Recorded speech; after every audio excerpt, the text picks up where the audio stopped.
Welcome, weary traveler of the internet, to Hollow Midnight, where the tales are long, the details are plentiful, and the pursuit of boredom is an art form. If you find yourself in the small hours, mind still humming with the day's trivialities, perhaps a subscription would be a gentle balm, a promise of many more meandering narratives designed to softly distract the restless intellect. Chapter 1. The nap that started it all in the annals of royal slumber. Few naps loomed as monumentally, as consequentially, as the midday repose of King Louis XIV of France. It was not merely a brief respite from the rigors of state, nor a casual doze induced by a heavy luncheon of capon and delicate tarts. No, the king's nap was a sacred rite, a cornerstone of the Versailles clockwork, an inviolable silence around which the very air of the palace seemed to hold its breath. This particular nap, on a Tuesday in the spring of 1687, began as all such naps did, with an almost liturgical precision, a solemn progression of events designed to usher the Sun King into the land of undisturbed dreams. The process commenced precisely at 2:30 in the afternoon, after the king had partaken of his light, post-luncheon digestive stroll through the smaller, more manageable gardens, a circuit carefully timed to neither overexert nor underexert his royal constitution. Upon his return, the valets de chambre, hushed and nimble as shadows, would already have drawn the heavy damask curtains in the king's private bedchamber, plunging the opulent room into a twilight of deep crimson and gold. Not a sliver of sunlight, however benign, was permitted to intrude upon this hallowed period of royal unconsciousness. The air was to be perfectly still, the temperature precisely regulated to that specific degree of coolness which promised profound rest without the slightest chill. Before the king even entered, a junior valet, whose entire career hinged on the imperceptibility of his presence, would have extinguished all but the barest, most distant glow of candles, leaving just enough light to prevent a tripping hazard, but not so much as to suggest the continued existence of the waking world. The king, famously robust and a creature of unwavering habit, would then be assisted in loosening his most constricting garments. His waistcoat, embroidered with 100 tiny suns, was carefully unlaced, and his periwig, a magnificent cascade of artfully curled horsehair, would be reverently lifted from his head, revealing a surprisingly modest cap, often of simple white linen. It was a rare glimpse of the man beneath the monarch, a moment of profound vulnerability, though none present would ever acknowledge it as such. He would then, with a sigh that was barely audible, but carried the weight of 1,000 decrees, climb into his vast bed, a monument of carved wood and velvet, its mattress stuffed with the finest goose down. The king, as was his custom, lay perfectly still, his hands clasped loosely over his chest, his breathing deepening almost immediately into the rhythmic cadence of deep sleep. And then the silence. Oh, the silence of Versailles during the king's nap. It was not merely the absence of noise. It was an active, oppressive presence, a tangible force that pressed down upon every courtier, every servant, every animal within the palace walls. The very stones seemed to absorb sound. In the galleries, where moments before the air had buzzed with intrigue and whispered petition, courtiers now moved like ghosts, their brocaded silks rustling no louder than a fallen leaf. Footsteps, which usually echoed with the self-importance of their wearers, became nothing more than the barest stuff, a conscious effort to defy the very laws of physics. Doors were opened and closed with excruciating slowness, hinges having been oiled to a state of almost supernatural quietude. The cooks in the kitchens, usually a boisterous lot, handled their pots and pans with the delicacy of surgeons performing a brain operation. Even the stable boys out in the courtyards spoke in barely audible mumbles, their usual raucous shouts replaced by gestures and shared, knowing glances. To disturb the king's nap was not merely a breach of etiquette. It was an act bordering on treason, a fundamental assault on the divine order, a sacrilege against the very personification of France itself. Lives had been subtly, irrevocably altered by lesser infractions during this sacred period. Careers had been curtailed, reputations tarnished, and social standing diminished for the merest accidental creak of a floorboard or the untimely clearing of a throat. The court understood this instinctively, an understanding born of generations of quiet observation and the occasional chilling example. It was into this cathedral of silence, this hushed, reverent void, that Monsieur Whiskers made his fateful entrance. Monsieur Whiskers was not just any cat. He was, by virtue of his extraordinary fluffiness and an uncanny ability to find the sunniest, most comfortable spot in any room, the king's cat. A magnificent Persian with fur the color of cream and patches of soft ginger, he possessed eyes the precise shade of faded emeralds, and a tail that fanned out behind him like a question mark of pure luxury. Monsieur Whiskers knew, with the unwavering certainty of all pampered felines, that he was important. His days were a languid succession of naps and sunbeams, elaborate grooming sessions, and the occasional, entirely voluntary, presentation of a deceased mouse to a squealing chambermaid. He ate from porcelain bowls, slept on silk cushions, and received, in his own small feline way, more deferential treatment than many minor nobles. He was, in essence, a tiny, four-legged king in his own right, beholden to no man, not even to the Sun King himself, though he often consented to grace the royal lap with his purring presence. On this particular Tuesday, Monsieur Whiskers had been enjoying a most excellent nap of his own, curled into a perfectly spherical shape upon a velvet cushion in an antechamber just outside the royal bedchamber. His dreams, if cats dream, were surely of mice made of cream and endless fields of catnip. But then, as it so often does in life, a fly intervened. A particularly large, particularly persistent bluebottle. It buzzed with an irritating zeal, circling just out of paw's reach. Monsieur Whiskers, a creature of instinct and profoundly territorial about his personal space, twitched an ear. The buzzing intensified. His tail gave a single irritable flick. The fly, emboldened by the cat's apparent torpor, landed squarely on Monsieur Whiskers' nose. It was an affront, an outrage. The cat's eyes, heretofore mere slits of green, snapped open, wide and incandescent with indignation. He snorted, a tiny, offended sound. The fly, startled, zipped away, directly towards the closed, heavy oak door of the king's bedchamber.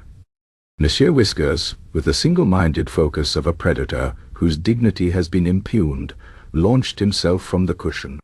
He flowed across the polished parquetry floor like a cream and ginger river, a silent, furry missile of vengeance. He squeezed beneath the slightly raised bottom of the bedchamber door, a feat of feline contortion he had perfected over years of illicit explorations, and found himself in the sacred twilight chamber. The fly, sensing its peril, zipped erratically, eventually alighting upon the most forbidden of all surfaces, the king's nose. It paused there, a tiny impertinent speck upon the visage of ultimate power. Monsieur Whiskers froze. He saw his quarry. He saw the king. And he saw his chance. With a sudden, explosive burst of energy, a coiled spring of feline wrath, and a desire for insect justice, Monsieur Whiskers launched himself onto the vast, sleeping form of Louis XIV. He landed with surprising agility, directly upon the king's chest, a soft, furry weight that was nonetheless entirely unwelcome. The king, in the deepest, most sacrosanct part of his nap, stirred. Not a gentle awakening, but a sudden, involuntary jolt.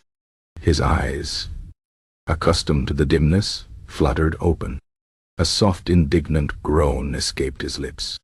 Monsieur Whiskers, oblivious to the gravity of his transgression, or perhaps simply too invested in the pursuit of his buzzing enemy, did not dismount.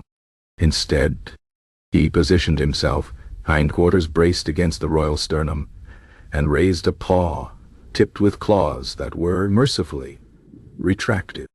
but the motion was decisive. The paw swiped.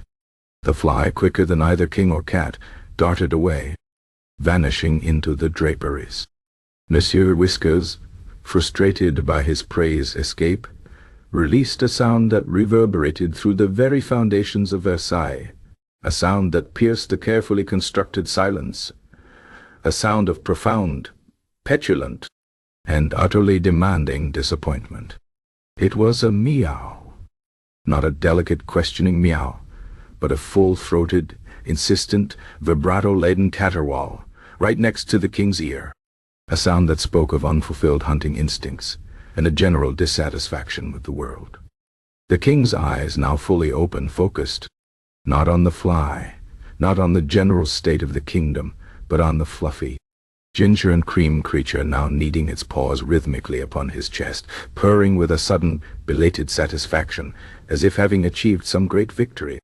The purr was a low rumble, a tiny engine of contentment, but in the profound silence of the chamber it sounded like a roaring furnace. The king stared at Monsieur Whiskers. Monsieur Whiskers stared back, his emerald eyes wide, innocent, and perhaps just a touch smug. For a long, awful moment, only the purr filled the air, a rhythmic assertion of a cat's absolute dominion over its current, soft, warm surface. Then the king slowly, deliberately, reached a hand out, not to stroke, but to gently, almost reverently, lift the offending feline from his chest. Monsieur Whiskers, still purring, landed softly on the bed beside him, then stretched languidly, seemingly entirely unaware of the cosmic shift he had just engineered. Louis XIV, the Sun King, the most powerful monarch in Europe, sat up. He did not shout. He did not rage. There was no immediate thundering demand for heads to roll. Instead, there was a quiet, chilling stillness that descended upon him, a far more terrifying reaction than any outburst. His eyes, usually alight with an almost divine energy, were now clouded with a slow-burning incredulity, and then something colder. The sacred nap had been violated. The inviolable peace had been shattered. And by whom? By a creature of fur and instinct, a purring tyrant whose only law was its own comfort. The silence that followed Monsieur Whiskers' catastrophic meow was deeper than anything that had preceded it. It was the silence of a universe momentarily holding its breath, waiting for the inevitable cataclysmic consequence. Chapter 2. The royal decree of sleep, the terrifying stillness that had settled upon King Louis XIV, after the abrupt and entirely unroyal intervention of Monsieur Whiskers, was not merely the silence of a man startled from his rest. It was the silence of violated cosmic order. For the Sun King, his person was inextricably linked to the state of France, his very being a conduit for divine favor, his vitality a reflection of the nation's strength. And central to this mystical connection, this fragile balance of power and prosperity, was his nap. The midday repose of Louis XIV was not a private indulgence. It was a matter of state security, enshrined by an unwritten but ironclad code of conduct, a series of protocols so intricate and pervasive that they effectively constituted the royal decree of sleep. This decree, though never formally drafted on parchment and sealed with the royal cipher, was enforced with a severity that rivaled any edict concerning taxation or war. Its violation, however minor, was considered an act of profound disrespect, an insult to the king's person, and by extension, an affront to the entire fabric of French society. Every courtier, from the highest-ranking duke to the lowliest scullery maid, understood implicitly the gravity of the nap bite. It was the absolute zenith of their daily anxieties. From precisely 2:30 p.m. until 4:00 p.m., Versailles transformed into a spectral landscape, its inhabitants moving with an exaggerated, almost theatrical caution. The very air seemed to thicken, pressing down on whispers, muffling footsteps, and suppressing the slightest cough. Courtiers in the Hall of Mirrors, usually engaged in boisterous gossip or frantic lobbying, would suddenly fall silent, their faces adopting masks of intense concentration, as if contemplating the mysteries of the universe. Their brocade slippers, usually clicking with an imperious rhythm, now slid across the polished marble with the silent glide of felt on ice. A specific learned gait known colloquially as the nap shuffle. To scuff was to invite immediate, though often unspoken, censure. To click was to risk a social death more agonizing than actual execution. The palace itself was adapted to the solemn ritual. All the ornate clocks were fitted with velvet mufflers on their chimes.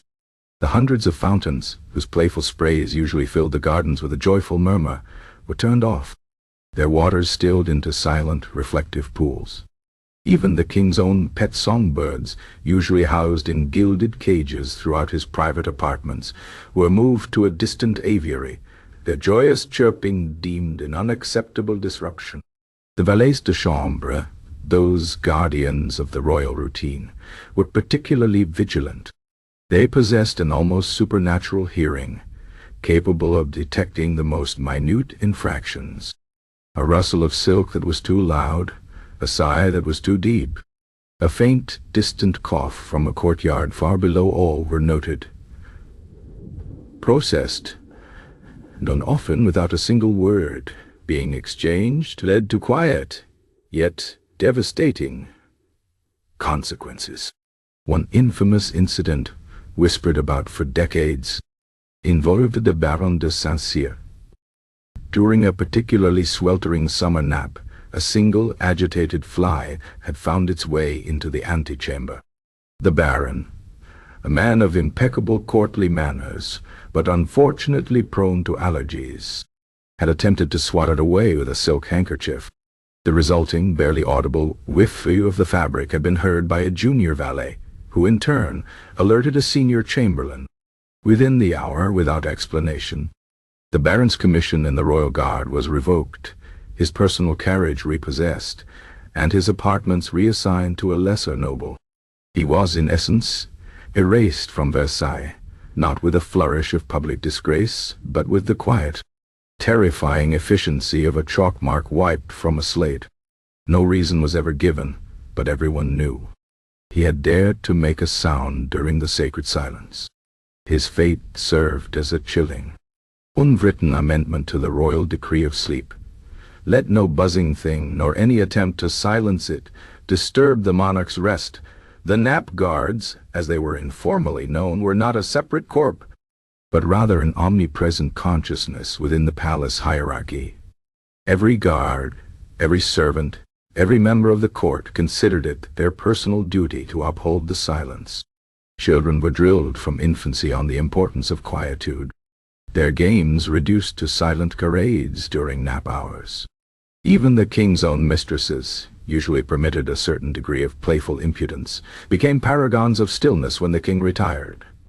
One had famously held her breath for so long to avoid a potential sneeze that she nearly fainted, her face turning an alarming shade of puce, a testament to her devotion and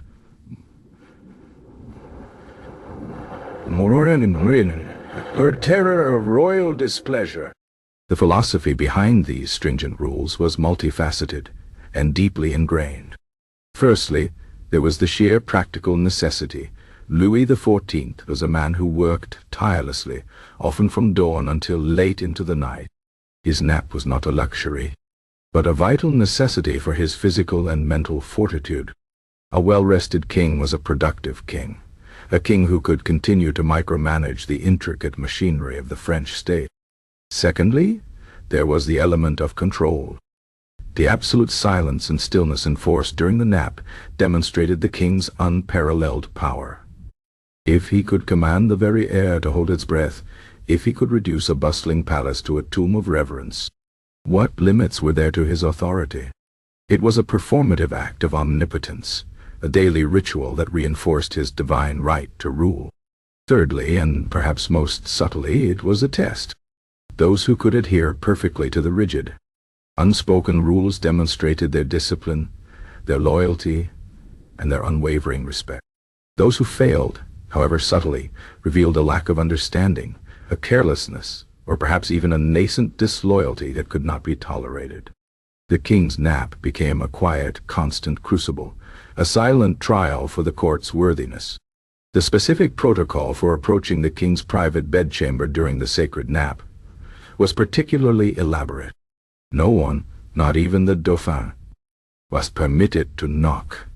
Instead, an urgent message or dire emergency would be communicated by a series of precisely calibrated, almost imperceptible signals.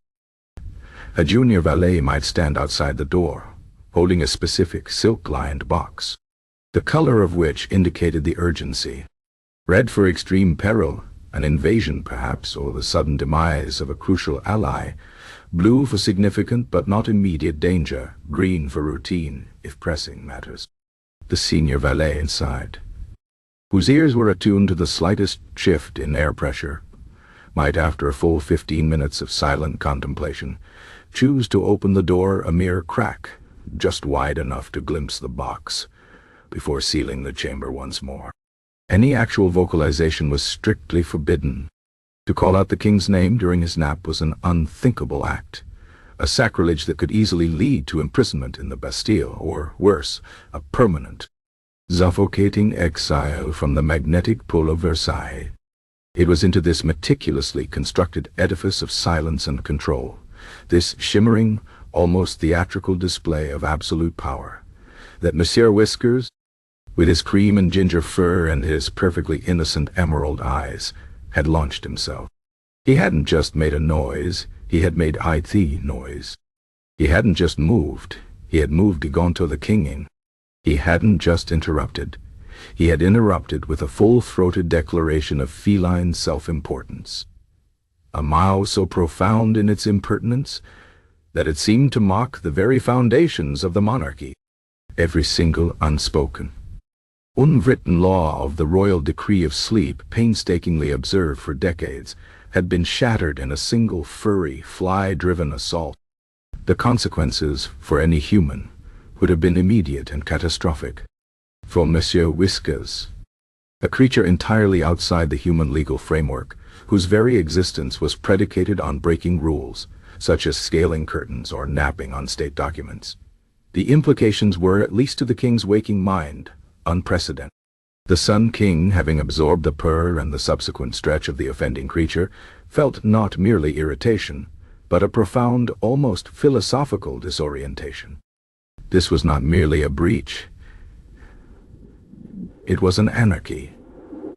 And anarchy, in Louis XIV's universe, demanded a response, even if that response, in its very novelty, bordered on the absurd. The terrifying stillness in the chamber, the kind that promised something utterly unprecedented, now extended beyond the king's person, seeping into the very stones of the palace, a heavy, silent anticipation of the unimaginable. Chapter 3. Monsieur Whiskers, a feline biography before the catastrophic fly incident, before the outraged meow that reverberated through the very foundations of the monarchy. Monsieur Whiskers was not merely a cat, he was an institution. His origins, shrouded in a delightful blend of courtly legend and outright fabrication, spoke to his meteoric rise from obscurity to a position of unparalleled, if utterly accidental, influence within the rigid hierarchy of Versailles. Some whispered he had been found as a tiny bedraggled kitten, miraculously surviving a winter storm, only to be discovered by a compassionate junior stable boy who dared to bring the shivering bundle into the palace kitchens. Others maintained he was a gift presented to the king by an ambassador from Persia, a diplomatic offering of purebred fluff and emerald eyes designed to soothe the royal temperament. The truth, as is often the case with such things, was probably far more mundane. He was likely acquired from a reputable breeder near Paris, chosen for his striking cream and ginger coat and his impossibly soft fur, a small living ornament destined for a life of comfort. Regardless of his true beginning, Monsieur Whiskers arrived at Versailles not as a pet, but as a small, furry, unwritten decree of royal amusement. From his earliest days within the opulent confines of the palace, Monsieur Whiskers displayed an innate understanding of how to navigate the complex social currents of court life, not through cunning or intellect, but through sheer, unadulterated feline charm and an unwavering commitment to his own comfort. He quickly discovered the sunniest windowsills, the warmest hearths, and most yielding silk cushions. He learned which valets were most susceptible to a plaintive meow, which chambermaids kept a hidden stash of fresh cream, and which members of the minor nobility were too intimidated by his proximity to the king to shoo him off their velvet cloaks. His purr, a low, resonant rumble that could shake a teacup from a saucer, became a potent tool, signaling contentment or, more often, a demand for immediate attention. His true ascension to courtly fame, however, came through a series of almost imperceptible acts of feline infiltration that cemented his place in the king's affections. It began with casual appearances. He would saunter into the council chamber during a particularly droning discussion of tariffs, leap onto an empty chair, and proceed to meticulously groom himself, his supreme indifference to matters of state, an amusing counterpoint to the furrowed brows of ministers. The king, initially surprised, found a flicker of amusement in the cat's audacity. Then there was the famous incident of the royal slipper. One frigid morning, Louis XIV, suffering from a slight chill, had misplaced his favorite velvet slipper. Monsieur Whiskers, with uncanny intuition or perhaps merely drawn by the warmth, was discovered curled inside it, fast asleep, his ginger tail peeking out like a luxurious tassel. The king, instead of being annoyed, let out a rare, genuine chuckle. From that day forth, Monsieur Whiskers was granted a kind of informal, unspoken diplomatic immunity. But the real turning point, the moment Monsieur Whiskers transcended the status of mere pet and became oil cat, occurred during a particularly severe bout of the king's gout. Louis XIV, uncharacteristically confined to his bedchamber and racked with pain, was irritable and unapproachable. Courtiers tiptoed around him, fearing his every glance. Ministers stammered over reports. The Dauphin himself felt the chill of his father's displeasure. Yet Monsieur Whiskers, oblivious to human suffering and singularly focused on finding the warmest, most comfortable spot, simply strolled into the room, hopped onto the king's bed, and with a series of deliberate needs, settled himself directly onto the king's swollen, throbbing foot. Instead of roaring with pain, the king, stunned by the audacity and the unexpected gentle warmth, simply watched the cat. Monsieur Whiskers began to purr, a deep, continuous thrumming that seemed to the king to vibrate away a fraction of his discomfort. For the next hour, as ministers whispered outside, the Sun King, the embodiment of France, lay still, a magnificent Persian cat purring on his afflicted foot. It was an image of such absurd tenderness that it softened the king's mood for the rest of the day. From that moment, Monsieur Whiskers was not just tolerated, he was cherished. This unwavering affection from the most powerful man in Europe naturally translated into unchecked privilege. Monsieur Whiskers ate not from common bowls, but from delicate porcelain dishes, often filled with finely minced capon or snippets of salmon, prepared by a junior cook whose sole duty was the royal cat's culinary satisfaction. He slept on silken cushions specifically embroidered with miniature lilies, or, more often, on the king's own bed, displacing blankets and sometimes even the king's personal papers. His fur was regularly brushed with a miniature silver comb by a dedicated servant, a young woman who, paradoxically, was far more nervous handling the cat than she was the king's ceremonial robes. Courtiers, who would bend double in a deep bow for a minor duke, would carefully step around Monsieur Whiskers if he happened to be napping in a doorway, murmuring apologies as if addressing a tiny, furry potentate. Gifts, in the form of ribbon-tied mice stuffed with lavender or small, intricately carved wooden scratching posts, were occasionally presented to him by sycophantic nobles, hoping to gain royal favor through feline proxy. His daily routine was a masterclass in indolence and self-indulgence. Mornings were for prolonged, languid stretches in sunbeams that crept across the parquetry, followed by a light breakfast and a series of elaborate bathing rituals. Afternoons were typically dedicated to a succession of naps, strategically chosen for their warmth and proximity to human activity, thus ensuring maximum adoration. Evenings involved supervising the court supper from a vantage point on a velvet chair, occasionally batting playfully at a passing footman's ankle. Monsieur Whiskers was, in every sense, a tiny despot, ruling his immediate environment with purrs, meows, and the undeniable cuteness of his fluffy presence. Crucially, Monsieur Whiskers operated entirely outside the human construct of laws, protocols, and royal decrees. The royal decree of sleep, that intricate tapestry of silence and stricture that governed every soul in Versailles, was simply beyond his comprehension. To him, the king's bedchamber was merely the largest, warmest, most comfortable napping spot in the palace, and the king himself, a particularly soft and conveniently stationary human upon whom to repose. The silence enforced during the nap was, to Monsieur Whiskers, merely the natural state of affairs when all the noisy humans had finally settled down, leaving the palace blissfully quiet for serious napping, or in this fateful case, serious fly hunting. He had never been reprimanded for scaling the king's curtains, for clawing at a priceless tapestry, or for leaping onto a state document mid-signature. His entire existence was a testament to his unchecked privilege, a life where every whim was indulged, every boundary ignored. He was, in essence, a cat who knew no master, not even the Sun King, only a convenient provider of warmth, food, and elevated napping surfaces.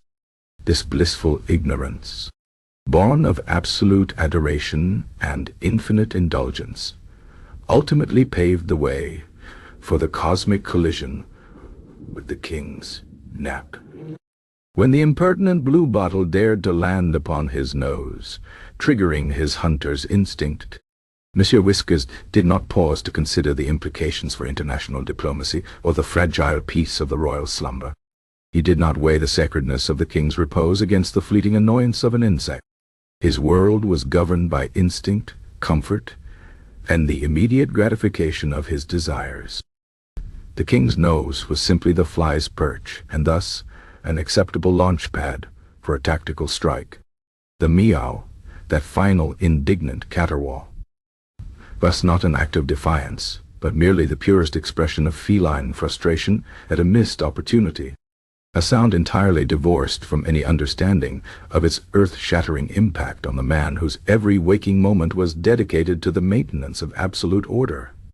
Monsieur Whiskers, in his magnificent fluffy ignorance, was merely being a cat who had never been told no, a cat whose entire life had taught him that the world, especially Versailles, existed solely for his comfort and amusement. His downfall, if one could call it that, was not a result of malice, but of the inevitable clash between absolute human authority and absolute feline entitlement. Chapter 4. The great disturbance, the sanctity of the Sun King's midday slumber, was not merely a matter of palace etiquette. It was, as previously established, a pillar of the French state, a silent, unwritten decree enforced by the very air of Versailles. And it was into this sacred, hushed void that Monsieur Whiskers, propelled by the basest of feline instincts and the most impertinent of flies, launched himself with an almost casual disregard for divine right and absolute monarchy. The actual event, the moment of the great disturbance, was less a cacophony and more a precisely calibrated sequence of minor infractions, each building upon the last to create a ripple effect that would ultimately threaten the very stability of the court. It began with the landing, a soft, undeniable war-thumping, not the crash of a falling chandelier, nor the grating scrape of furniture being moved, but a yielding, weighty thud of fur and muscle on the king's chest. For Louis XIV, still submerged in the deepest stratum of his royal nap, it registered first as a dream image. Perhaps a particularly fluffy cloud had settled upon him, a comforting, if unusually heavy.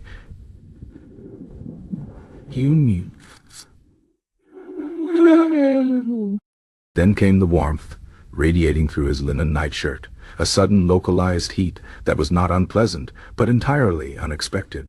His breathing, previously deep and rhythmic, hitched a micropause in the grand symphony of royal respiration. Then, the vibration, a low, persistent hum that began somewhere within the fluffy cloud and slowly, incrementally, seeped into his very bones. It was a purr. In the profound, almost supernatural silence of the royal bedchamber, a silence cultivated with generations of terrified obedience and oiled hinges, this purr was not merely a sound. It was a physical force, a tiny vibrating engine of contentment that resonated directly against his sternum. It began subtly, a mere murmur against the backdrop of his dreams, but as Monsieur Whiskers, having completed his aerial assault and momentarily forgotten the fly, began to settle, the purr intensified. It grew from a gentle thrum into a low rumble, then into a robust, almost roaring furnace of feline satisfaction. Each beat of that tiny engine felt, to the half-conscious king, like a hammer blow against his chest, driving the remnants of sleep further and further away. The next sensation was tactile, and far more intrusive. Monsieur Whiskers, in his supreme comfort, began to knead.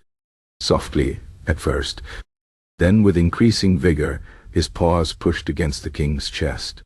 Miraculously, his claws remained retracted, a small mercy in a moment of escalating horror. But the rhythmic pushing, the insistent pressure, was an act of profound, unconscious disrespect.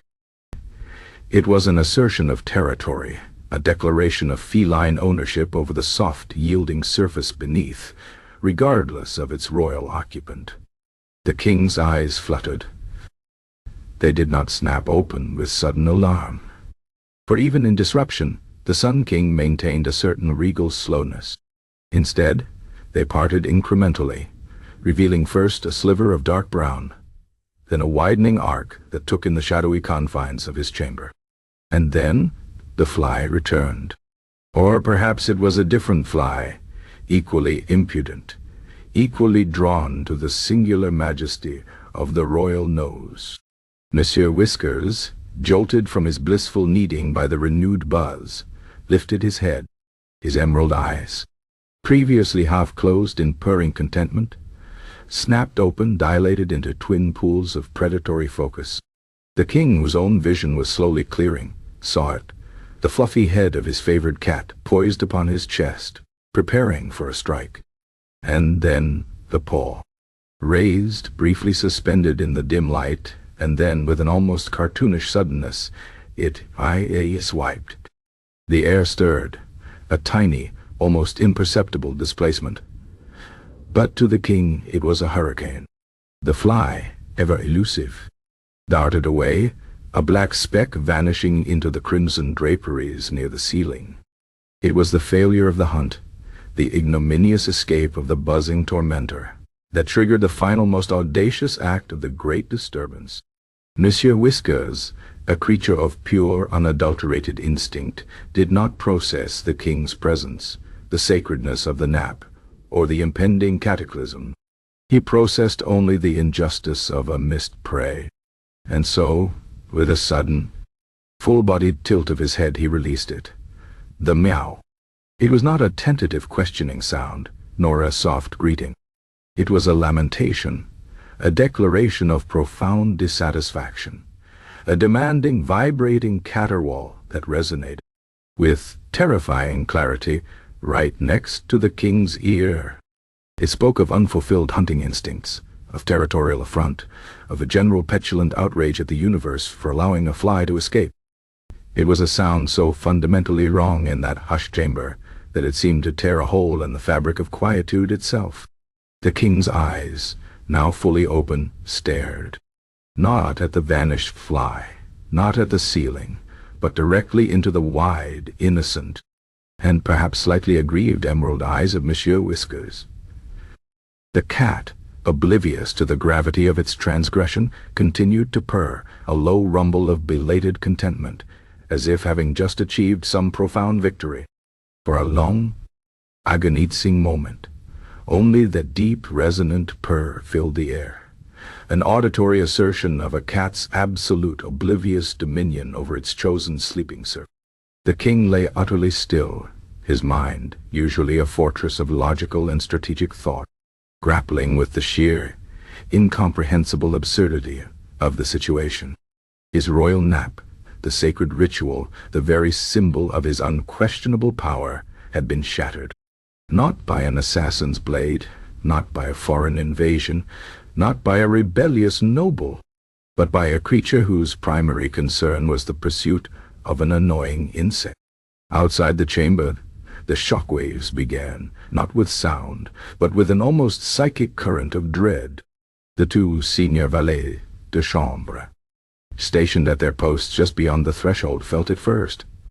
It was a subtle shift in the air pressure, a faint, almost imperceptible tremor that seemed to emanate from the king's bedchamber. It was less a noise and more the absence of the expected perfect stillness, a feeling of something having been fundamentally, violently disrupted. Their heads, imperceptibly, tilted, their trained ears strained not to hear, but to confirm the terrifying lack of nothing. A moment of abnormal silence, a silence that was wrong. Their eyes met, a shared, unspoken communication passing between them, a look of dawning, cold terror. Their faces, normally placid and composed, tightened almost imperceptibly. In the antechamber, where a cluster of courtiers awaited the king's awakening, a collective stiffness ran through the group. The Duc de Saint-Simon, mid-whisper about a scandalous new fashion, suddenly found his words catching in his throat. The Comtesse de Grignan, adjusting her elaborate coiffure, froze, her hand suspended in mid-air. It was not a sound they heard, but a feeling. The very atmosphere seemed to thicken, a palpable weight settling upon them, cold and heavy. Conversations died, not gently, but abruptly, as if a silent, invisible gong had rung.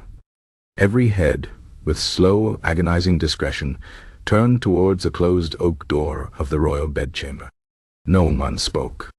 No one dared to breathe too deeply.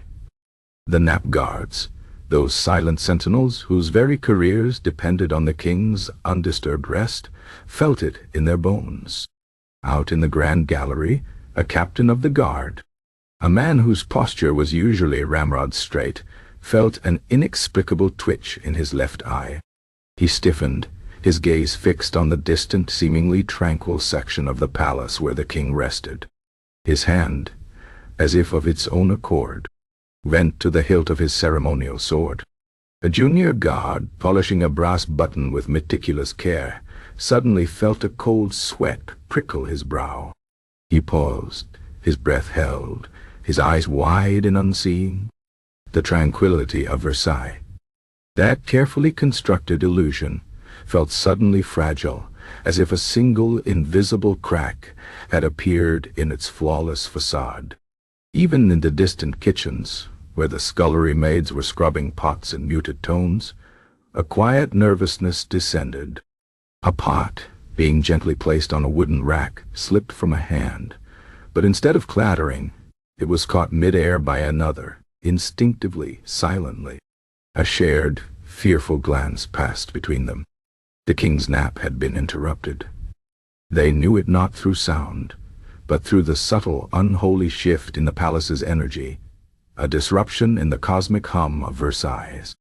It was an almost telepathic awareness, bred from generations of living under the shadow of the royal decree of sleep. Back in the bedchamber, Louis XIV slowly, deliberately, reached a hand out. He did not grab. He did not throw. With an almost sacred reverence, he gently lifted Monsieur Whiskers from his chest. The cat, still purring, landed softly on the voluminous goose-down mattress beside him, then stretched languidly, seemingly entirely unaware of the cosmic shift he had just engineered. He yawned. A tiny pink mouth, revealing surprisingly sharp teeth, then curled into a tight cream and ginger bowl, ready for another nap. Louis XIV, the Sun King, the embodiment of France, sat up. He did not shout. He did not rage.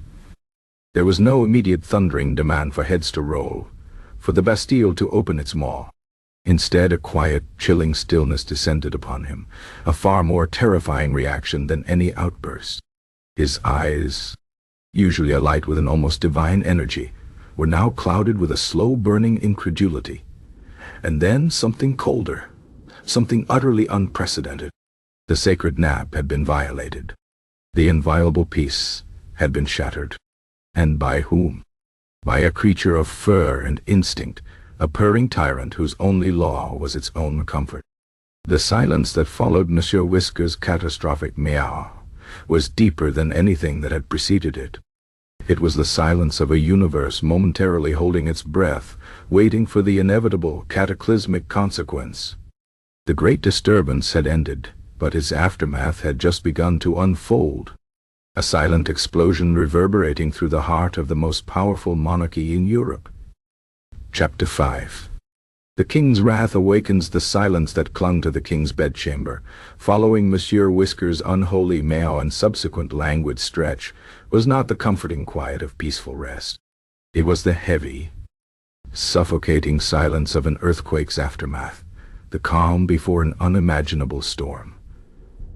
Louis XIV, the Sun King, sat upon his vast goose-down mattress, his hands resting on his knees, his magnificent periwig still absent, replaced by the simple linen cap by day.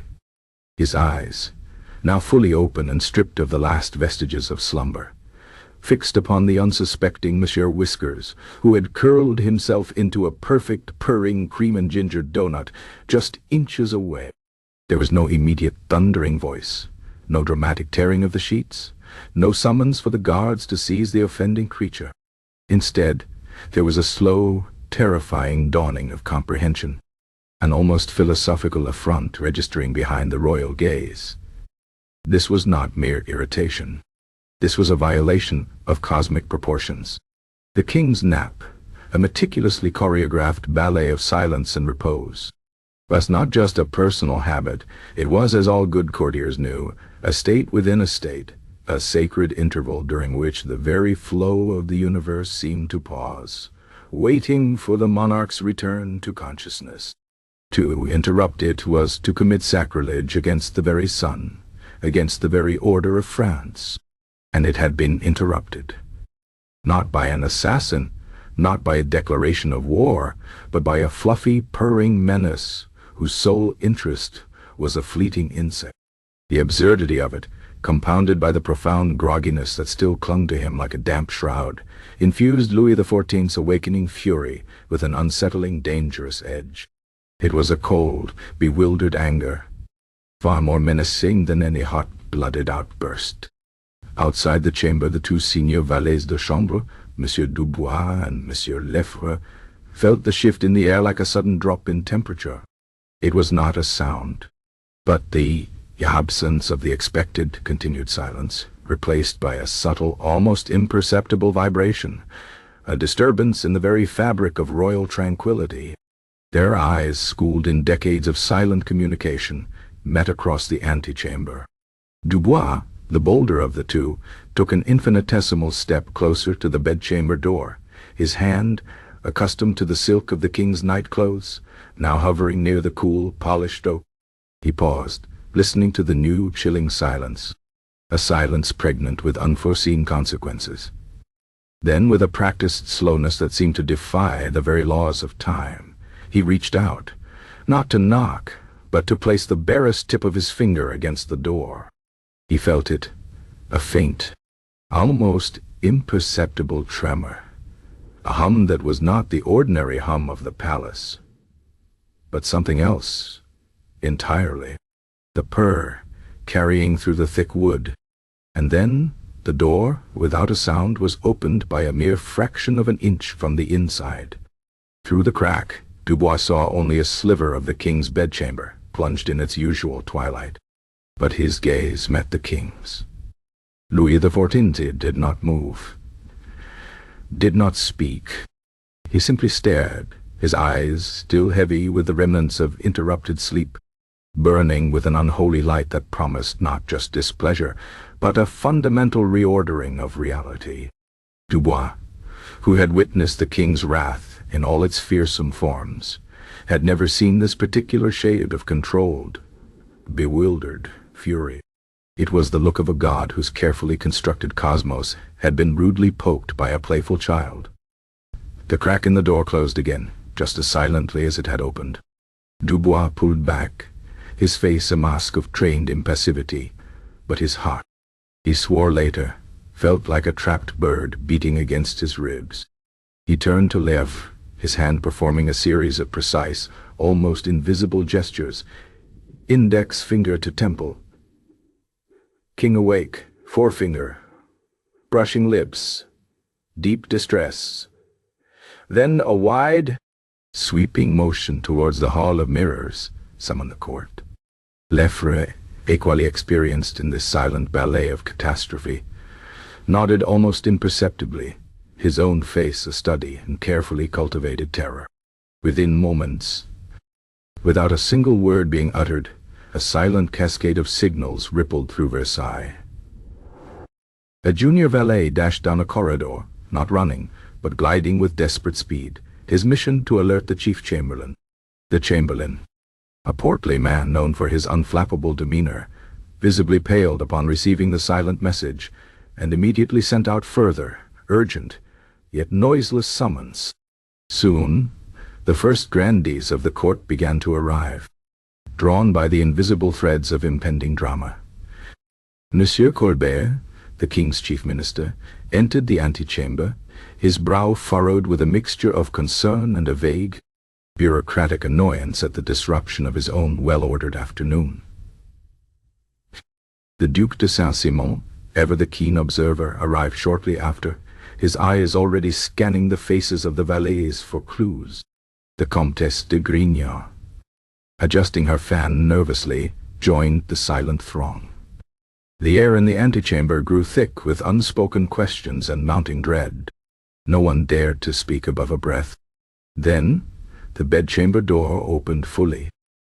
The king emerged, dressed simply in his nightshirt, but radiating an aura of such profound indignation that the air itself seemed to crackle.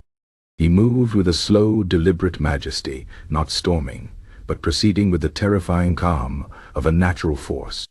He surveyed the assembled courtiers, his gaze sweeping over their anxious faces, lingering for a moment on Monsieur Colbert. His voice, when it came, was low, resonant, and devoid of its usual warmth. It was the voice of a man who had been pushed beyond all human limits of patience. "Colbert," the king began, his tone surprisingly even, "I have been disturbed, hung in the air, heavy with unspoken weight." It was not a complaint. It was a cosmic accusation. Colbert bowed deeply, his mind racing through 1,000 potential catastrophes. A declaration of war? A failed assassination attempt? A new, debilitating illness? "Your Majesty," Colbert replied, his voice barely a murmur, "how may your humble servant rectify this disturbance?" The king turned, gesturing with a slow, deliberate hand back towards the bedchamber. Monsieur Whiskers, oblivious, had now shifted position and was engaged in a deep, rumbling purr. "By ensuring," the king continued, his eyes narrowed, "that such an affront to the tranquillity of my person, and by extension to the very peace of France, is met with the full, unyielding force of justice." Colbert's brow furrowed slightly, a flicker of confusion crossing his usually impassive face. "Justice, your Majesty? Against whom has this outrage been committed?" Louis XIV's gaze settled back on Colbert, cold and unwavering. "Against Colbert. And the perpetrator is that creature." He pointed, not with a dramatic flourish, but with a precise, damning finger, directly at the still dozing form of Monsieur Whiskers. A collective, silent gasp rippled through the gathered courtiers. It was barely audible, a mere stirring of expensive silks and an almost imperceptible widening of eyes, but it was there. Justice? For a cat? The most pampered, most indulged creature in all of Versailles? The king, however, seemed oblivious to their internal turmoil.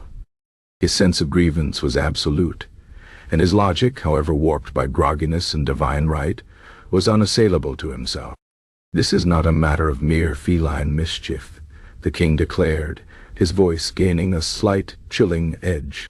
"This is an act of flagrant disrespect, a direct challenge to the royal decree of sleep, a fundamental assault on the very stability of the crown.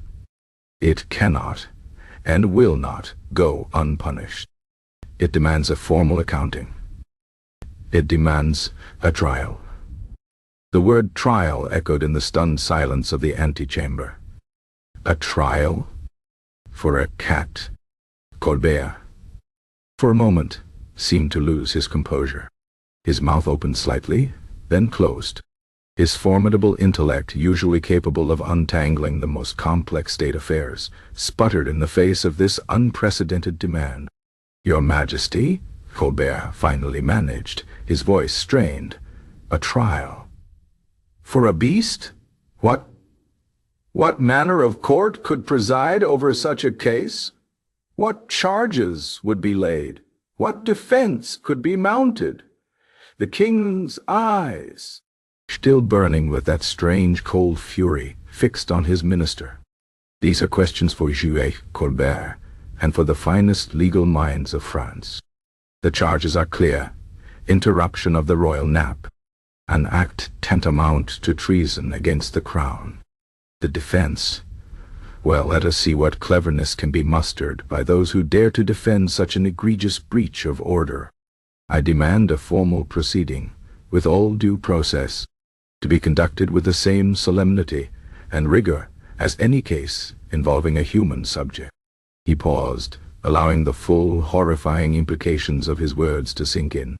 The silence grew heavier, punctuated only by the distant, blissful purring of the defendant. "Let it be known," Louis XIV continued, his voice ringing with absolute authority, "that no creature, however cherished, however indulged, is above the law of Versailles. Let this trial serve as a precedent, a chilling reminder that even the slightest ripple upon the king's peace will be met with the full, unyielding majesty of French justice. Summon the chief magistrate. Inform the royal prosecutor. This matter is urgent." With that, the Sun King turned and, with the same slow, deliberate pace, re-entered his bedchamber, leaving the assembled court in a state of collective, horrified stupefaction. The bedchamber door swung shut, once again plunging the room into twilight. But the purr of Monsieur Whiskers was no longer a symbol of innocent contentment. In the ears of the court, it had become the defiant hum of a perpetrator, oblivious to the absurd, terrifying spectacle that was about to unfold. A spectacle that promised to be the most bizarre and consequential trial in the annals of French history. The stage was set, not for a grand political drama, but for a meticulously formal, utterly bewildering legal proceeding, where the accused was a fluffy ginger and cream cat, and the crime, an unforgivable interruption of a nap. Chapter 6. Assembling the court of sleep, the collective stupor into which King Louis XIV had plunged his assembled court was not born of disbelief in his power, but rather from a profound existential confusion regarding the object of that power. A trial? For a cat? The phrase echoed in the velvet-lined antechamber like a cracked bell, its absurdity almost palpable. Yet the king had spoken, and his word, however bizarre, was law. The quiet, terrifying efficiency with which his demands were usually met was now compounded by a frantic, bewildered urgency. No one moved to question. They moved only to obey, albeit with the dazed expressions of people caught in a very expensive, very serious dream. The immediate burden fell upon the formidable shoulders of Monsieur Armand de Breteuil, the chief magistrate of the royal courts. A man whose entire life had been a meticulous chronicle of legal precedent, constitutional decorum, and the intricate dance of French jurisprudence, Monsieur de Breteuil was, at this precise moment, utterly and completely out of his depth. He had handled cases of regicide, treason, intricate land disputes, and the delicate unraveling of noble scandals. Never, in his long and distinguished career, had he encountered a defendant whose primary legal argument consisted of a purr. Upon receiving the silent, panicked summons from Monsieur Dubois, the chief magistrate had hurried to the antechamber, expecting to be confronted with a crisis of state, perhaps a new conspiracy, or an unannounced declaration of war. What he found instead was the king, eyes still faintly glaucous from interrupted sleep, pointing a condemning finger at a fluffy, ginger and cream feline, and demanding justice. Monsieur de Breteuil bowed low, his mind racing through the Code Napoleon, centuries too early. But his legal mind sought any applicable framework. Roman law, even ancient barbaric customs, desperately seeking a clause, a footnote, a forgotten edict that might pertain to the judicial prosecution of a quadruped. There was nothing. His mind, usually a pristine library of legal knowledge, felt suddenly like a jumbled pile of parchment. He imagined the international ridicule, the quiet, mocking smiles from the English and the Austrians, should news of a cat's trial leak beyond the walls of Versailles. But the king's will was paramount. "Your Majesty requires a formal proceeding?" Monsieur de Breteuil managed, his voice carefully neutral, though a vein throbbed faintly in his temple. "A formal proceeding, Monsieur de Breteuil," Louis XIV affirmed, his voice resonating with chilling conviction. "With all due solemnity. A prosecutor, a defense, a jury. The full majesty of French justice must be brought to bear upon this creature that has so wantonly assaulted the tranquility of the crown." The chief magistrate swallowed. "And the charges, Your Majesty?" "Interruption of the royal nap," the king declared, as if reciting the most heinous of treasons. "An act of unparalleled disrespect, a subversion of royal authority, a direct affront to the divine order. Let the charges be grave, and the consequences equally so." The chief magistrate retired, not to his chambers, but to a small, seldom used alcove just off the Hall of Mirrors, where he could think in a relative vacuum of silent horror. His first task was to assemble the legal minds. The royal prosecutor, a stern, unsmiling man named Jean-Luc Montaigne, was summoned from his afternoon repose, which, ironically, had been far less sacred than the king's. Montaigne arrived, his face a thundercloud of irritation at being disturbed, only to have it dissolve into an expression of utter bewilderment as Monsieur de Breteuil, in hushed, urgent tones, explained the nature of the case. "A cat, Monsieur Montaigne? Are you quite well?" Montaigne had spluttered, momentarily forgetting himself. De Breteuil's gaze was ice. "The king demands it. You will prosecute with the full force of your considerable intellect, as if this were a matter of high treason." Montaigne, a man whose ambition was only rivaled by his ruthlessness, saw the perilous opportunity. To refuse was to invite royal disfavor. To succeed, however absurd the case, was to prove an unparalleled loyalty. He bowed, a flicker of grim determination replacing his confusion. "As your Majesty commands. I shall find the relevant statutes, however, unconventional." He began to mentally construct the prosecution's argument, struggling to bridge the gap between human intent and feline instinct. How does one prove malice in a creature driven by the pursuit of a fly? He decided upon a strategy. Emphasize the impact of the act rather than the intending. The crime was the disruption itself, not the motivation behind it.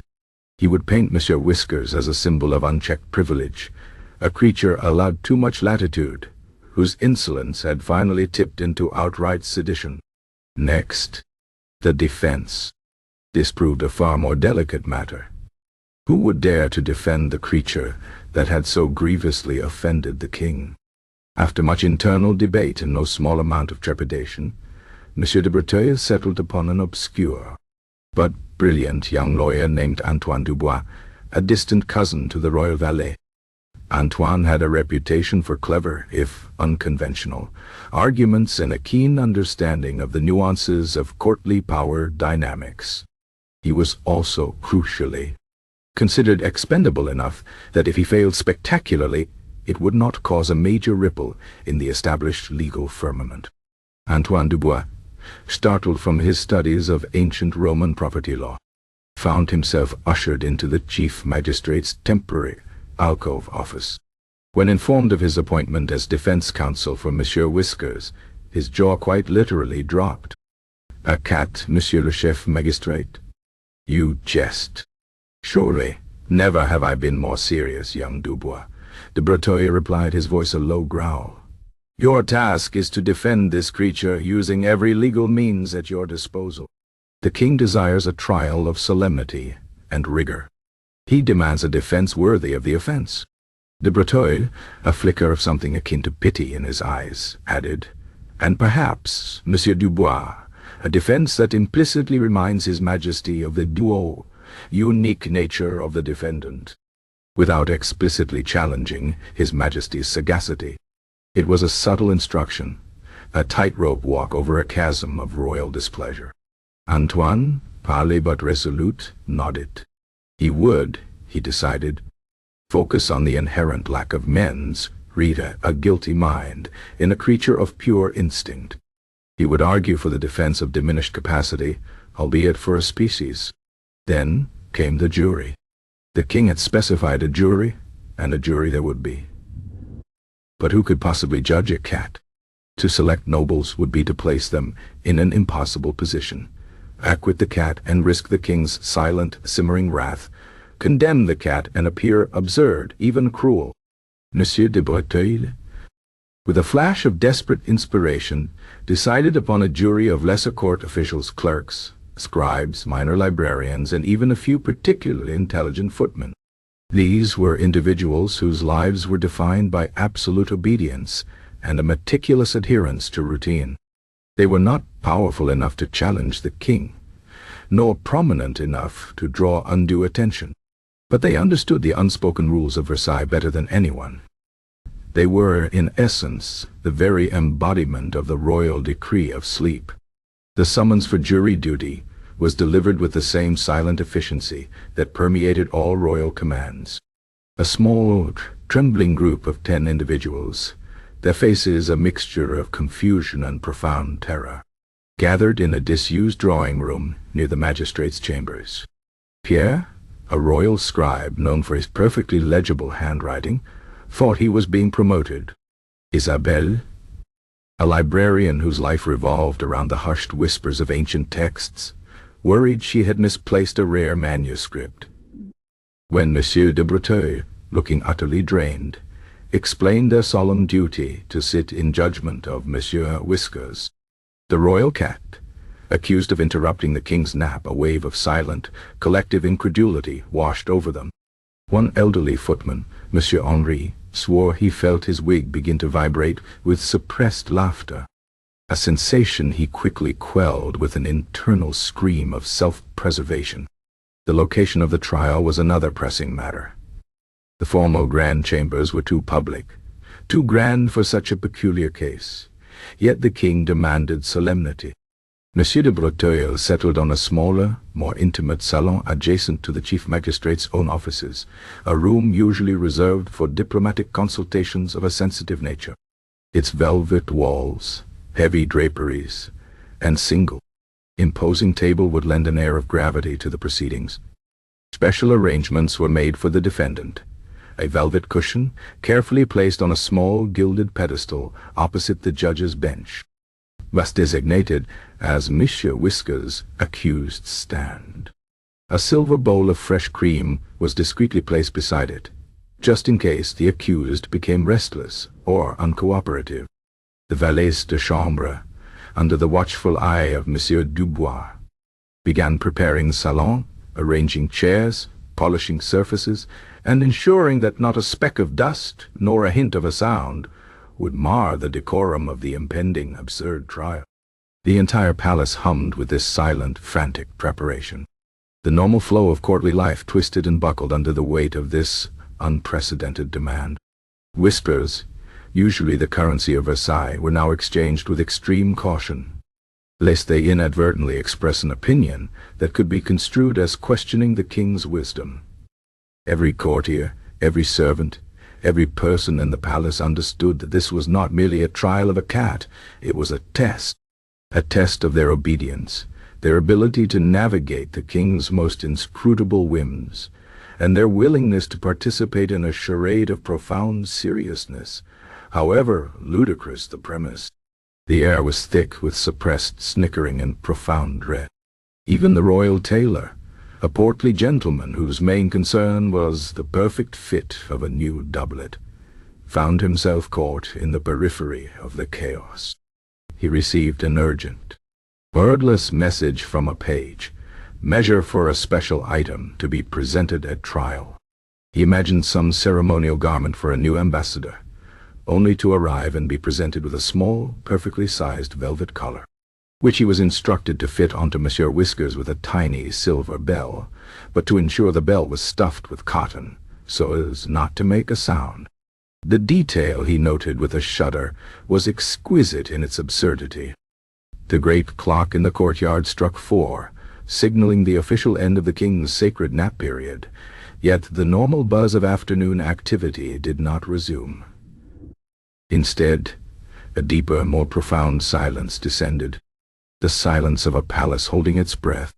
Whiskers, clad in their heavy robes of office, nervously adjusted their powdered wigs.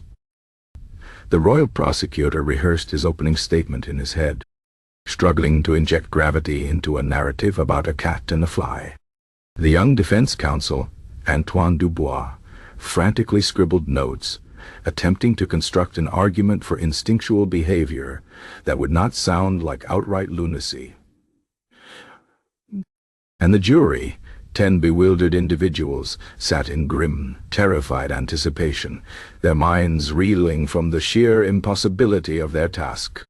The court of sleep was assembled, poised to determine the fate of Monsieur Whiskers, the fluffy, ginger and cream defendant whose only crime was to awaken the Sun King, a crime for which no existing law seemed equipped to provide a suitable punishment. The stage was set for a judicial spectacle that would forever be whispered about in the hushed corridors of Versailles, a testament to the absolute power of a king, and the utterly bizarre lengths to which his court would go to satisfy his least logical demands. Chapter 7. The prosecution's case, the salon, usually a quiet chamber for delicate diplomatic whispers, was transformed into a peculiar theater of justice. The heavy velvet drapes, drawn against the afternoon sun, cast the room in a somber, almost funereal light, lending an air of unwarranted gravity to the proceedings. Monsieur Armand de Breteuil, the chief magistrate, sat enthroned behind a polished oak table, his powdered wig stark against the dark wood, his expression a masterpiece of professional solemnity, masking profound internal bewilderment.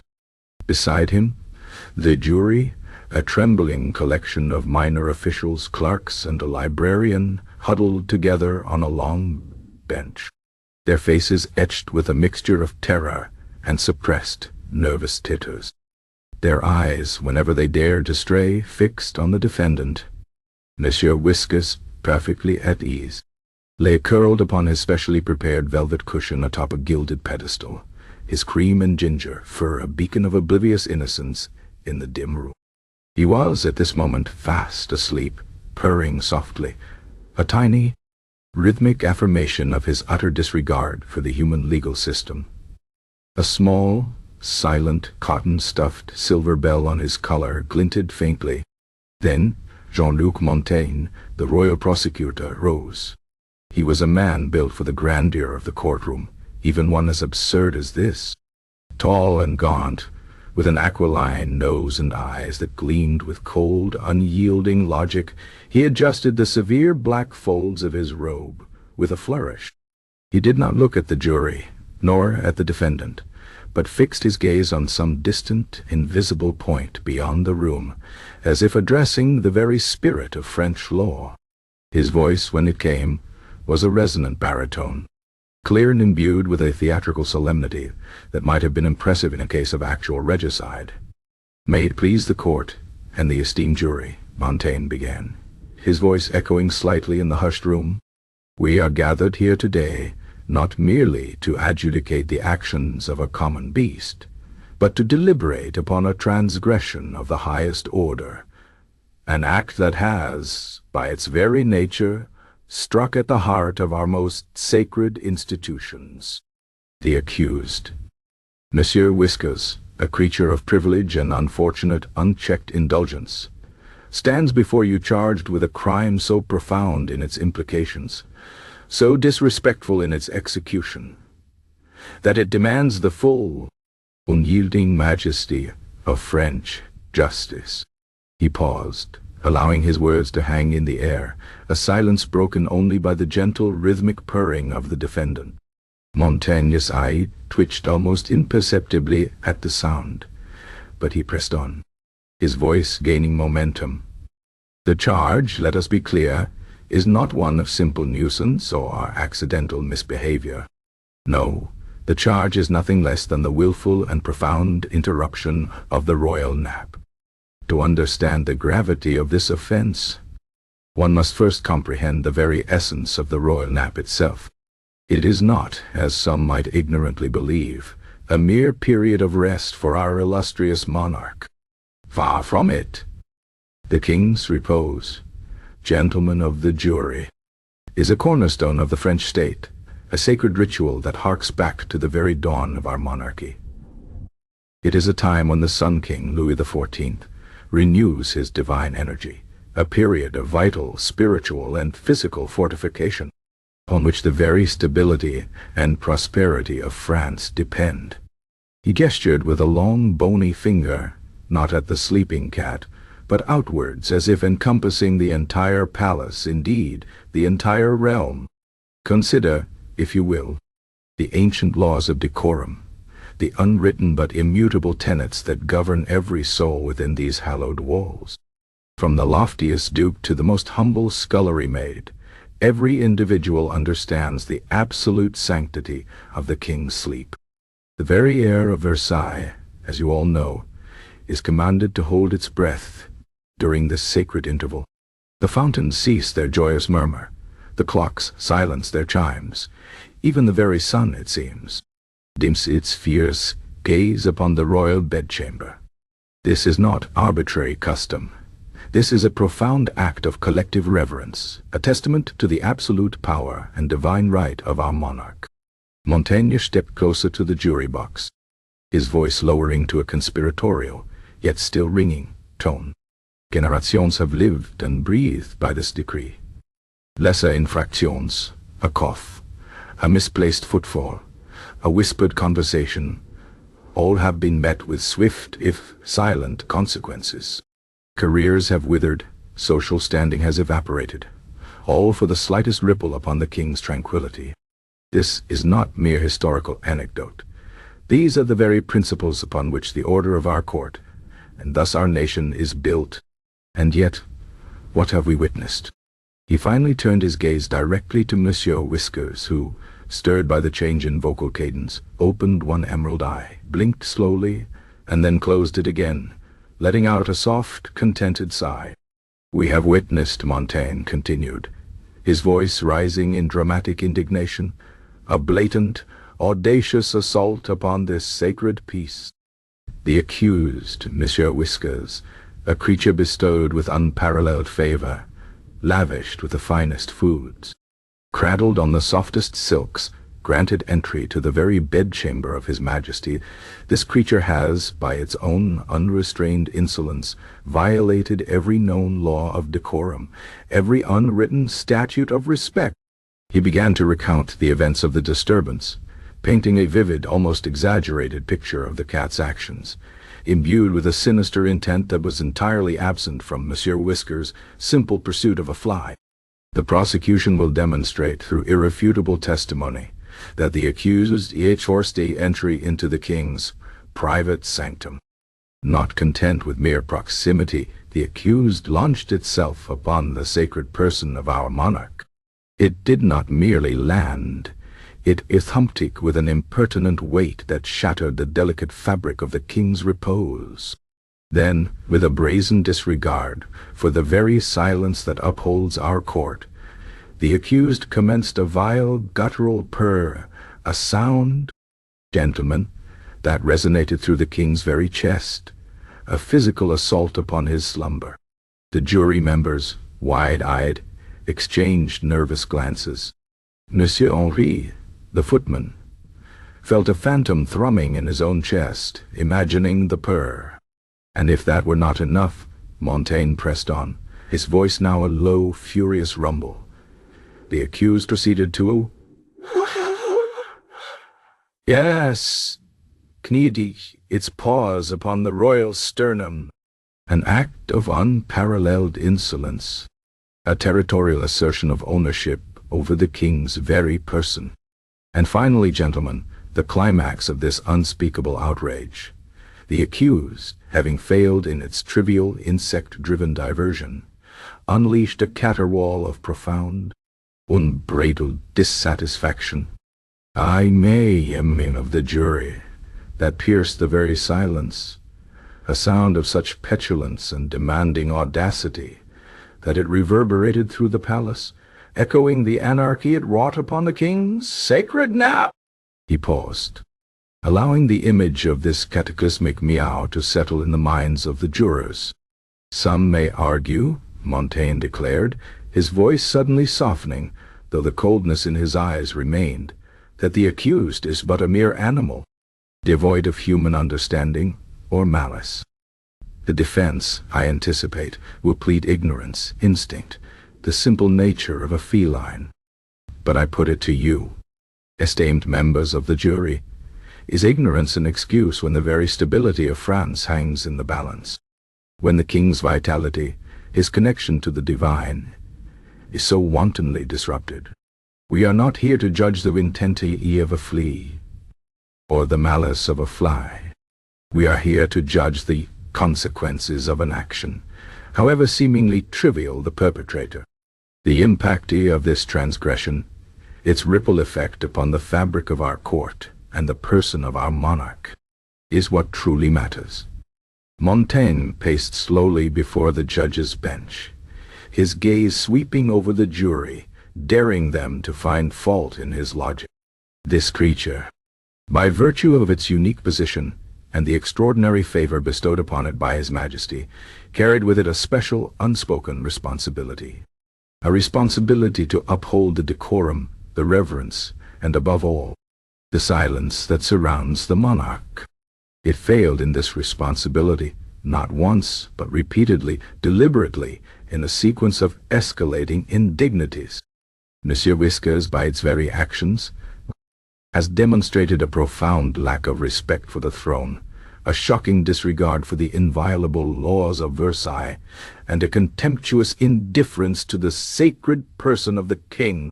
He stopped, standing tall and unmoving, his shadow falling over the sleeping cat.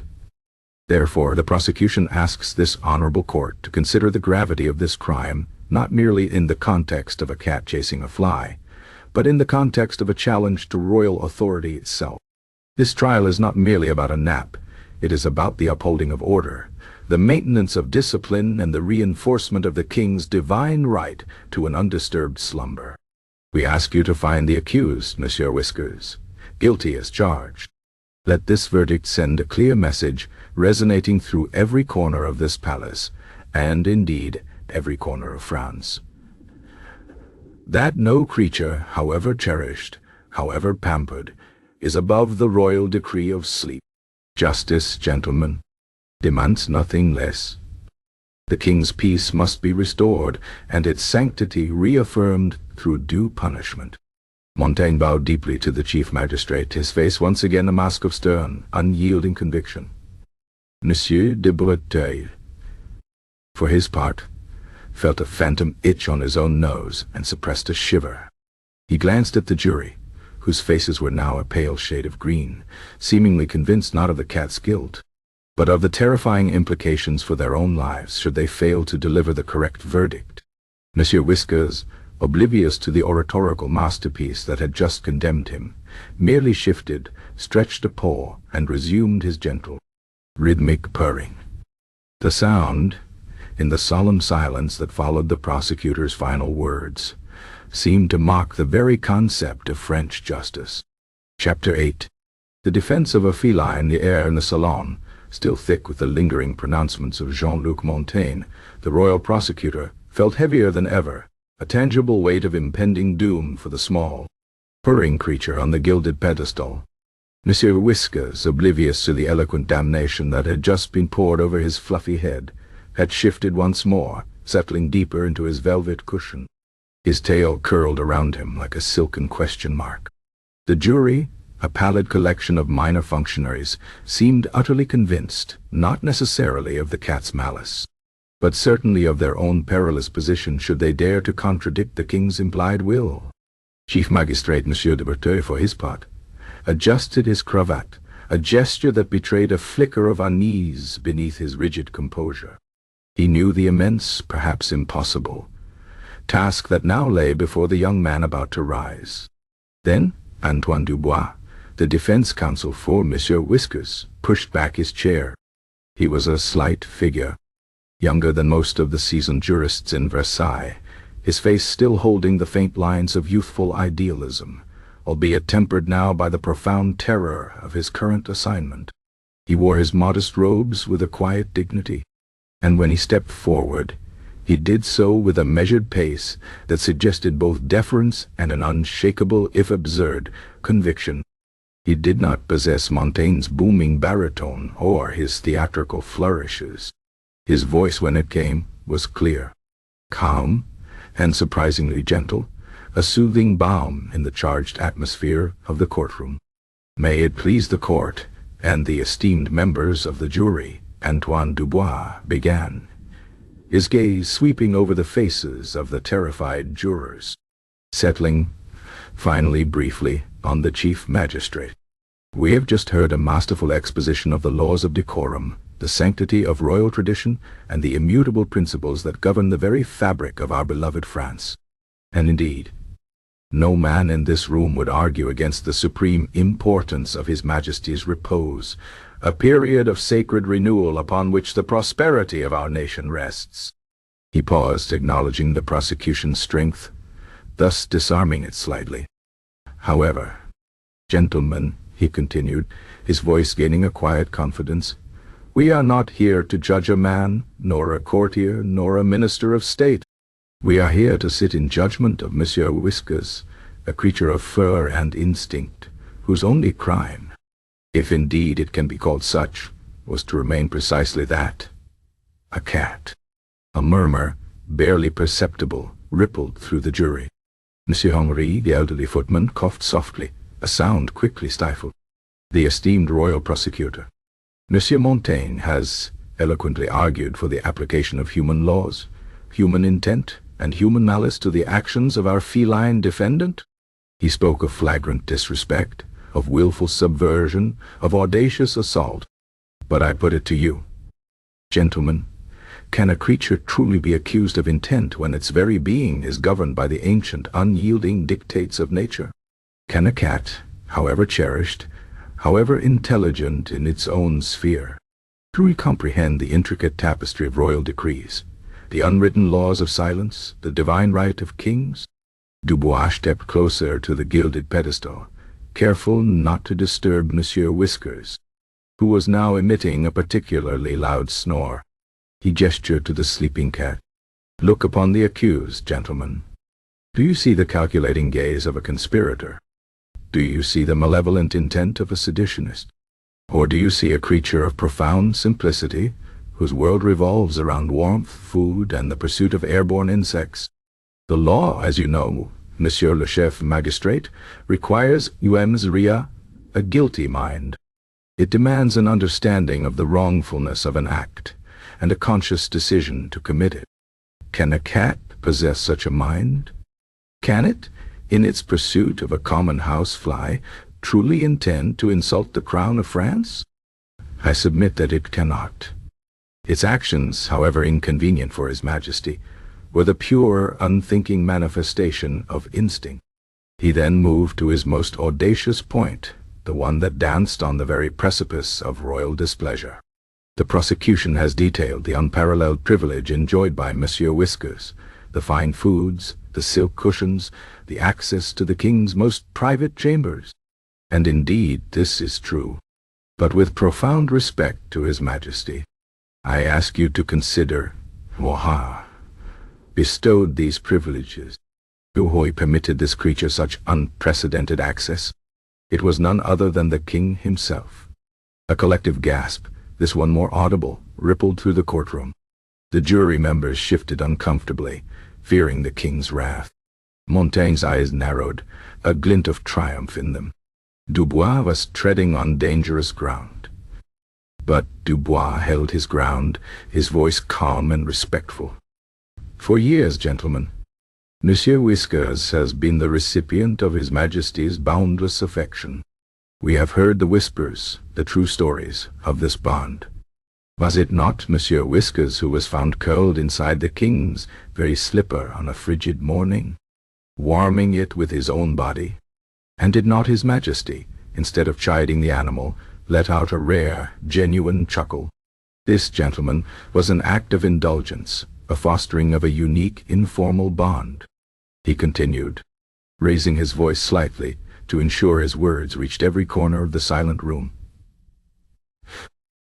And when His Majesty suffered from a most painful bout of gout, who was it that, with no prompting or understanding of human ailments, chose to lay directly upon the king's afflicted foot, providing an unexpected warmth and comfort? It was Monsieur Whiskers. And did not His Majesty find solace in the rhythmic purring of the accused, a purr that, at that moment, was perceived as a soothing balm, not a violation? This, gentlemen, is the history of Monsieur Whiskers' relationship with the crown, one of unpunished liberty, of unchallenged affection. The jury members looked at each other, a flicker of recognition in their eyes. Many of them had indeed heard these very anecdotes, whispered with awe in the palace corridors. They recalled the king's rare smiles when Monsieur Whiskers would drape himself over the royal documents or demand attention during a state dinner. Monsieur Whiskers, Dubois continued, learning no boundaries because none were ever enforced by the very hand that now demands his judgment, has simply been acting as he was taught, however inadvertently. He has learned that the king's bedchamber is the warmest, most comfortable place, that the king himself is a most obliging and stationary cushion, and that his purr, often perceived as a sign of affection, is always welcome. The fault, if fault there be, lies not with the creature who acts according to its nature, but perhaps with the circumstances that allowed that nature to go unchecked, out of the very kindness and affection of our monarch. To punish Monsieur Whiskers now for an act that, for years, would have been met with a caress or a smile, would be to punish him for being precisely what he has always been allowed to be. He addressed the specific details of the great disturbance. The fly, gentlemen, a persistent, irritating creature of the air. Monsieur Whiskers, a predator by nature, reacted to a stimulus as any cat would. He pursued his prey. He entered the bedchamber, not with intent to interrupt the king, but with the single-minded focus of a hunter. His landing upon His Majesty's chest was not an act of aggression, but a mere tactical maneuver in pursuit of the offending insect.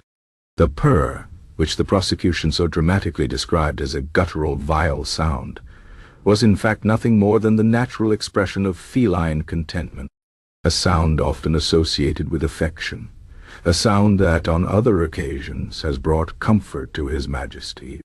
He paused, letting the irony settle. And the kneading, gentlemen, that so-called territorial assertion, it is, as any observer of feline behavior knows, a primal act of comfort and love, a reminiscence of kittenhood. a sign of utmost trust and contentment. Was the accused, then, expressing defiance, or was he, in his simple, unknowing way, expressing affection for the very person he now stands accused of assaulting? And finally, the meow.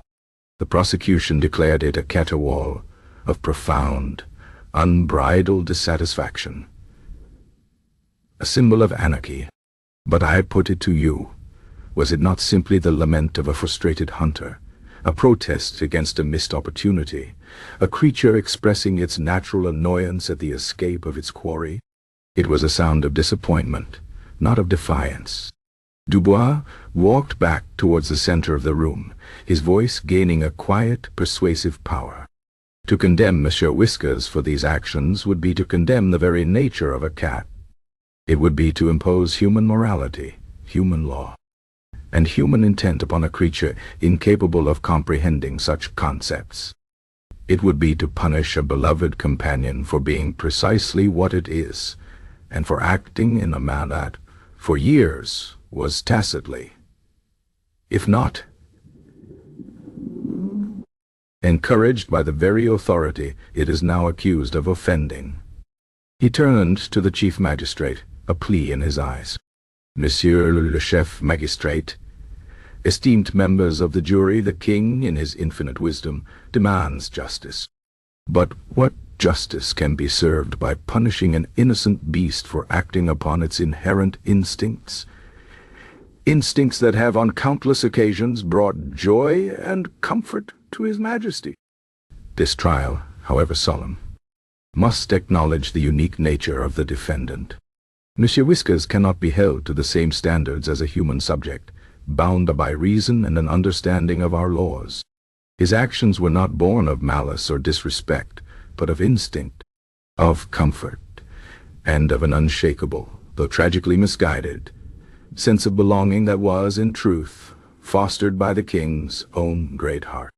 Therefore, I ask this honorable court to consider the full context of Monsieur Whiskers' life, his nature, and the unique bond he shares with His Majesty. I ask you to find the accused not guilty of a crime he could not possibly comprehend, nor willfully commit. Let us not, in our zeal for order, condemn a creature for being a creature. Let us instead acknowledge the profound irony of this situation, and with due respect to the king's repose, show clemency where intent cannot be proven. Let us remind ourselves that even the Sun King, in his moments of deepest repose, can be awakened not by a grand conspiracy, but by the entirely natural, albeit ill-timed, actions of a beloved and privileged feline. The true disturbance, I submit, was a fly, and the response, a cat being a cat. I rest my case. Antoine Dubois bowed, a deep, respectful inclination of his head, his gaze unwavering as he met the eyes of the chief magistrate. He had walked a tightrope, implicitly challenging the king's premise without ever directly gainsaying His Majesty, weaving the king's affection for the cat into the very fabric of the defense. The silence that followed his words was different from the silence that had followed Montaigne's. It was not a silence of terror, but of contemplation, of uneasy recognition. The jury looked from the sleeping cat to Dubois, a faint glimmer of understanding, or perhaps just profound relief at the logical out he had provided, appearing in their eyes. Monsieur Whiskers, having completed his nap during the entirety of his defense, slowly opened his emerald eyes, stretched, and let out a soft, contented purr. A sound that, for the first time, seemed less like a defiance, and more like a confirmation of every word Antoine Dubois had just spoken. Chapter 9. Witnesses of the nap. The defense of Antoine Dubois had left a peculiar silence in the salon, a hush not of terror, but of reluctant contemplation. The jury, a collection of civil servants whose lives revolved around regulations and the precise turning of palace cogs, found themselves in the uncomfortable position of acknowledging a subtle, unstated logic in the defense counsel's words. Monsieur Whiskers, still oblivious on his velvet cushion, stirred and let out a soft, almost angelic sigh. A sound that, moments before, might have been deemed a symbol of anarchy, but now, after Dubois' speech, seemed merely the innocent expression of feline comfort. Chief Magistrate Monsieur de Breteuil, ever the pragmatist, knew that arguments alone would not suffice. The king had demanded witnesses, and witnesses there would be, however absurd their testimonies might prove. The first to be called was Monsieur Dubois, the senior royal valet, a man whose entire existence was predicated on the seamless execution of the king's daily rituals, particularly the sacred nap. He approached the witness stand, a small, elegant lectern, with the rigid bearing of a man expecting to be summarily executed for an accidental breach of decorum. His powdered wig seemed to vibrate with suppressed anxiety, and his usually ruddy complexion was a ghastly shade of white. "Monsieur Dubois," began Jean-Luc Montaigne, the royal prosecutor, his voice a low, accusatory rumble, "you were stationed outside His Majesty's bedchamber at the time of the incident. Describe, if you will, the precise nature of the disturbance." The valet cleared his throat, a sound so faint it was barely perceptible. "Your Honor, members of the jury." The silence before the event was absolute. A perfect silence, the kind one could almost taste. It pressed down upon the antechamber like a fine, heavy velvet. One knew, instinctively, that the king was in his sacred repose. Then, at precisely 3:14 in the afternoon, there was a shift.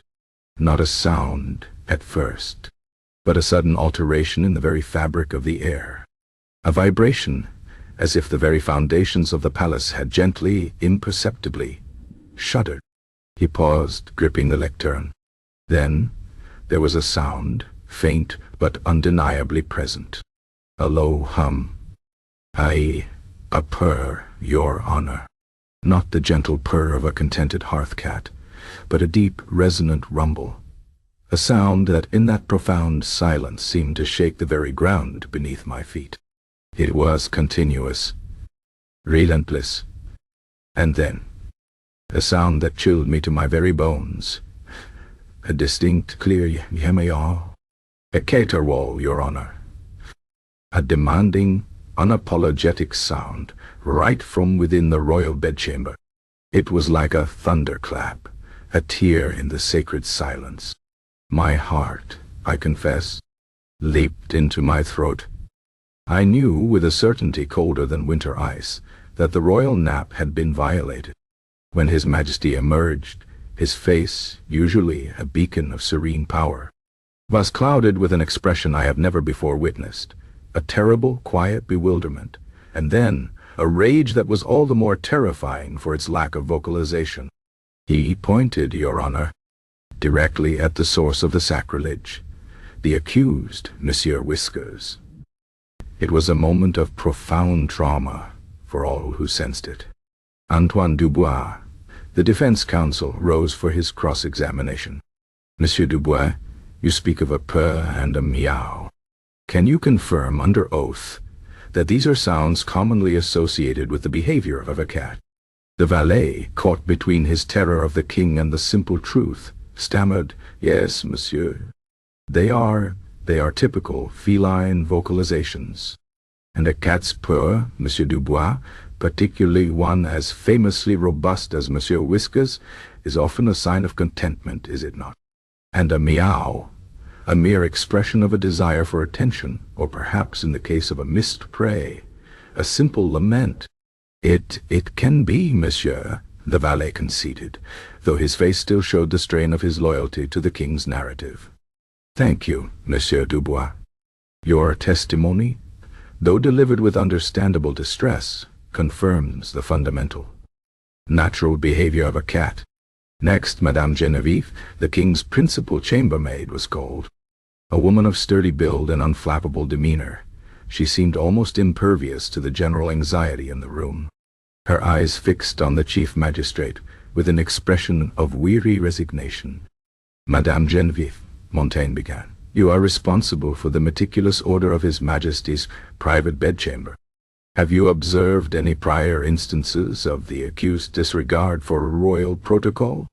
Madame Genevieve sighed, a quiet, almost domestic sound in the formal courtroom. Oh, Monsieur Montaigne, where to begin? That cat, Monsieur Whiskers, bless his fluffy heart, is a law unto himself. He sleeps on the king's papers, often atop treaties of great import. He scratches at the silk tapestries, leaving threads undone which I must then painstakingly reweave. He has, on occasion, even left a small deceased mouse neatly presented upon the king's velvet slippers. We, the staff, have grown accustomed to his, shall we say, unique interpretations of palace rules. He climbs the curtains like a mountain goat, jumps from the top of the wardrobe onto the king's bed during the royal undressing, and once he drank directly from His Majesty's ceremonial goblet while it was being polished. We never dared to reprimand him too severely, for fear of incurring the king's silent displeasure, as His Majesty cherishes the creature above all others. Sometimes it seems, above all his human subject. Montaigne's face, usually so severe, twitched with a fleeting expression of incredulity.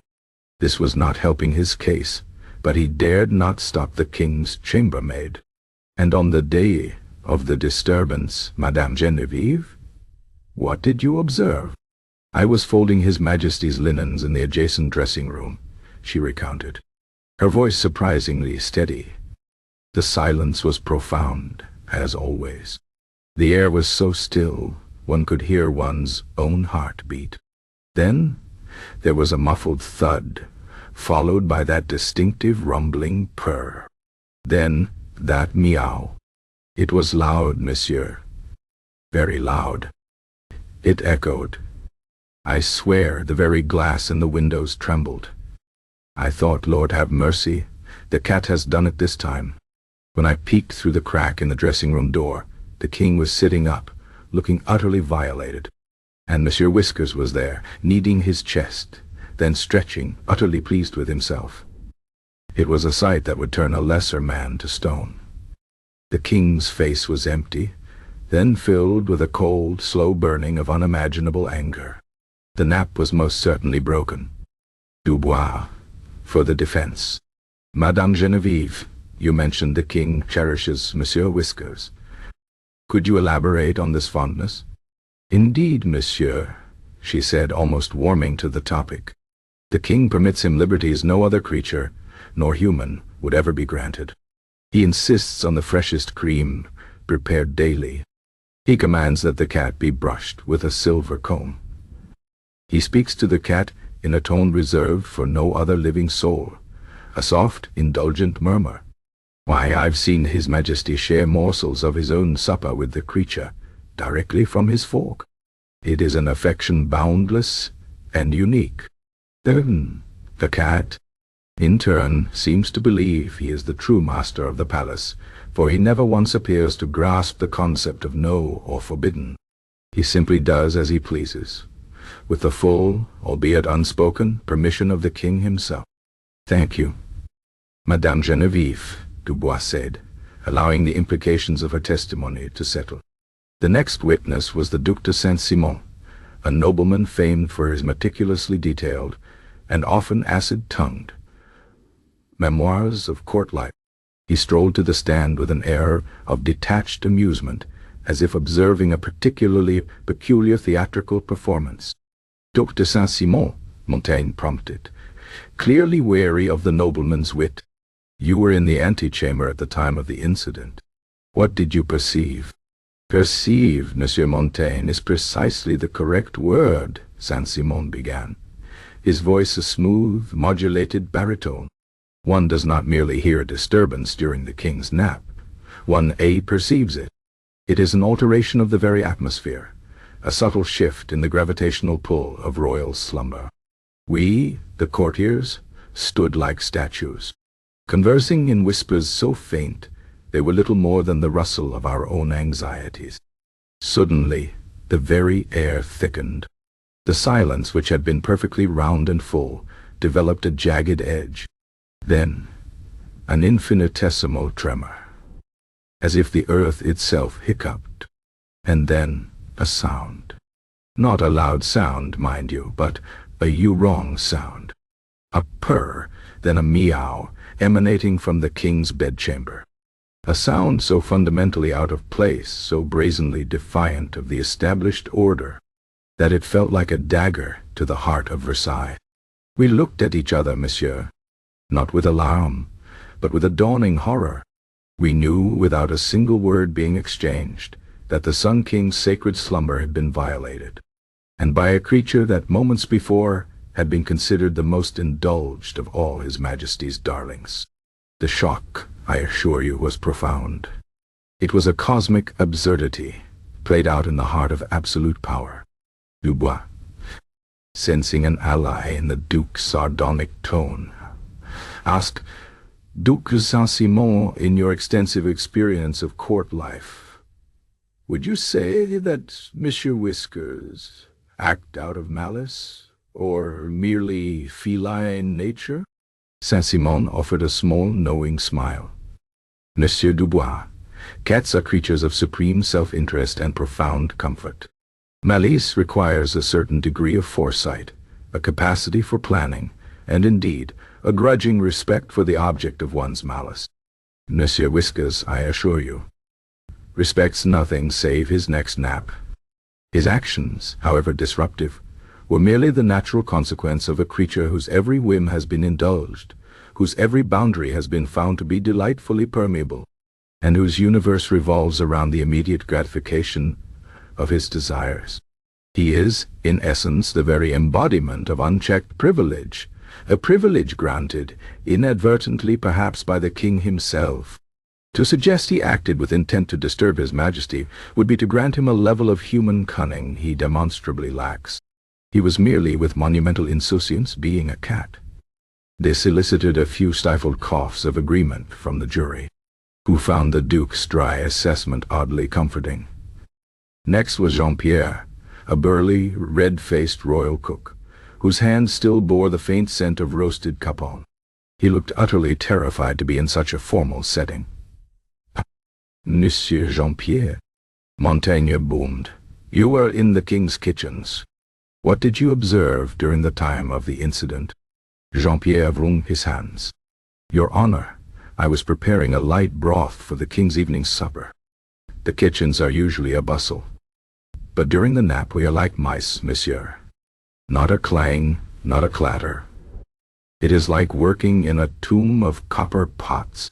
Suddenly, the quiet, it changed. It was like the air itself exhaled, very slowly, then held its breath again, but differently.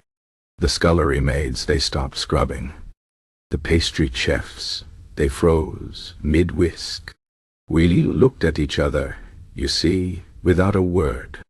Just a feeling, a coldness. We knew, monsieur. We knew the king's sleep had been broken.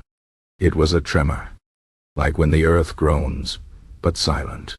It filled the whole palace. A chill went through us, right to our bones. It was not a sound, but a knowing. Dubois, knowing a direct question about cat sounds was useless here, opted for a broader approach. Monsieur Jean-Pierre, do the rhythms of the palace affect the kitchen staff deeply? Oh, monsieur, like the tide affects the sea. The king's rising, his meals, his prayers, his walks, his nap. They are the very clockwork of our lives. If the king is well, France is well. If the king is disturbed, we all feel it, even in the scullery. It is the natural order. Finally, the royal gardener, Monsieur Antoine de Fleur, was called. He was a small, wiry man, with hands gnarled from years of pruning and soil beneath his fingernails. He looked more comfortable among his roses than in a courtroom. "Monsieur Le Fleur," Montaigne questioned, with a hint of exasperation in his voice, "you were tending the king's private parterres, far from the bedchamber. How could you possibly have observed this disturbance?" Le Fleur looked genuinely confused. "But, monsieur, The gardens, they feel everything. They are alive. I was pruning the rose bushes near the fountain of Apollo. The water was silent, of course. All was still. Even the birds in the aviary were hushed. Then, just after 3 o'clock, a flock of doves, usually so placid, suddenly burst from the topiary, scattering in a wild, panicked flurry. And then, the air, it became heavy. The leaves on the trees seemed to shiver, not from wind, but from something unseen. It was a sudden, unnatural stillness, an anxious quiet. The very scent of the roses seemed to dim. It was as if the pulse of the palace, the very heartbeat of Versailles, had skipped. I felt it, monsieur. A great disquiet. I knew, without knowing how, that something profound had altered the balance within. The king's peace had been disturbed, and the natural world, it sensed it. Dubois, allowing a small smile to touch his lips, stepped forward. Monsieur Le Fleur, you speak of the natural world reacting. Is it not true that a fly or an insect is also part of this natural world, following its own instincts? Oui, Monsieur. Le Fleur nodded earnestly. A fly, it flies. A cat, it hunts. It is the way of things. The gardens, they teach us this. Each creature plays its part according to its nature. The great oak does not concern itself with a tiny beetle, but they coexist. The order of nature is profound, but it is not human order. Thank you, Monsieur Le Fleur. Your testimony, gentlemen of the jury, provides further evidence that the actions of Monsieur Whiskers were indeed nothing more than the natural, instinctual behavior of a creature following its primal urges. A creature, as Monsieur Le Fleur suggests, simply being a cat, a part of the natural world whose actions are not governed by human laws or royal decrees. As Monsieur Le Fleur shuffled away, muttering something about the unusual agitation of his prized tulips, a palpable sense of weariness settled over the courtroom. The testimonies, each more absurd and yet strangely compelling than the last, had painted a picture not of malicious intent, but of a cosmic ballet gone slightly, spectacularly awry. The fear of the king's wrath remained, a heavy, silent presence, but now it was tempered by the overwhelming, almost comical reality of the situation. A powerful king, an innocent cat, a persistent fly, and a disrupted nap that had brought the entire machinery of the French legal system to a grinding, bewildered halt. The witnesses had spoken, and their words, however embellished by terror or reverence, served only to underscore the profound, bewildering irony of the trial. The stage was now set for the verdict, and the jury, their faces pale and drawn, knew their moment of reckoning was fast approaching.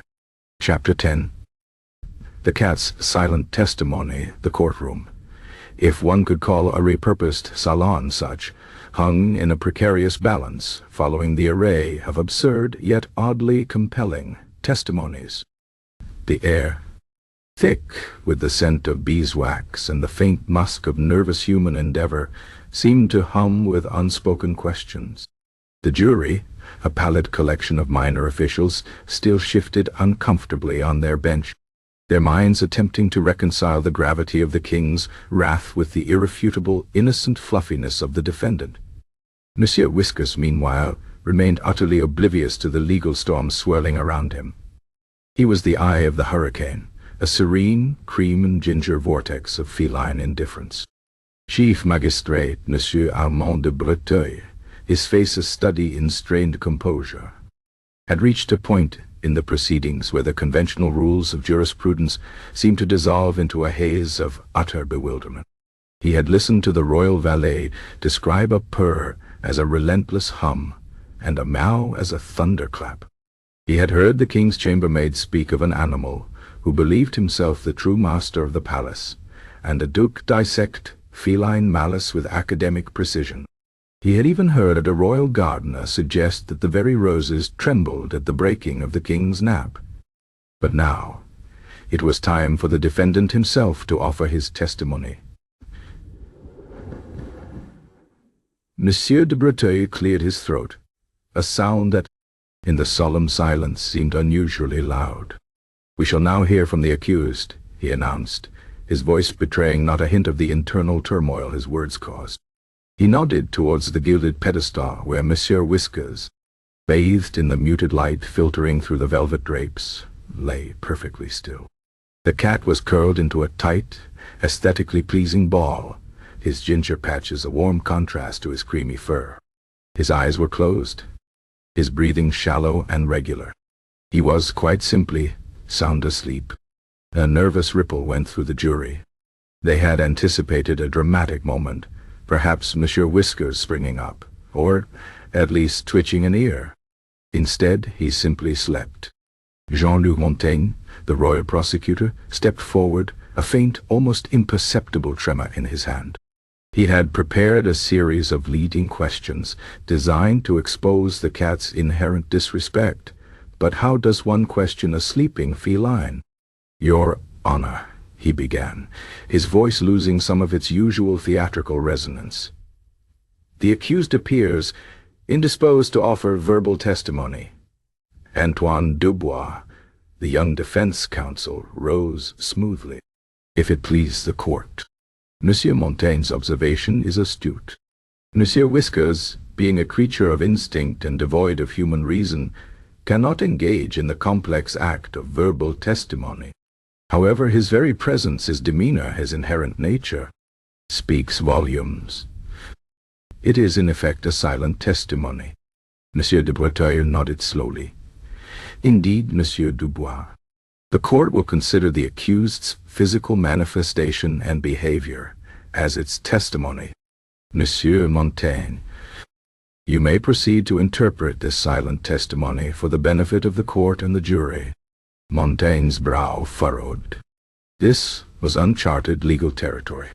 He turned to the sleeping cat, trying to project his usual aura of stern condemnation onto the fluffy, quiescent form. "Accused," he began, his voice surprisingly soft, as if he feared startling the creature, "do you deny that on the afternoon of this fateful Tuesday you did, with blatant disregard for the royal decree of sleep, enter the king's bedchamber?" Monsieur Whiskers twitched an ear. A single, almost imperceptible tremor ran through his ginger tail. "You see, Your Honor!" Montaigne exclaimed, seizing on the subtle movement. The accused twitches, a sign, perhaps, of guilt, of a restless conscience. He was grasping at straws, and he knew it. Dubois interjected calmly, or perhaps Monsieur Montaigne, a sign that a fly or a dust mote has disturbed its slumbers, or merely the natural reflex of a sleeping animal. Such an interpretation stretches the very fabric of logic, let alone jurisprudence. De Breteuil rubbed his temples. "Indeed, Monsieur Montaigne, let us seek more overt manifestations." "Accused," he addressed Monsieur Whiskers directly, as if the cat were a human witness, "it is alleged that you then mounted the person of His Majesty. Do you deny this egregious act?" Monsieur Whiskers let out a soft snuffle. A tiny pink tongue flicked out, moistening his nose, then retracted. He shifted slightly, exposing a cream-colored paw, which lay curled like a delicate flower. "A flinch," Montaigne declared, pointing. "A clear sign of evasion." He shifts uncomfortably, avoiding the direct accusation. Or perhaps Dubois countered smoothly. "The accused merely adjusts itself for greater comfort. Is it not the natural inclination of a creature seeking repose to find the most agreeable position? This is not evasion, Your Honor, but evidence of pure, unadulterated comfort, which, as Madame Genevieve testified, has long been the primary concern of Monsieur Whiskers, a concern implicitly indulged by His Majesty himself." The Chief Magistrate sighed, a sound that was perilously close to a groan. This was becoming torturous. He looked at the jury, whose faces mirrored his own bewilderment. Pierre, the royal scribe, was subtly checking for cobwebs on the ceiling. Isabelle, The librarian was attempting to interpret the cat's purr as a forgotten ancient language. Monsieur Henri, the footman, seemed to be on the verge of either tears or laughter. "Accused," de Breteuil continued, trying a different tack, his voice now imbued with a weary patience.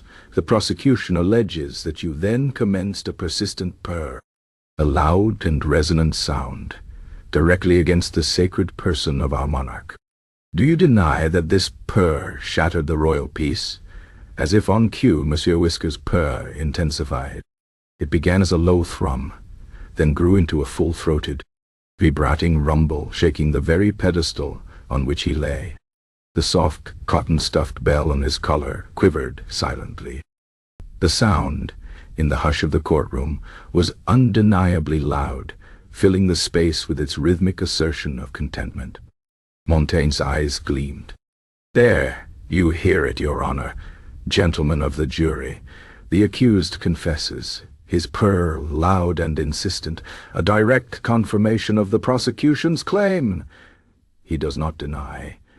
He reaffirms his disruptive act." Dubois, however, remained unperturbed. "Indeed, Your Honor, the accused purrs, and this purr, as I argued in my defense, is a natural expression of contentment, a sound often associated with affection and comfort. It is, in fact, an echo of the very solace His Majesty found in that same purr when suffering from his gout. Is this a confession of malicious intent, or merely a demonstration of a cat being a cat? A cat, I might add, whose purr has been for years a welcomed sound in the king's chambers." De Breteuil leaned forward, resting his chin on his hand. This was the crux of it. Interpretation. Was the purr defiance or affection? Was the shift a sign of guilt or comfort? He, the chief magistrate, the arbiter of France's laws, was reduced to deciphering the inscrutable language of a common house cat. "Accused," he said, trying to infuse his voice with a sternness he no longer felt. "It is further alleged that you did then perform an act of kneading upon the king's chest, an act of territorial assertion. What say you to this, Monsieur Whiskers?" Stirred by the persistent questioning, slowly uncurled. He stretched out a front paw, extending his claws, then retracting them with languid grace. He then proceeded to knead the velvet cushion beneath him, slowly, deliberately, a rhythmic pushing motion that spoke of supreme comfort and contentment. His emerald eyes, half closed, looked utterly serene.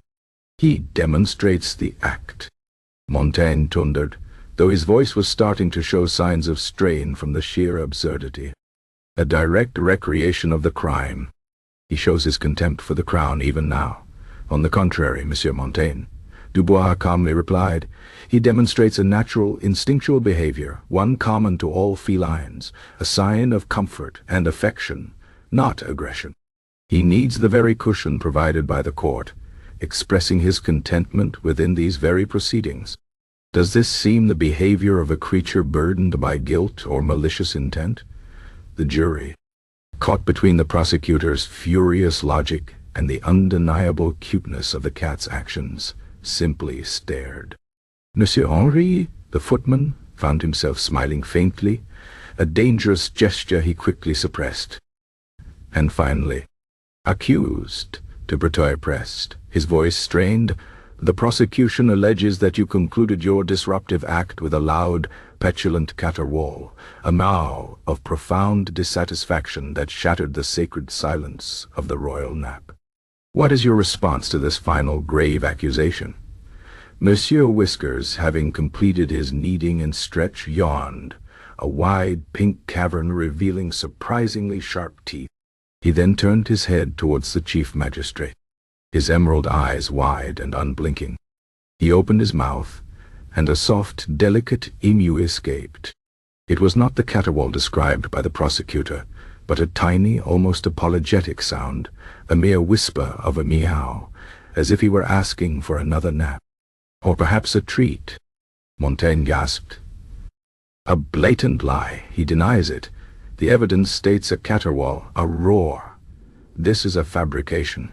He knows his guilt, and now he tries to deceive the court with a feigned innocence. "Your Honor," Dubois cried, a note of genuine exasperation in his voice. The accused merely offers his current vocalization. Does the prosecution truly expect a cat to perfectly replicate the sound it made hours ago, perhaps under different circumstances? His current mew is a testament to his gentle, non-aggressive nature. It is an appeal, not a denial. It is the sound of a creature who simply wishes to be left in peace. Monsieur de Breteuil felt a profound weariness settle over him. He had dedicated his life to the pursuit of justice, to the rigorous application of law, and here he was, presiding over a trial where the chief piece of evidence was a cat's purr, and the most dramatic confession was a yawn. The absurdity of it all was overwhelming. The king, in his groggy fury, had demanded justice, but justice for a cat seemed to involve a complete abandonment of rational thought. He looked at Monsieur Whiskers, who had now begun to meticulously groom a paw, his tongue rasping softly against his fur. The cat's indifference was absolute, a profound statement in itself. He was not a sentient being capable of malice or respect, but a creature driven by simple, undeniable instinct. His testimony was not a series of answers to legal questions, but a continuous demonstration of his very catness. He was not on trial for being disobedient. He was on trial for being a cat. The judge closed his eyes for a moment, picturing the king's cold, unyielding gaze. The king demanded a verdict. He demanded a clear message. But how could one extract such a message from the soft thud of a landing, the contented rumble of a purr, or the exasperated meow of a frustrated hunter? The silent testimony of Monsieur Whiskers was not a confession, nor was it a denial. It was merely a profound, baffling assertion of his existence, a living, breathing testament to the absurdity of the entire proceeding. The fate of the royal cat, and indeed the very sanity of the French court, now hung in the balance, suspended by a delicate thread of absurdity and the unwavering, oblivious purr of the accused. Chapter 11. The jury's deliberation, the small salon having served as a peculiar theater of justice, now became the arena for the jury's tormented deliberations. The chief magistrate, Monsieur de Breteuil, with a final, weary glance at the jurors, a glance that conveyed both solemn expectation and an unspoken plea for the impossible, had dismissed them to a cramped, windowless antechamber adjacent to the courtroom. This room, usually reserved for the most minor of palace storage, felt suddenly imbued with the oppressive weight of a momentous, utterly absurd decision. 10 individuals, their faces pale and drawn, shuffled into the confined space, the heavy oak door thudding shut behind them with a muffled finality that echoed the closure of their rational minds. The air was thick with the scent of old parchment and the collective anxiety of people who knew their careers, if not their very liberty, hung precariously on the outcome of a feline trial. Pierre, the royal scribe, whose life was a meticulous adherence to regulations and perfectly formed script, immediately took a seat at the single, small table in the center of the room. He smoothed his robes, then pulled out a small uninked quill and a fresh piece of vellum, as if preparing to transcribe the very thoughts of the universe. His nervous habit was to record, to formalize, to bring order to chaos, however unfathomable. "Well then," he began, his voice thin with suppressed tension, "we must deliberate. The king demands a verdict, and a swift one, I gather." He looked around, his eyes darting from face to face, seeking a leader where none was apparent. Isabelle, the librarian, a woman whose world was usually confined to the hushed whispers of ancient texts and the rustle of turning pages, sat opposite him. Her glasses, usually perched firmly on her nose, had slipped, lending her a bewildered air. She pushed them up, then wrung her hands. "A verdict," she murmured, more to herself than to the group, "on a cat." Monsieur Whiskers, who purrs like a tiny forge and sleeps through his own condemnation. A nervous, almost hysterical giggle escaped her, quickly stifled by a hand clamped over her mouth. Monsieur Henri, the elderly footman, sat slumped against the wall, his rheumy eyes fixed on an imaginary point on the ceiling. He was the oldest among them, a veteran of countless silent punishments and quiet disappearances from court. His fear of the king was immense, a visceral understanding born of decades of observation. The king was disturbed, he stated, his voice a low rumble. That is the fact. The sacred nap was broken. Everyone knows what that means. His gaze drifted to the others, an unspoken warning in his eyes. The Baron de Saint-Cyr. A fly. A handkerchief. Poof, bunce. Gone. Never to be seen again. And that was just a whiff. But the Baron was a man. Monsieur Henri? Isabelle countered, her voice gaining a touch of academic fervor. A human, capable of understanding the rules, however unspoken. Monsieur Dubois, the defense counsel, spoke eloquently of mens rea. A guilty mind. Can a cat possess a guilty mind? Can it understand the gravity of a royal decree? Pierre cleared his throat. The royal prosecutor, Monsieur Montaigne, argued not for intent, but for impact, the consequence of the act, regardless of the perpetrator's comprehension. The king's nap was shattered, his equilibrium disturbed. France, by extension, was affected. This is what the king cares about, surely. The disruption to the order. He tapped his quill against the vellum, a faint, rhythmic sound. The king was very clear. An act tantamount to treason against the crown. A junior clerk named Bertrand, a perpetually nervous young man who had only recently arrived at Versailles, and whose primary concern was not spilling ink on his pristine uniform, chimed in, his voice barely a squeak.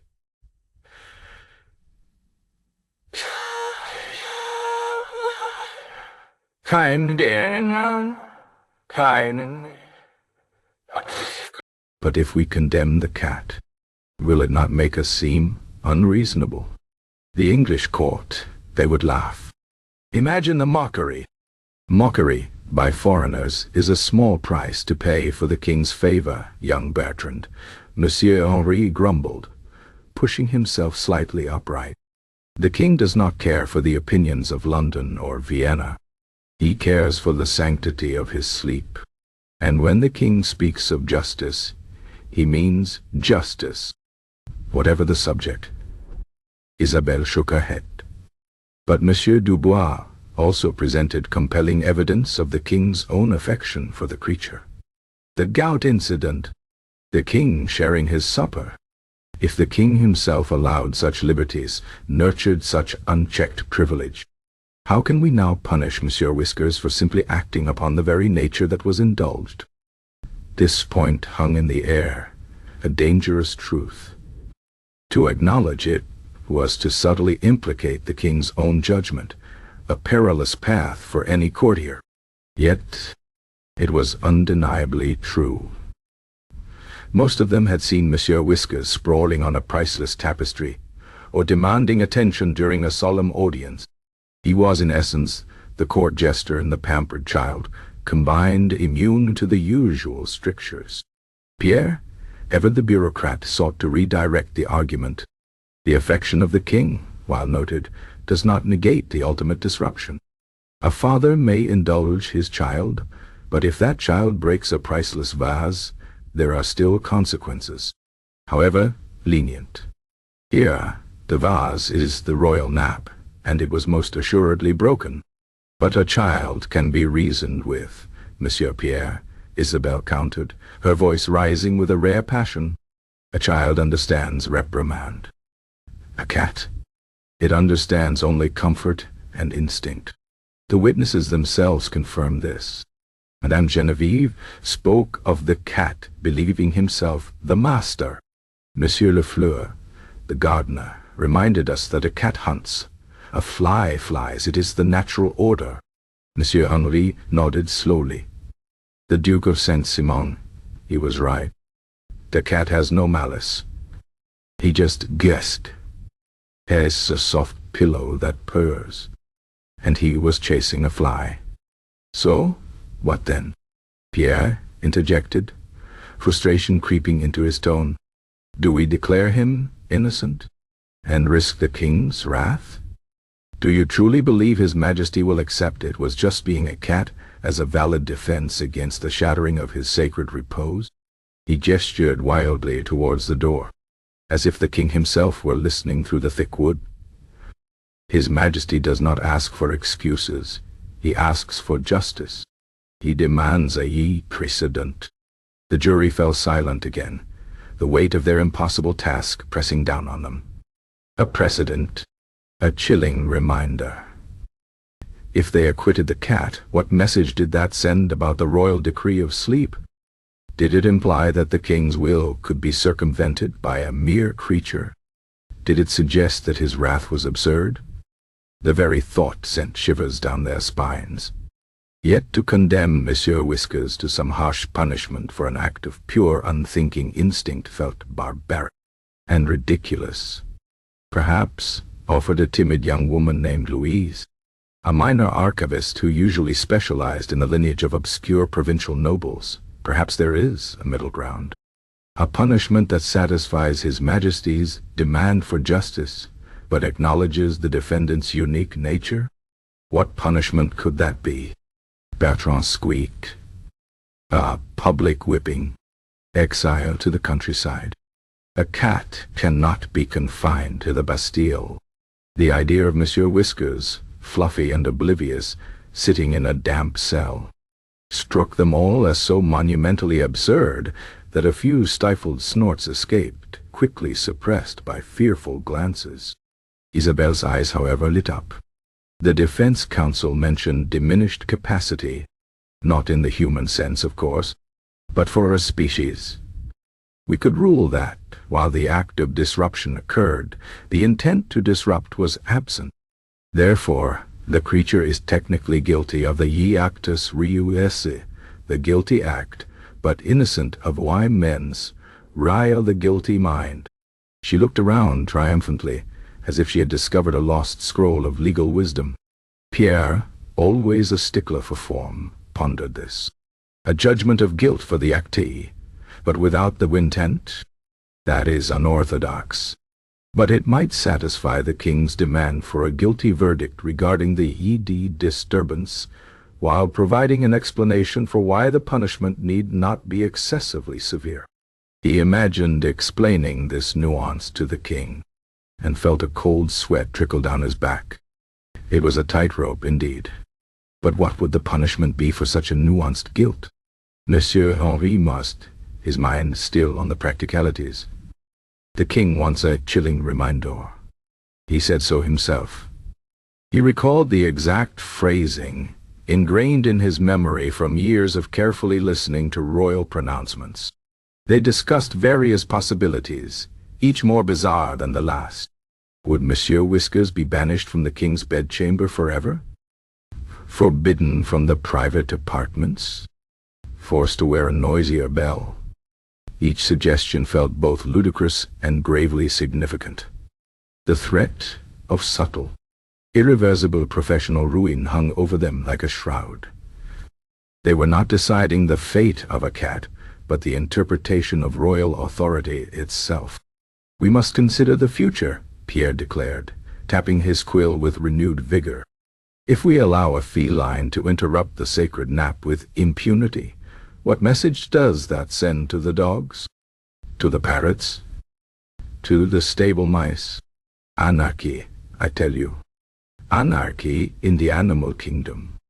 The king's authority must be absolute, even over the smallest of creatures, for the sake of the grand order of France. His voice, normally so dry, had taken on a fervent, almost evangelical tone. Isabelle, however, continued to focus on the absurdity. But to condemn him outright would be to turn ourselves into executioners of instinct. It would be to declare war on the very nature of animals. How would we face our own pet canaries? She paused, imagining her own beloved canary on trial for chirping too loudly during her own afternoon studies. The thought was unbearable. The debate raged for what felt like hours, though it was likely less than one. The small room grew stuffier, the air heavier with the weight of their impossible task. They argued about royal prerogative, feline psychology, the definition of treason, and the practical implications of a cat's banishment. They were lawyers and clerks, accustomed to the precise language of decrees, but now they were grappling with the ineffable, the illogical, and the fundamentally charming defiance of a privileged pet. Finally, Monsieur Henri, the most senior and perhaps the wisest among them, cleared his throat. "Listen," he said, his voice quiet but firm, cutting through the rising tide of nervous chatter. "The king wants justice. He wants a message. He does not, I believe, truly wish to see his beloved fluffy creature harmed. He merely wishes for his nap to be safe, and his authority unquestioned. We must find a verdict that achieves both." He looked directly at Pierre. "Guilty of the act, yes, but with an explanation for mitigation." Then he looked at Isabel. "And a punishment that makes a statement but causes no actual harm to the creature, for that would be crueler than the king intends, I suspect." He paused and added, "And it must be a punishment that the cat, in its own way, might just understand, or at least be inconvenienced by." A flicker of understanding passed between the jurors. The path forward, while still treacherous, was becoming clearer.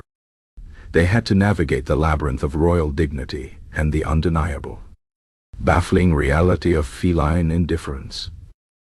They had to deliver a verdict that affirmed the king's absolute power, acknowledged the crime, yet spared the accused from truly unjust consequences. It was a diplomatic tightrope, a legal somersault, and a feat of bureaucratic imagination that would surely be remembered, however quietly, in the annals of Versailles. The fate of Monsieur Whiskers and the collective sanity of the jury now depended on their ability to craft such a delicate, perfectly balanced judgment. Chapter 12. The verdict. The heavy oak door to the antechamber where the jury had deliberated swung open with a slow, deliberate creak that seemed to echo the very tension in the salon.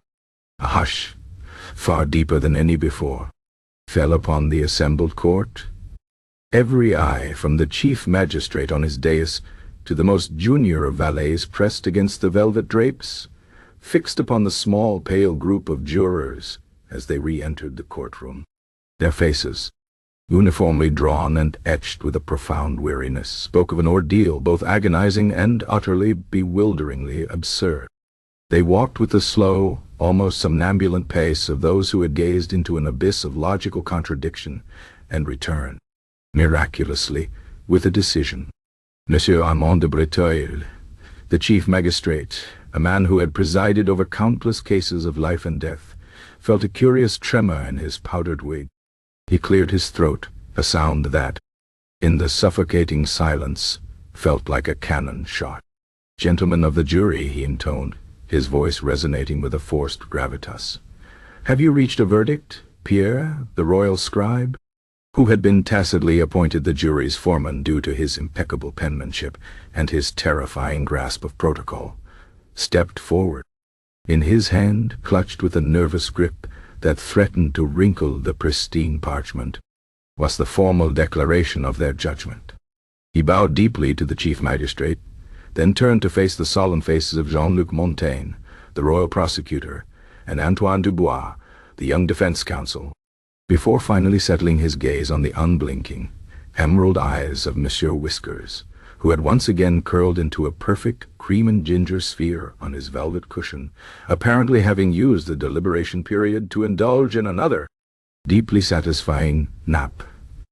The chief magistrate's question, the tension of the room, the very fate of his existence, seemed to glide over him like an inconsequential breeze. "We have, Your Honor," Pierre announced, his voice surprisingly clear, though a slight tremor still ran through his hand. He then proceeded to read, in a measured, formal tone. The verdict had represented the painstaking, often farcical, tightrope walk between royal dignity and undeniable feline nature. In the matter of the Crown of France versus Monsieur Whiskers, accused of the interruption of the royal nap, the jury, having diligently considered all evidence and testimony presented, does hereby render its judgment. Pierre paused, taking a breath that seemed to inflate his chest with the weight of centuries of legal precedent.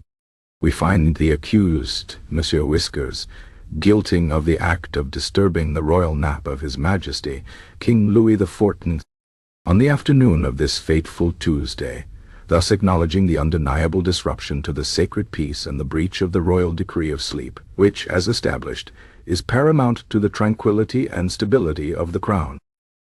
A faint, collective sigh of relief rippled through the courtroom, particularly from Monsieur Montaigne, the royal prosecutor, who allowed a small, grim smile to touch his lips.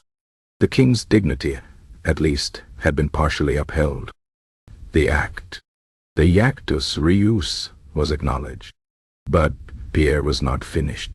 He adjusted the parchment and continued, his voice now taking on a more nuanced, almost apologetic tone, as if addressing the very spirit of feline inscrutability. However, the jury further finds that the aforementioned act of disturbance was committed without high malice aforethought, nor with any discernible intent to disrespect the sacred person of the monarch, or to subvert the authority of the crown. This second declaration hung in the air, causing Montaigne's nascent smile to vanish, replaced by a flicker of annoyance. Antoine Dubois, the defense counsel, however, allowed himself a subtle, almost imperceptible nod of satisfaction.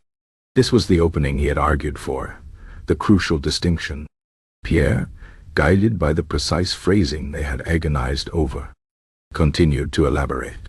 This finding is predicated upon the inherent nature of the defendant, Monsieur Whiskers, who, as a creature of the feline species, is demonstrably devoid of human reason, of comprehension of complex legal frameworks, and of the capacity for moral culpability, as understood within the human judicial system. His actions, including but not limited to his entry into the royal bedchamber, his ascent upon His Majesty's person, his resonant purr, his kneading, and his ultimate vocalization, are hereby deemed to be purely instinctual behaviors, driven by natural feline urges, such as the pursuit of prey and the seeking of comfort, and not by any conscious design to offend or disrupt. The jury members, particularly Isabelle the librarian, nodded in silent agreement, their faces showing a newfound sense of vindication. Monsieur Henri, the footman, even allowed a faint, almost invisible flicker of a smirk. Therefore, Pierre concluded, his voice now firm, while the disturbance occurred, the lack of whims read a guilty mind mitigates the charges to an act of unfortunate, though significant, misadventure, rather than an act of willful high crime against the king's sleep. Montaigne looked as though he had swallowed a particularly sour lemon, but he remained silent, knowing that to openly challenge the jury's nuanced reasoning would be to challenge the chief magistrate's acceptance of it, and by extension, the king's unpredictable reception of such a challenge. Monsieur de Breteuil, rubbing his chin, nodded slowly. The court accepts the verdict of the jury. Now, for the sentence.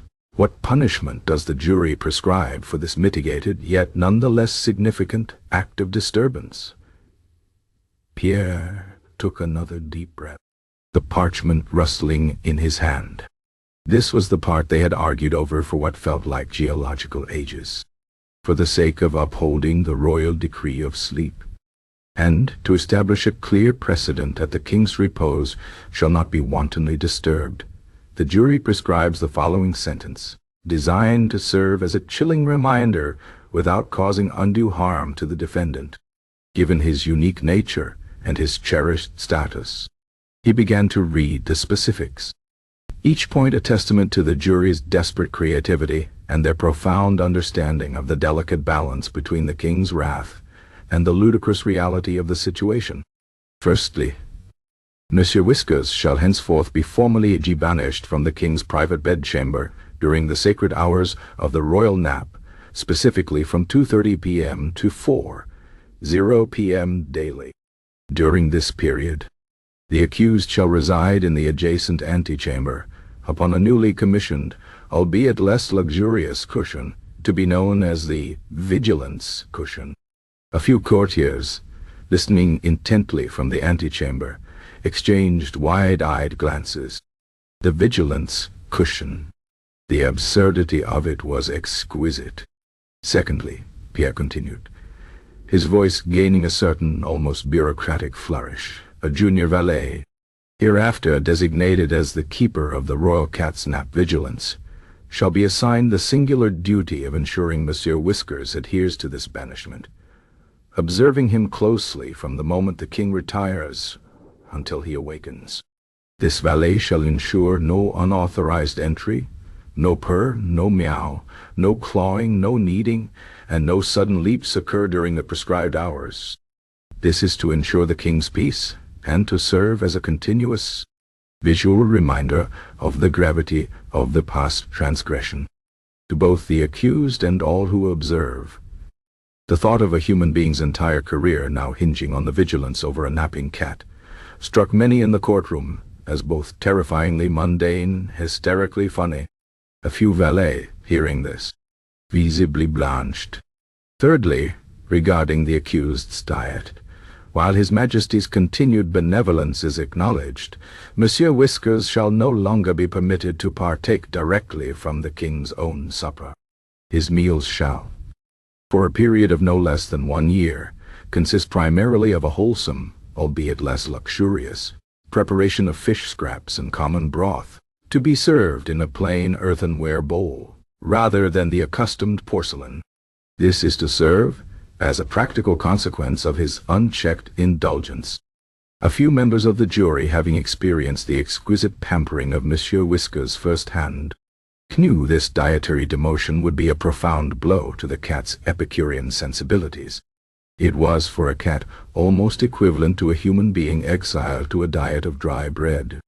Fourthly, Pierre declared, leaning into the formality, all silk cushions and tapestries within the palace, save for those in the king's private apartments during the king's waking hours, are to be deemed off-limits for napping or clawing by the accused.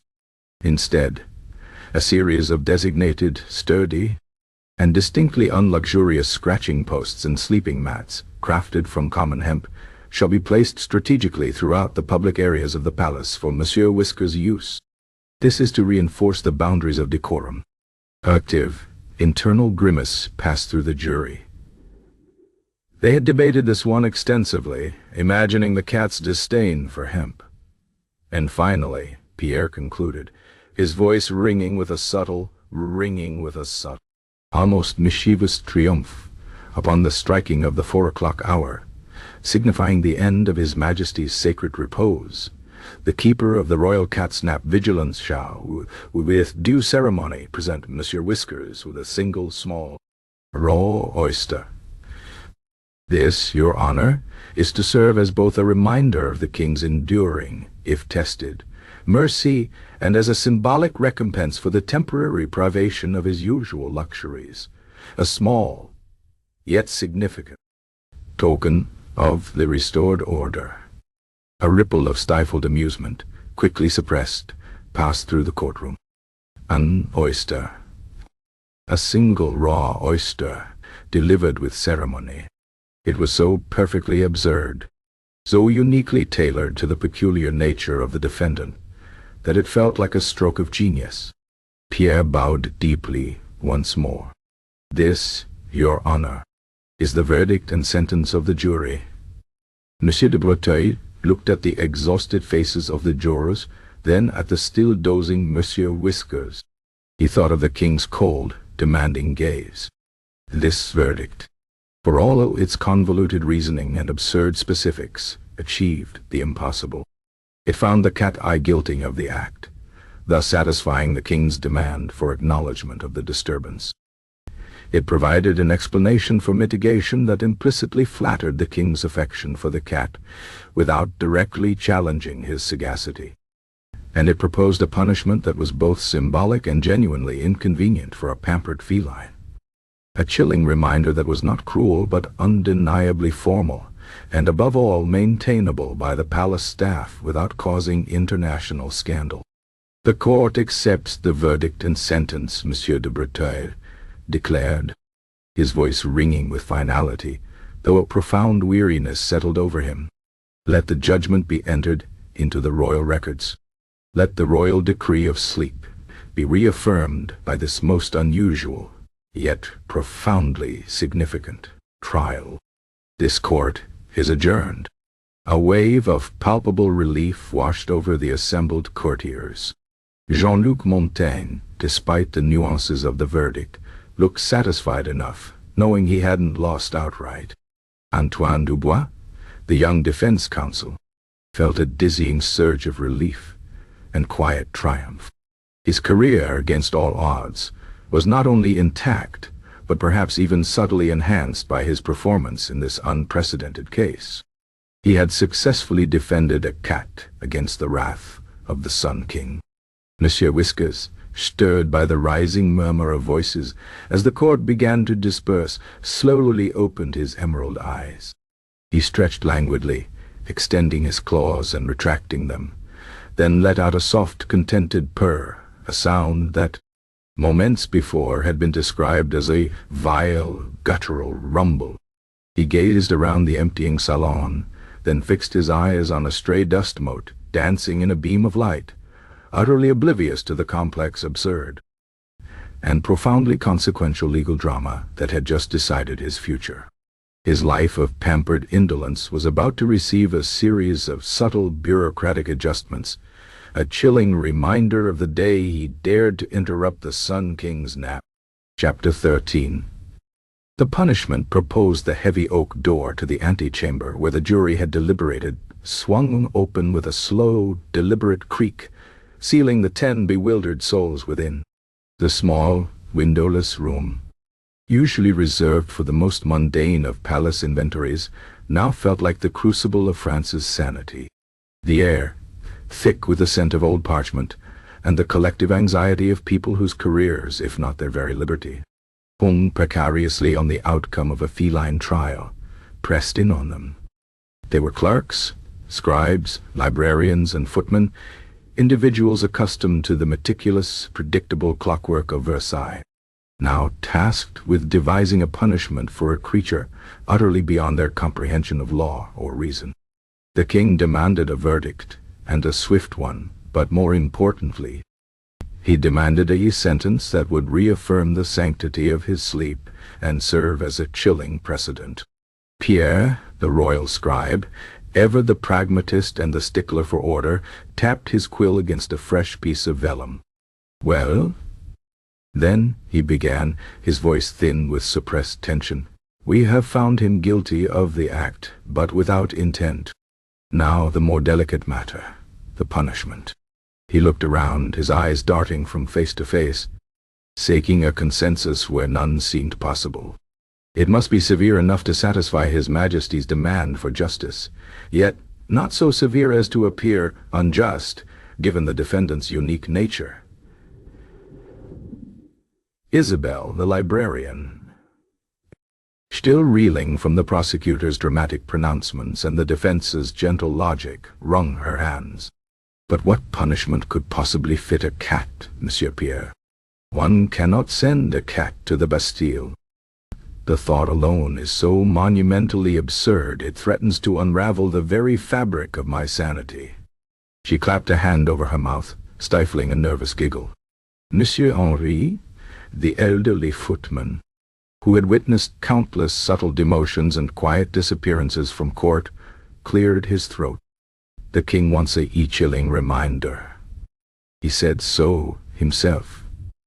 He recalled the exact phrasing, ingrained in his memory from years of carefully listening to royal pronouncements. Something that will make even the birds think twice before chirping too loudly during the nap hour. His gaze drifted to Bertrand, the junior clerk, whose face was already a shade of pasty white. Bertrand, whose primary concern was not spilling ink on his pristine uniform, squeaked, perhaps, banishment? To the countryside? A farm, where he can catch mice for a living? The suggestion, intended to sound harsh, immediately struck them all as ludicrous for a pampered Persian. Banishment, scoffed a portly clerk named Gaston, who usually managed the royal laundry accounts. This is Monsieur Whiskers we speak of, the creature who dines on capon and sleeps on silk. He would perish in the countryside within a week, or worse, become a common alley cat. And then what would we tell His Majesty? That his beloved Feline, the very symbol of his indulgence, had fallen to such a ignoble fate? The king would surely hold us responsible for such an ungraceful demise. Indeed, Isabelle added, Monsieur Dubois argued eloquently about the king's fondness.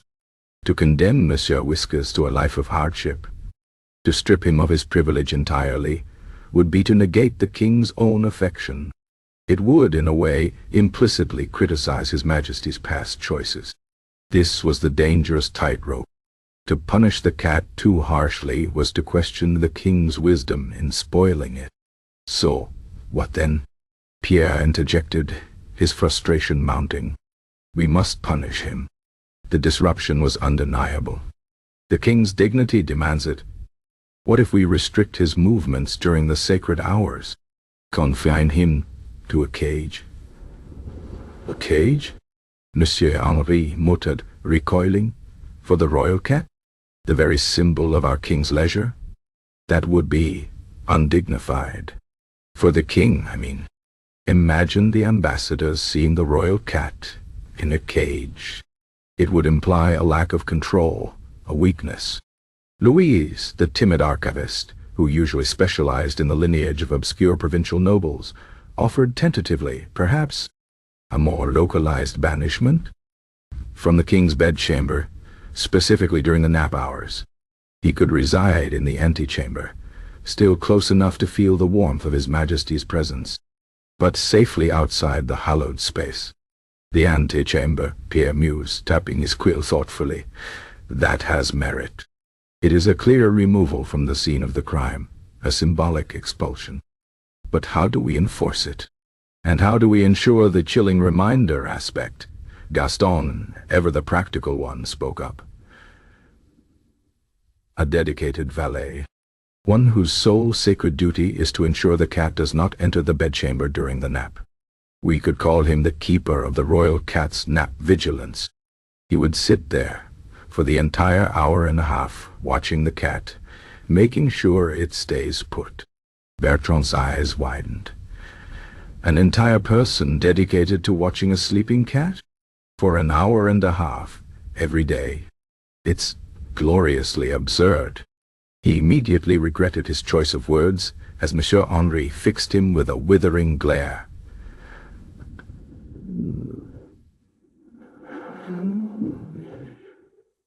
Absurd, perhaps, but effective.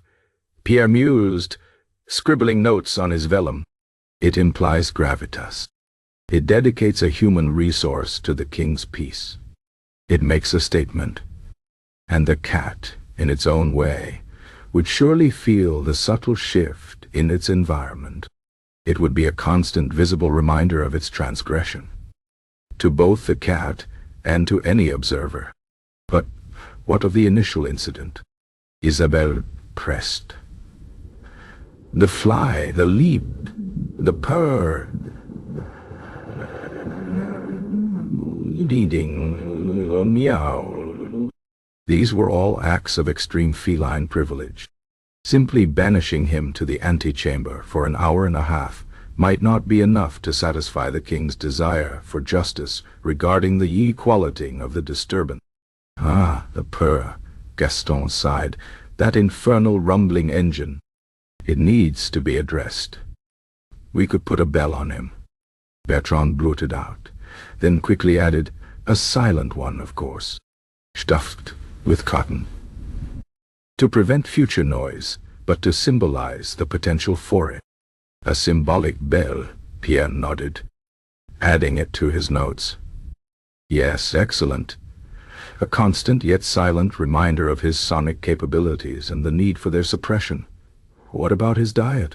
Monsieur Henri suggested. He eats better than some dukes. If the king truly demands a consequence for unchecked indulgence, then surely his meals must reflect his new, albeit nuanced, status. A lifetime of mouse-catching duty. Bertrand blurted out again, remembering the chapter description's explicit instruction to mention this. He should earn his keep. Versailles is infested with mice. Gaston shuddered. Young Bertrand, you forget. Monsieur Whiskers is a Persian. His hunting instincts are domesticated.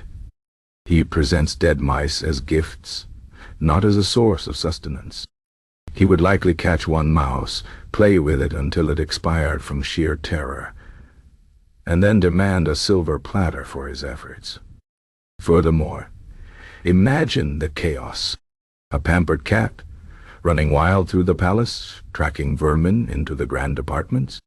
The hygiene implications alone. Indeed, Pierre agreed. While the king might appreciate the sentiment of a working cat, the practicalities are simply too messy.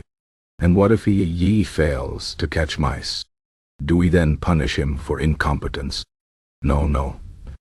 Mouse-catching duty is out. However, a dietary modification that has potential, less luxurious, a clear demotion. Fish scraps and common broth, Louise suggested, her eyes brightening, in an earthenware bowl, not porcelain. For a year. It's not starvation, but it's a definite step down. It acknowledges the crime of indulgence without being cruel. Excellent. Pierre scribbled furiously. A period of reduced luxury. A tangible. And it affects the cat directly, without physical harm. And the silk cushions, Isabelle exclaimed, remembering Madame Genevieve's testimony. He claws at them. He treats them as common rags. He must be restricted from all silk tapestries and cushions within the palace. He needs designated, unluxurious scratching posts and sleeping mats. Hemp. Or rough wool. Hemp. Gaston grimaced. He would be most displeased. A truly chilling reminder for a creature of such refined tastes. The jury, feeling a renewed surge of collaborative energy, began to build their intricate tapestry of punishment. It was a masterpiece of passive-aggressive retribution, designed to appease the king's wrath while preserving the cat's life and the jury's sanity. They brainstormed other, more outlandish ideas, only to discard them for practical or political reasons. A formal disrobe ceremony, Gaston proposed, where his tiny velvet collar is removed in public and replaced with a plain leather one, rejected as too humiliating for the king's cat. Force him to listen to long, boring state speeches during his waking hours. Bertrand suggested, thinking of his own suffering. Rejected as impossible to enforce and potentially cruel to the humans who had to deliver such speeches. Perhaps he should be shaved? Isabelle wondered, then immediately regretted it. No, that would be barbaric, and he would look ridiculous. What about a fixed leash? Monsieur Henri put forth. He could be tethered to a common post during the day, like a guard dog, to teach him his place. Pierre considered this, but then rejected it. Too undignified for the royal cat, and too much potential for tangles and unfortunate accidents. We must avoid anything that makes the king appear cruel or his beloved creature appear disheveled. And the end of the punishment? Louise asked. A sign of restored favor? A small token? They debated this for a while. It had to be something that marked the end of the probationary period, a sign of the king's enduring if tested mercy. Something unusual, yet fitting for a cat. A single oyster, Monsieur Henri finally suggested, his eyes glinting with a touch of dry humor. Raw, duck, delivered with ceremony, on the king's behalf. It is a delicacy, yes, but not a daily indulgence. It is a gesture, a symbolic re-entry into the king's good graces, a reminder of the order restored. Pierre's eyes widened. An oyster. Brilliant. It's a luxury, but a contained one. A singular, deliberate act of royal mercy, signifying the end of the penance. It reinforces the idea of the king's absolute power to grant and rescind favor, even for a creature. They meticulously documented each point, weighing every phrase, ensuring that the language was sufficiently formal to satisfy the chief magistrate, and by extension, the king. They understood that the true genius of their verdict lay in its ability to reconcile the irreconcilable, the king's demand for absolute justice, and the undeniable, baffling innocence of a cat. They crafted a sentence that was simultaneously severe in its implications for a pampered feline, and utterly harmless in its practical application. It was a bureaucratic masterpiece, a judicial tightrope walk performed with the precision of experienced courtiers. The antechamber, which had echoed with frustrated sighs and nervous whispers, now held a strange calm. They had done it. They had devised a punishment that, they hoped, would satisfy Louis XIV's groggy fury, maintain the fate of absolute royal authority, and yet spare Monsieur Whiskers from anything truly dreadful. They had affirmed the royal decree of sleep, not with a sledgehammer, but with a carefully applied, absurdly nuanced series of restrictions. The raw oyster, served with ceremony, felt like the perfect ironic flourish to this most peculiar of legal sagas. They pushed open the heavy oak door, ready to deliver their carefully constructed verdict, unaware that the actual implementation of these nuanced punishments would bring forth a new set of challenges and further test the sanity of Versailles. Chapter 14. The king's Merciful reprieved the heavy oak door to the antechamber, where the jury had deliberated, swung open with a slow, deliberate creak that seemed to echo the very tension in the salon. A hush, far deeper than any before, fell upon the assembled court. Every eye, from the chief magistrate on his dais to the most junior valet pressed against the velvet drapes, fixed upon the small, pale group of jurors as they re-entered the courtroom. Their faces, uniformly drawn and etched with a profound weariness, spoke of an ordeal both agonizing and utterly bewilderingly absurd. They walked with the slow, almost somnambulant pace of those who had gazed into an abyss of logical contradiction and return. Miraculously, with a decision, Monsieur Armand de Breteuil, the chief magistrate, a man who had presided over countless cases of life and death, felt a curious tremor in his powdered wig. He cleared his throat, a sound that, in the suffocating silence, felt like a cannon shot. "Gentlemen of the jury," he intoned, his voice resonating with a forced gravitas, "have you reached a verdict?"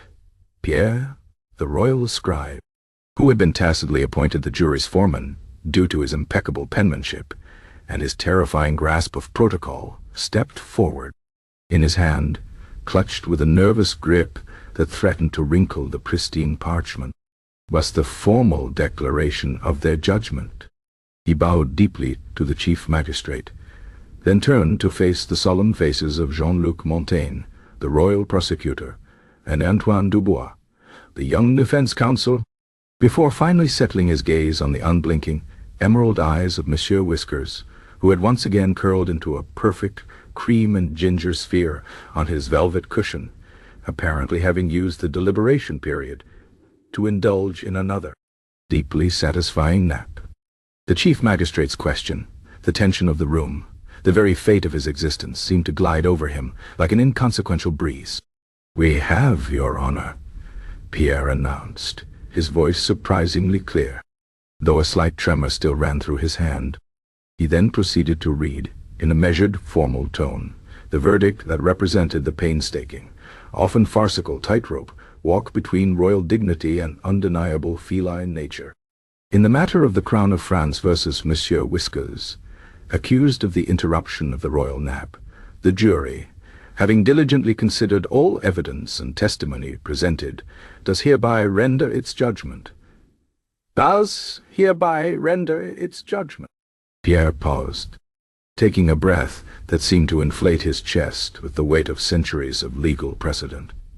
We find the accused, Monsieur Whiskers, ye guilty of the act of disturbing the royal nap of His Majesty, King Louis XIV, on the afternoon of this fateful Tuesday, thus acknowledging the undeniable disruption to the sacred peace and the breach of the royal decree of sleep, which, as established, is paramount to the tranquility and stability of the crown. A faint, collective sigh of relief rippled through the courtroom, particularly from Monsieur Montaigne, the royal prosecutor, who allowed a small, grim smile to touch his lip. Things' dignity, at least, had been partially upheld. The actus reus, was acknowledged. But Pierre was not finished. He adjusted the parchment and continued, his voice now taking on a more nuanced, almost apologetic tone, as if addressing the very spirit of feline inscrutability. However, the jury further finds that the aforementioned act of disturbance was committed without high malice aforethought, nor with any discernible intenti to disrespect the sacred person of the monarch or to subvert the authority of the crown. This second declaration hung in the air, causing Montaigne's nascent smile to vanish, replaced by a flicker of annoyance. Antoine Dubois, the defense counsel, however, allowed himself a subtle, almost imperceptible nod of satisfaction. This was the opening he had argued for, the crucial distinction. Pierre, guided by the precise phrasing they had agonized over, continued to elaborate. This finding is predicated upon the inherent nature of the defendant, Monsieur Whiskers, who, as a creature of the feline species, is demonstrably devoid of human reason, of comprehension of complex legal frameworks, and of the capacity for moral culpability as understood within the human judicial system. His actions, including but not limited to his entry into the royal bedchamber, his ascent upon His Majesty's person, his resonant purr, his kneading, and his ultimate vocalization, are hereby deemed to be purely instinctual behaviors, driven by natural feline urges, such as the pursuit of prey and the seeking of comfort, and not by any conscious design to offend or disrupt. The jury members, particularly Isabelle the librarian, nodded in silent agreement, their faces showing a newfound sense of vindication. Monsieur Henri, the footman, even allowed a faint, almost invisible flicker of a smirk. Therefore, Pierre concluded, his voice now firm, while the disturbance occurred, the lack of one a guilty mind mitigates the charges to an act of unfortunate, though significant, misadventure, rather than an act of willful high crime against the king's sleep. Montaigne looked as though he had swallowed a particularly sour lemon, but he remained silent, knowing that to openly challenge the jury's nuanced reasoning would be to challenge the chief magistrate's acceptance of it, and by extension the king's unpredictable reception of such a challenge. Monsieur de Breteuil, rubbing his chin, nodded slowly. The court accepts the verdict of the jury. Now, for the sentence. What punishment does the jury prescribe for this mitigated, yet nonetheless significant, act of disturbance? Pierre took another deep breath, the parchment rustling in his hand. This was the part they had argued over for what felt like geological ages. For the sake of upholding the royal decree of sleep, and to establish a clear precedent that the king's repose shall not be wantonly disturbed, the jury prescribes the following sentence, designed to serve as a chilling reminder without causing undue harm to the defendant. Given his unique nature and his cherished status, he began to read the specifics, each point a testament to the jury's desperate creativity and their profound understanding of the delicate balance between the king's wrath and the ludicrous reality of the situation. Firstly, Monsieur Whiskers shall henceforth be formally banished from the king's private bedchamber during the sacred hours of the royal nap, specifically from 2:30 p.m. to 4:00 p.m. daily. During this period, the accused shall reside in the adjacent antechamber, upon a newly commissioned, albeit less luxurious cushion, to be known as the Vigilance cushion. A few courtiers, listening intently from the antechamber, exchanged wide-eyed glances. The Vigilance cushion. The absurdity of it was exquisite. Secondly, Pierre continued, his voice gaining a certain, almost bureaucratic flourish, a junior valet, hereafter designated as the keeper of the royal cat's nap vigilance, shall be assigned the singular duty of ensuring Monsieur Whiskers adheres to this banishment, observing him closely from the moment the king retires until he awakens. This valet shall ensure no unauthorized entry, no purr, no meow, no clawing, no kneading, and no sudden leaps occur during the prescribed hours. This is to ensure the king's peace, and to serve as a continuous, visual reminder of the gravity of the past transgression, to both the accused and all who observe. The thought of a human being's entire career now hinging on the vigilance over a napping cat struck many in the courtroom as both terrifyingly mundane and hysterically funny. A few valets, hearing this, visibly blanched.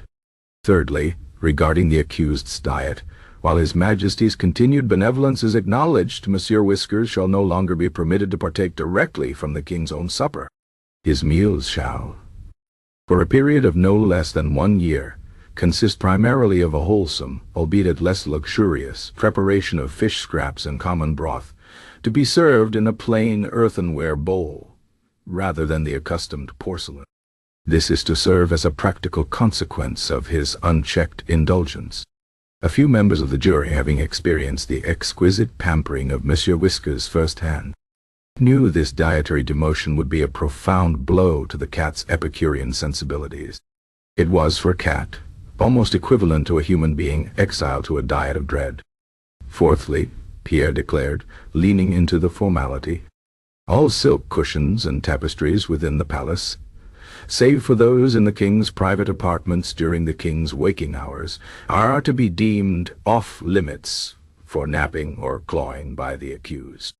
Instead, a series of designated, sturdy, and distinctly unluxurious scratching posts and sleeping mats, crafted from common hemp, shall be placed strategically throughout the public areas of the palace for Monsieur Whiskers' use.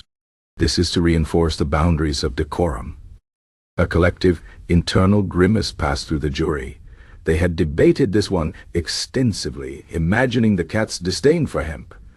And finally Pierre concluded, his voice ringing with a subtle almost mischievous triumph upon the striking of the 4 o'clock hour, signifying the end of His Majesty's sacred repose. The keeper of the royal cat's nap vigilance shall, with due ceremony, present Monsieur Whiskers with a single, small, raw oyster.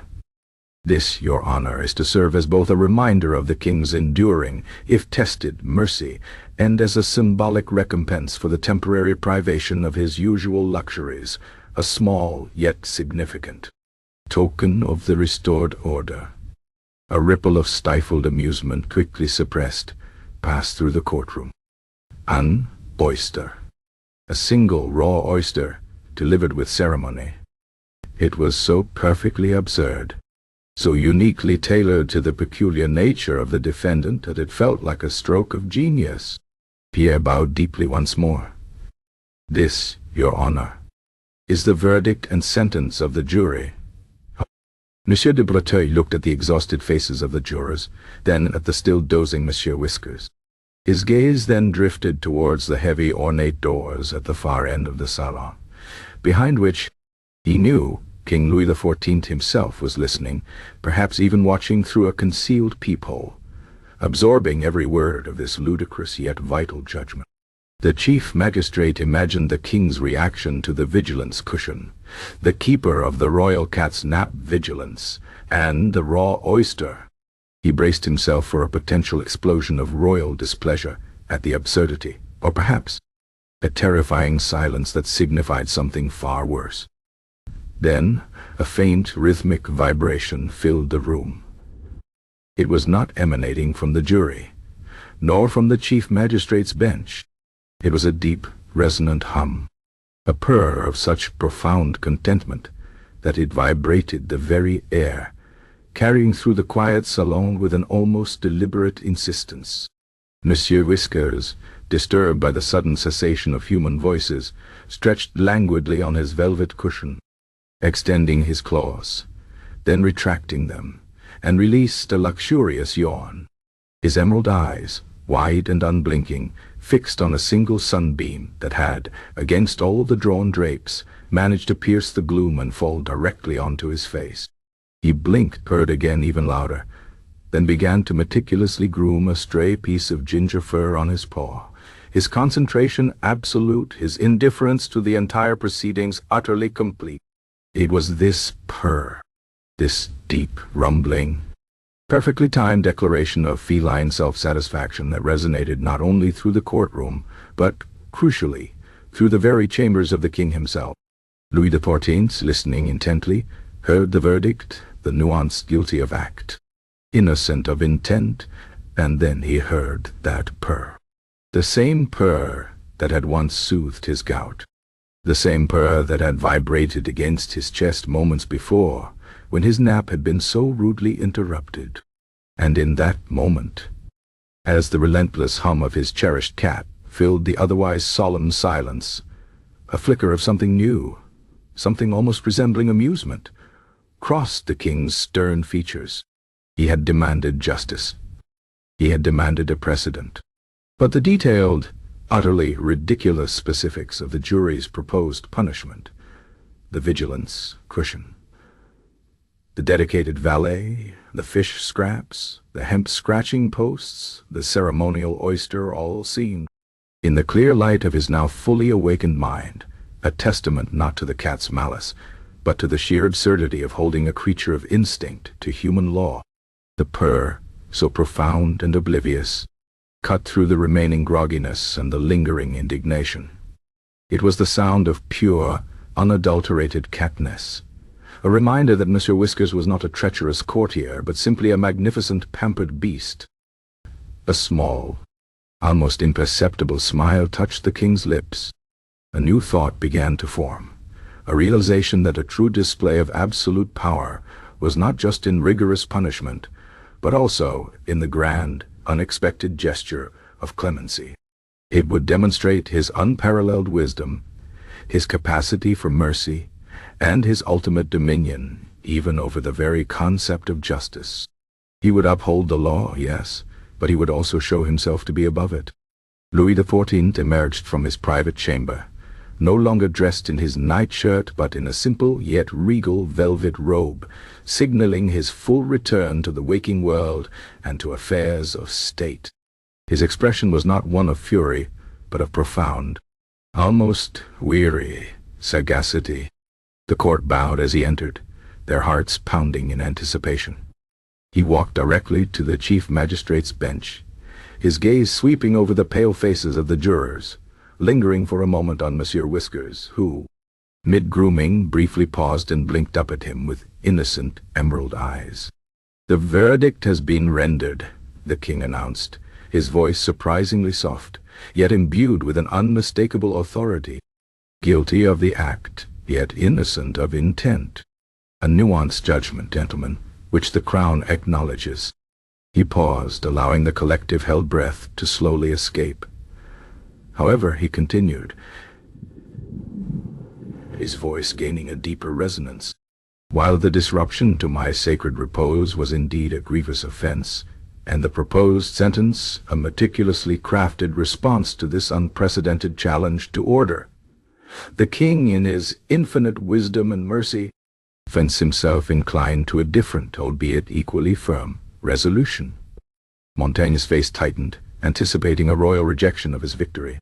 Antoine Dubois, however, felt a tiny spark of hope.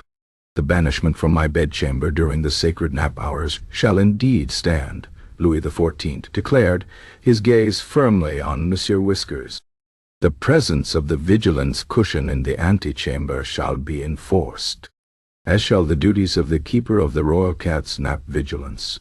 This serves to affirm the sanctity of my sleep and to establish a clear boundary for the education of the accused, and for the admonition of any future animal who may contemplate such a transgression."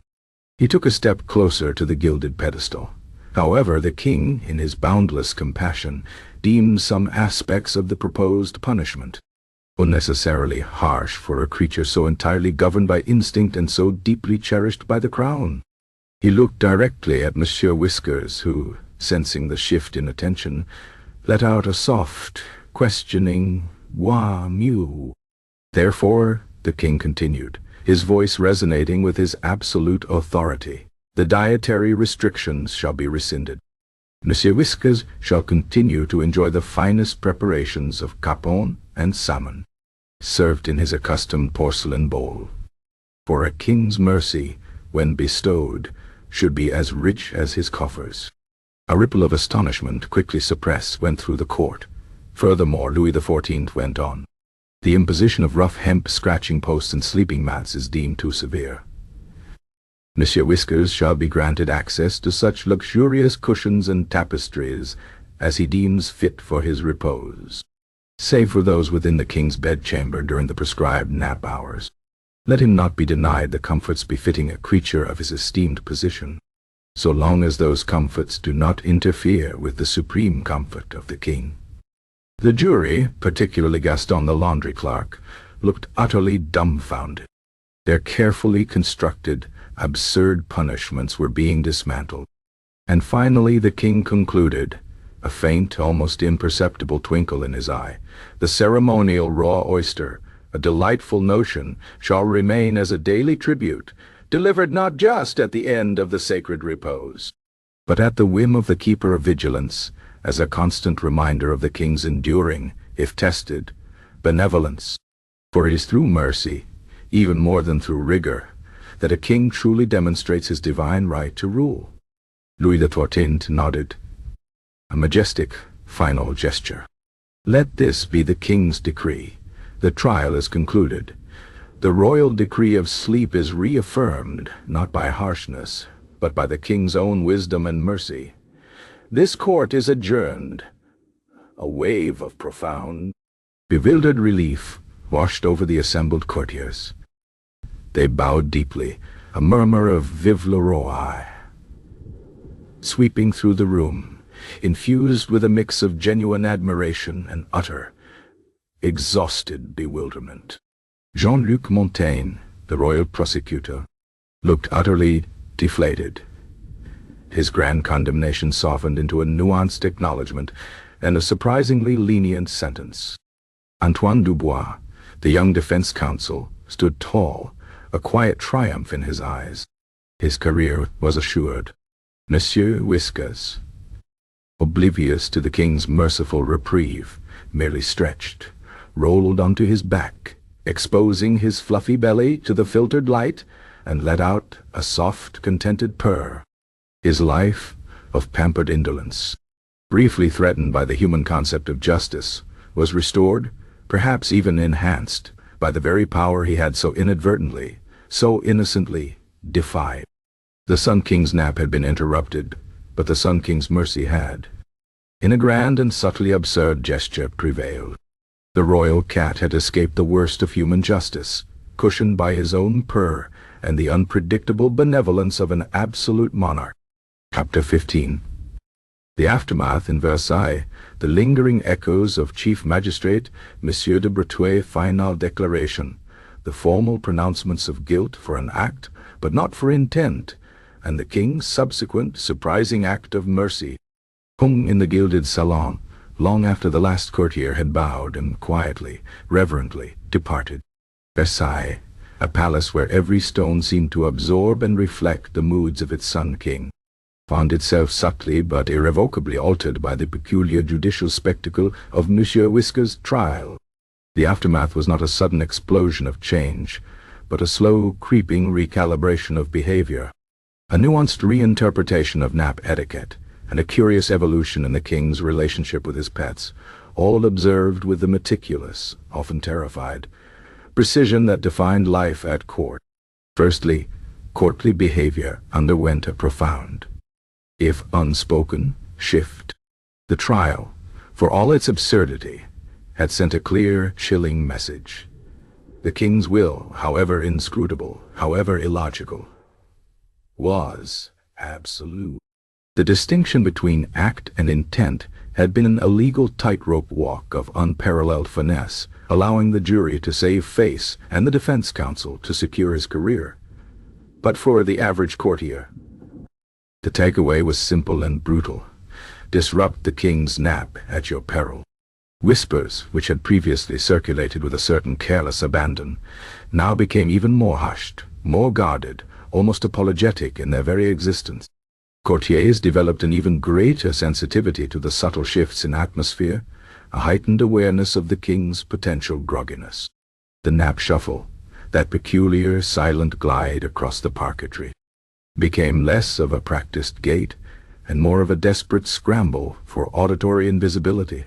One could now see, in the twitch of an eye or the subtle clench of a jaw, the internal calculations of every noble as they navigated the palace, constantly assessing their proximity to the king's private apartments during the sacred hours. Young Bertrand, the nervous junior clerk who had worried about the English court's laughter, found himself meticulously documenting the vigilance cushion's precise dimensions, his penmanship more exquisite than ever, a silent prayer for anonymity. Isabelle, the librarian, once merely concerned with misplaced texts, now found herself obsessively cataloging every instance of courtly quietude, convinced that a deeper, unwritten code of silence was being revealed to her.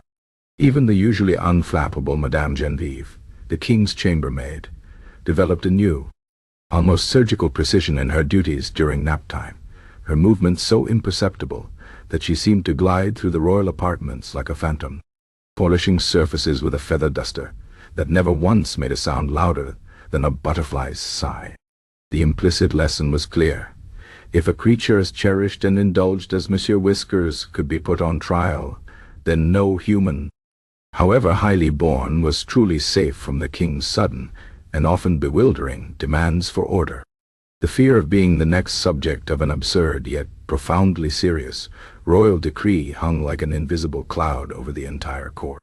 Nap etiquette, previously a stringent but somewhat abstract set of rules, was now concretized by the tangible presence of the vigilance cushion, and more significantly, the keeper of the royal cat's nap vigilance.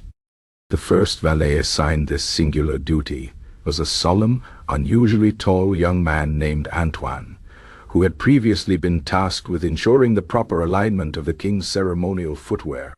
Now, his entire career, and indeed his immediate mental well-being, depended on the utter stillness of Monsieur Whiskers between 2:30 p.m. and 4:00 p.m. Antoine took his duties with a zealous gravity that bordered on the fanatical.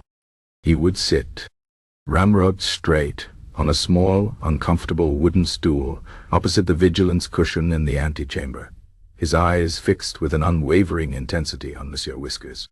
Not a whisker twitch, not a tail flick, not a single rise and fall of the cat's creamy flank went unobserved. He would hold his breath for minutes on end, straining his ears for any sound from within the bedchamber and any sound from the cat.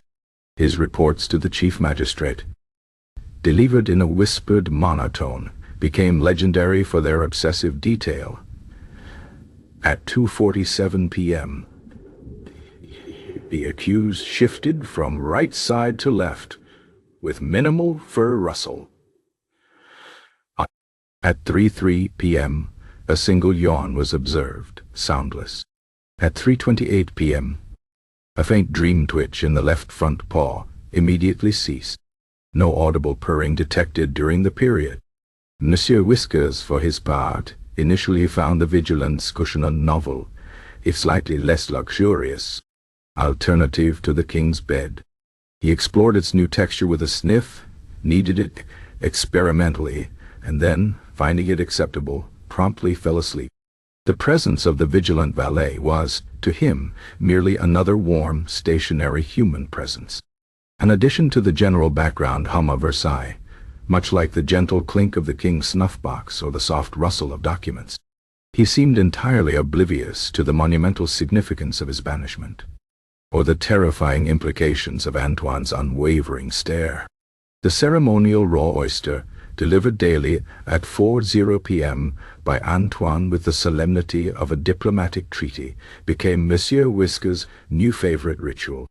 He would awaken with an expectant stretch, purr at the sight of the shimmering mollusk, and then devour it with a delicate precision that spoke of profound feline satisfaction, entirely unaware that this daily indulgence was a direct consequence of his perceived crime. The king's relationship with his pets, however, was where the most curious and subtle changes unfolded. On one hand, Louis XIV had unequivocally reaffirmed his dominion even over his most pampered companion. The banishment of Monsieur Whiskers from the royal bedchamber during nap hours, though nuanced, was a clear boundary. The king's sense of control, momentarily ruffled by the audacious interruption, had been restored, and indeed heightened by the elaborate, if absurd, legal process. The purr that had initially soothed his gout, and then shattered his repose, was now contained, relegated to a designated space and a specific window of royal benevolence. On the other hand, the king's merciful reprieve had revealed a deeper, perhaps more vulnerable, aspect of his nature. His willingness to rescind the harsher punishments, the dietary demotion, the hemp-scratching posts, demonstrated a lingering affection that transcended the strictures of state.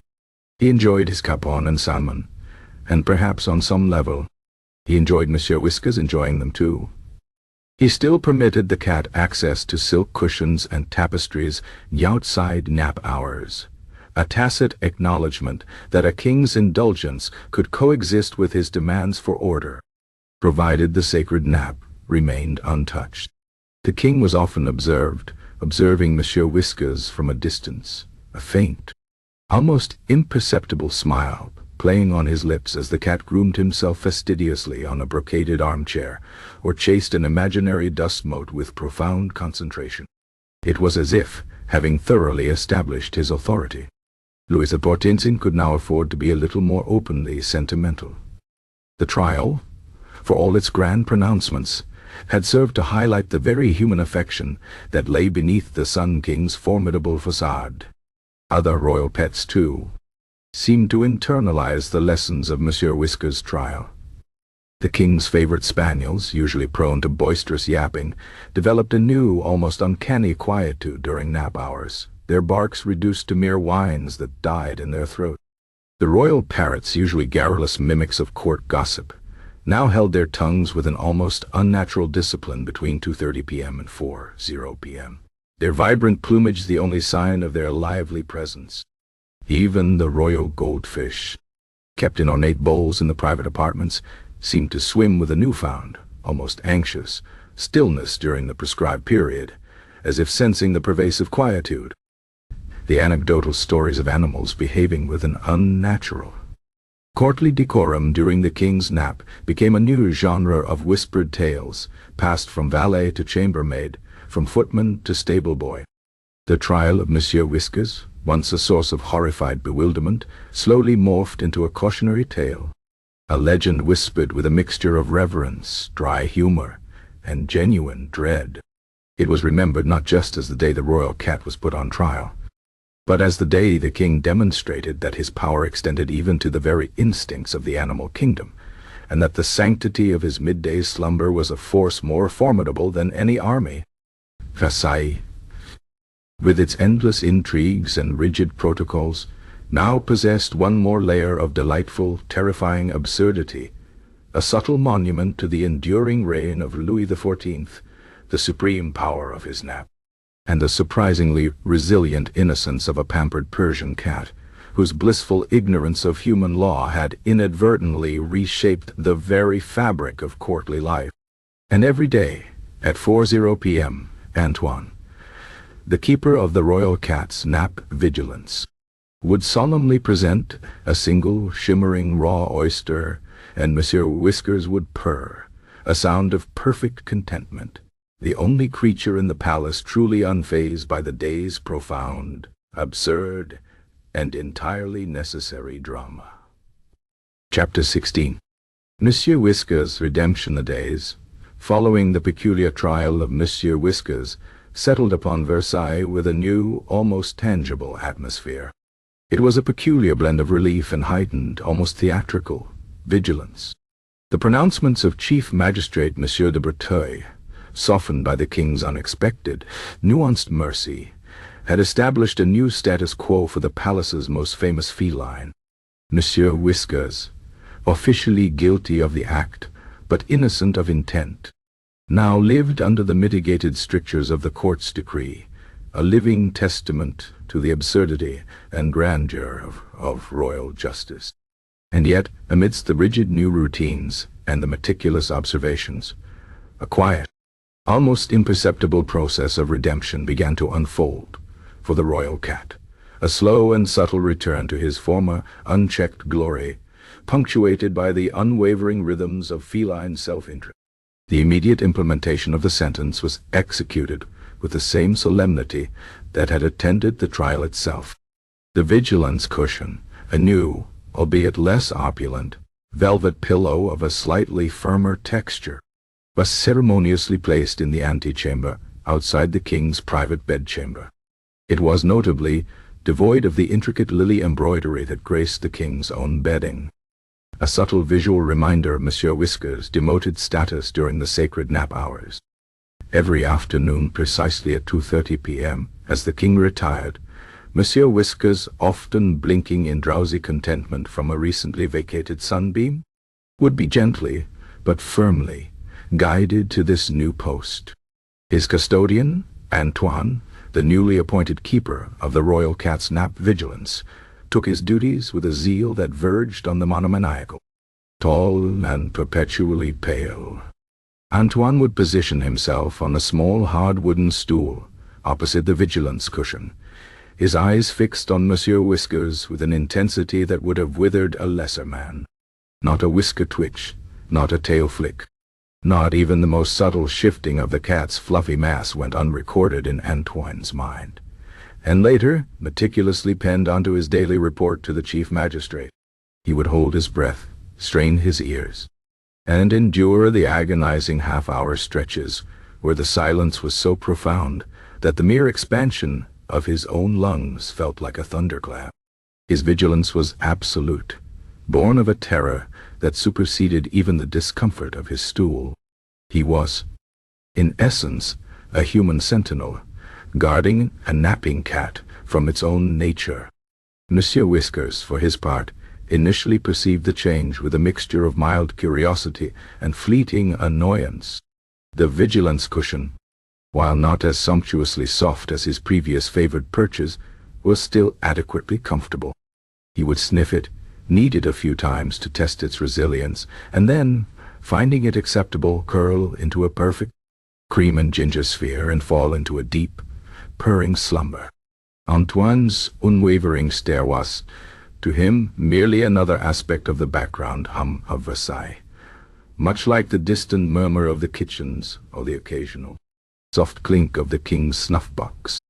He seemed entirely oblivious to the monumental significance of his banishment, or the terrifying implications of Antoine's unwavering stare. He was, after all, a cat. His world revolved around comfort, food, and the most efficient path to either. The most profound impact of the new routine, at least from Monsieur Whiskers' perspective, was the daily ceremonial oyster. Precisely at 4:00 p.m., upon the king's awakening, Antoine would, with the gravity of a man presenting credentials to an ambassador, carefully place a single shimmering raw oyster on a small silver platter before Monsieur Whiskers. The cat, roused from his nap by the familiar scent of the sea, would stretch, blink his emerald eyes, and then, with a delicate precision that spoke of refined tastes, devour the mollusk. This daily indulgence, a direct consequence of his perceived crime, quickly became the highlight of his afternoon. He would wait with a subtle, expectant shift of his weight for Antoine to appear, his purr, often absent during his enforced nap, suddenly erupting into a vibrating crescendo of pure, unadulterated feline bliss. He understood the oyster, the legal intricacies less so. The newfound caution attributed to Monsieur Whiskers was, in truth, more a product of Antoine's zealous enforcement than any genuine change in the cat's internal disposition. For the first few weeks, Antoine's vigilance was so absolute, so suffocating in its attentiveness, that Monsieur Whiskers simply found it easier to settle on the vigilance cushion than to attempt an illicit entry. He was, after all, a creature of minimal effort. Why bother with the complexities of squeezing under a door or scaling a velvet curtain when a perfectly adequate napping spot was provided, complete with the promise of a delicious post-nap treat? His avoidance of the royal bedchamber during the forbidden hours was less a sign of learned caution and more a testament to the fact that Antoine was very, very good at his job. Yet, this carefully constructed order, this meticulous dance of enforced tranquility, could not fully account for the unpredictable nature of an absolute monarch, nor the fundamental, unwavering nature of a Persian cat. Louis XIV, having made his point, having reaffirmed his authority through the elaborate spectacle of the trial and the implementation of the new protocols, found himself observing Monsieur Whiskers with a renewed, almost philosophical amusement. He would occasionally stroll through the antechamber after his nap, feigning casual interest, but, in truth, assessing the cat. He saw the luxurious stretches, the contented purrs over the daily oyster, the blissful indifference to the severity of his punishment. And in that profound, oblivious contentment, Louis XIV saw a mirror of his own unassailable status, a creature so perfectly at ease that it could not truly be reasoned with, only indulged within carefully defined parameters. The king, a creature of habit himself, began to miss the uninhibited presence of Monsieur Whiskers in his bedchamber. He missed the unexpected warmth of the cat curling at his feet during a restless night, the soft brush of fur against his hand as he reached for a morning draught, the occasional perfectly timed leap onto his lap during a particularly dull council meeting. The formal keeper of vigilance was effective, yes, but he could not replace the spontaneity, the absurd, unplanned intrusions that had, paradoxically, brought a strange comfort and humanizing element to the king's otherwise rigid existence. It was a slow, almost imperceptible softening. First, a valet might notice the king glancing longer at the antechamber door during his pre-nap preparations. Then, a subtle murmur from His Majesty about the pleasant stillness of the room, yet with a faint, almost wistful quality. Soon, the king began to appear in the antechamber for a few moments before his nap, not merely to observe Antoine and Monsieur Whiskers, but to offer a brief, almost imperceptible caress to the cat's head. Monsieur Whiskers, sensing the familiar royal touch, would respond with a particularly loud purr, rubbing his head against the king's velvet robe. The short-lived aspect of Monsieur Whiskers' caution began to manifest in subtle ways. Antoine, increasingly confident in the cat's adherence to the banishment, and perhaps worn down by the sheer monotony of his vigilant duties, found his own focus occasionally wavering.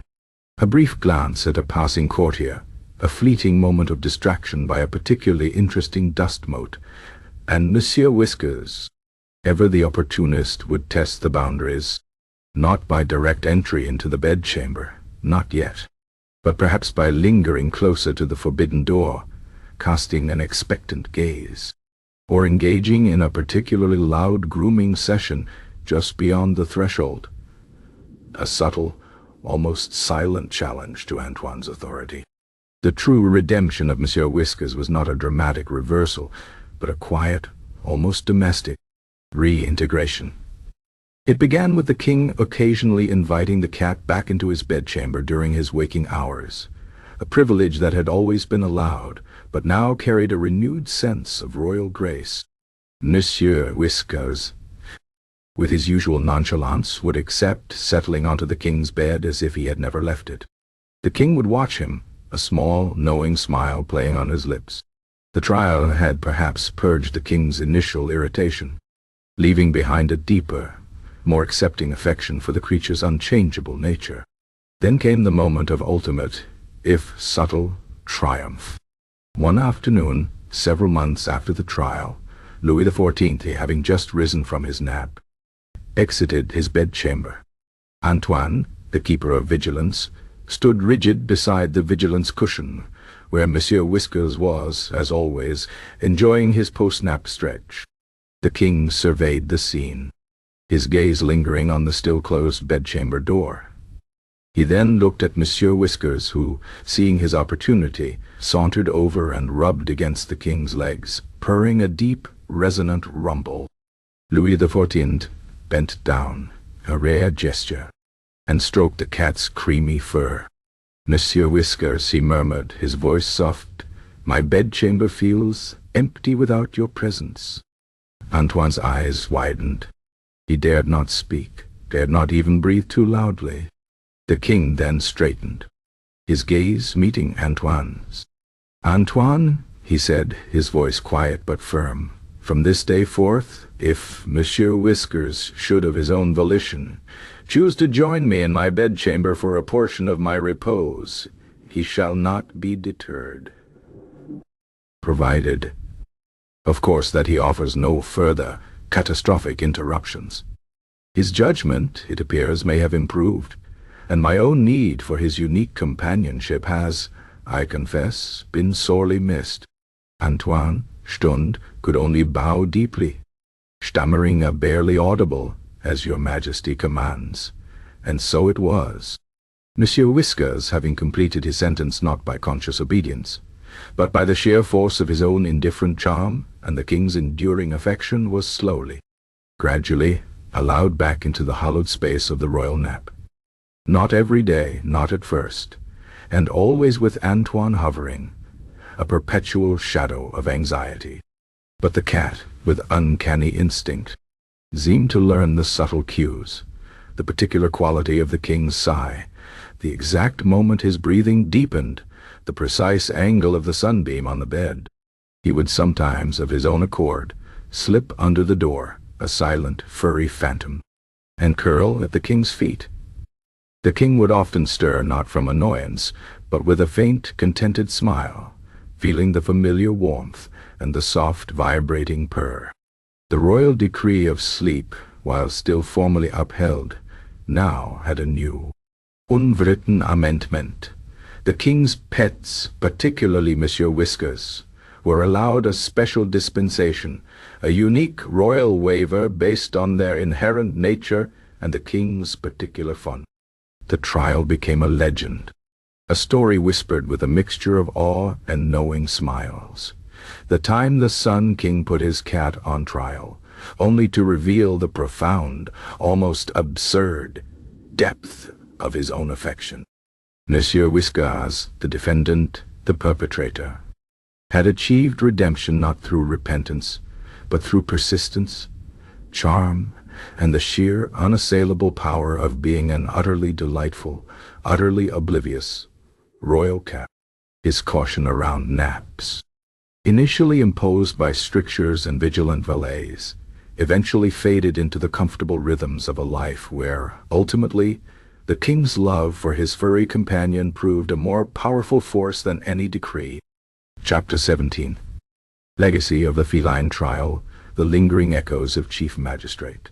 Monsieur de Breteuil's final declaration, the formal pronouncements of guilt for an act, but not for intent, and the king's subsequent, surprising act of mercy, hung in the gilded salon long after the last courtier had bowed and quietly, reverently departed.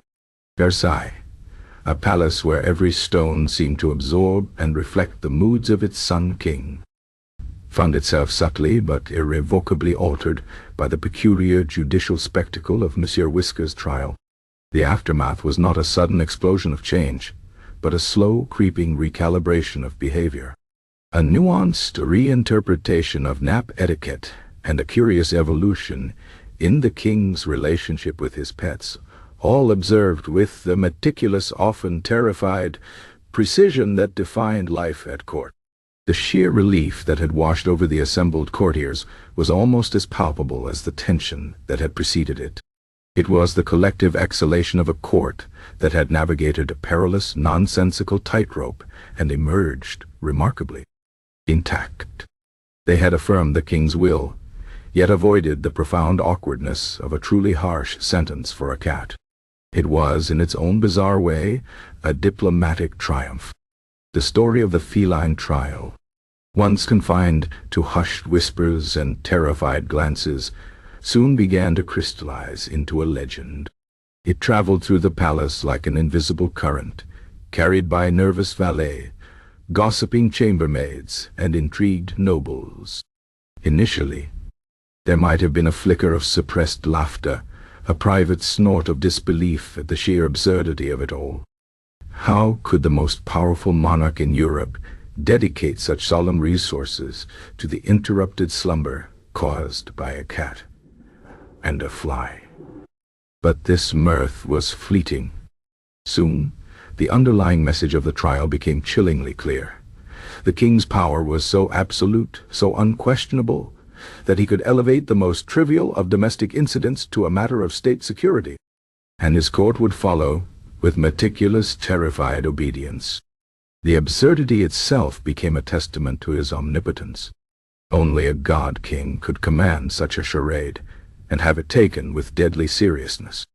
Forma documentation of the trial, meticulously penned by Pierre, the royal scribe, existed, though its placement in the annals of French jurisprudence might have been a cause for quiet consternation among future historians. It sat beside records of treaties and declarations of war, a peculiar footnote demanding the same solemnity. The verdict, with its careful distinction between actus reus and bonne mens, was considered a minor stroke of legal genius, allowing for a semblance of justice without resorting to outright cruelty towards a creature incapable of comprehending human law. Monsieur de Breteuil, the chief magistrate, would recount the tale in his later years, always with a faint tremor in his voice and an ambiguous look in his eyes that could be interpreted as either pride in his court's adaptability or lingering trauma from the sheer irrationality of the case. Antoine Dubois, the young defense counsel, found his career subtly yet irrevocably launched. He was now known as the lawyer who defended the royal cat, a unique if slightly preposterous distinction that garnered him both respect for his cleverness and a lingering aura of centricity. Courtly behavior, already a labyrinth of unspoken rules and performative deference, acquired an additional pervasive layer of quietude. The nap shuffle, that peculiar silent glide across the parquetry, became less of a practiced gait and more of a desperate scramble for auditory invisibility. Every noble, every servant, every person within the palace walls now had a concrete, undeniable example of the potential consequences of disrupting the king's peace. The story of the Baron de Saint-Cyr and his unfortunate whiff of a handkerchief was now accompanied by the tale of Monsieur Whiskers and his calamitous meow. These were not just anecdotes. They were grim, unwritten amendments to the royal decree of sleep. The presence of Antoine, the keeper of the royal cat's nap vigilance, served as a constant living monument to the trial. His daily routine, his ramrod-straight posture, his unwavering gaze upon the sleeping feline, became a silent, pervasive reminder for everyone in the antechamber. This is the price of an interrupted royal nap. His meticulously detailed reports, listing every shift and sigh of Monsieur Whiskers, were read by the chief magistrate with a somber intensity, and then, presumably, archived for posterity, a bureaucratic masterpiece of absurdity. The king's relationship with his pets, too, underwent a curious evolution. While Monsieur Whiskers remained deeply cherished, his status was now explicitly defined by the boundaries of the trial's verdict. The daily ceremonial oyster, delivered by Antoine, with the gravitas of a diplomatic treaty, became a highlight of Monsieur Whiskers' afternoon, a tangible sign of his post-judgment reprieve. He devoured it with a delicate precision that bespoke profound feline satisfaction, entirely oblivious to the fact that this exquisite indulgence was a direct consequence of his perceived crime. The king, observing this ritual from time to time, would often allow a faint, almost imperceptible smile to touch his lips, It was as if, having thoroughly established his authority, Louis XIV could now afford to be a little more openly sentimental, secure in the knowledge that his affection did not compromise his power. Other royal pets, from the king's favorite spaniels to his colorful parrots, seemed to absorb the lessons of Monsieur Whiskers' trial through a process of osmosis. Their barks were now reduced to mere whimpers during the sacred hours, their squawks to hushed chirps, as if even the animal kingdom recognized the absolute dominion of the Sun King's slumber. They learned to tread lightly, to purr softly, and to remain in designated areas, a silent acknowledgment of the unseen yet terrifying consequences of feline audacity. The legacy of the feline trial extended beyond the immediate confines of Versailles, slowly seeping into the broader historical consciousness. It became a choice anecdote for chroniclers of court life, a vivid illustration of the peculiarities of absolute monarchy. Future historians, struggling to convey the Byzantine nature of courtly power, would often refer to the day the royal cat was put on trial as a shorthand for the unique blend of opulence, rigidity, and underlying absurdity that defined the court of Louis XIV. It served as a quintessential example of royal pettiness elevated to the level of statecraft, a testament to a ruler whose personal comfort could be legislated with the same gravity as matters of war and succession. The tale, with its dry wit and strange details, became a favored narrative for recounting the often baffling logic of those in ultimate power, a gentle distraction for restless minds attempting to grapple with the grand and often preposterous demands of history. As for Monsieur Whiskers, his triumphant return to favor was as gradual as it was undeniable. The newfound caution attributed to him, initially a product of Antoine's zealous enforcement and the slightly less comfortable vigilance cushion, slowly began to wane. He was, after all, still a cat, while he rarely made a direct, unannounced leap onto the sleeping king. The occasional furtive entry into the bedchamber during nap hours became a quiet game between himself and Antoine, a subtle test of the keeper's ever-present vigilance.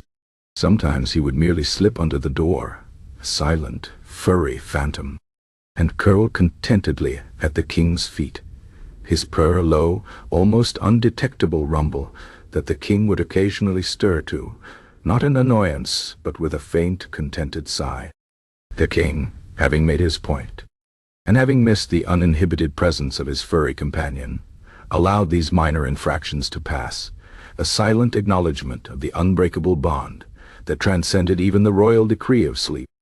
The trial, for all its grand pronouncements and meticulous legalities, had ultimately revealed the simple, enduring power of a king's affection for his cherished, utterly oblivious royal cat. And so, the legacy of the feline trial continued, not as a grim reminder of royal justice, but as a charming, slightly absurd testament to the timeless truth that even absolute monarchs are, at heart, only human. And sometimes, the soft, contented purr of a cat is a force more powerful than any decree. Chapter 18. The Historian's Dilemma. The meticulously penned records of Monsieur Whiskers' trial, quietly filed alongside treaties and declarations of war in the vast, dusty archives of the French monarchy, lay largely undisturbed for centuries, covered in an accumulating film of aristocratic dust, occasionally stirred by the careful hand of a diligent archivist. These peculiar documents existed as a testament to an event so profoundly out of place, so delightfully absurd, that they presented a genuine dilemma for the scholars who, much later, dared to unearth them. For the modern historian, steeped in the grand narratives of political upheaval, economic policy, and military campaigns, the trial of the royal cat stood as an anomaly, a perplexing footnote demanding explanation, a moment of profound ridiculousness embedded within the ironclad logic of absolute power. How, they pondered in quiet academic halls, their fingers tracing the faded ink on the vellum, does one reconcile the image of the Sun King, Louis XIV, the very embodiment of statecraft, the architect of Versailles, the monarch whose reign defined an era of unparalleled French power with the solemn prosecution of his own pet cat for interrupting a nap. It was a question that elicited a faint, disbelieving chuckle from some, a furrowed brow of intellectual frustration from others, and a deep, almost philosophical fascination from the truly dedicated. It was the historian's ultimate puzzle, the sublime meeting the ludicrous, the sacred intersecting with the mundane, all under the unblinking gaze of absolute authority. Some scholars, typically those of a more austere, materialist bent, attempted to dismiss it as a mere eccentric anecdote, a trivial aside that had no bearing on the true mechanisms of power.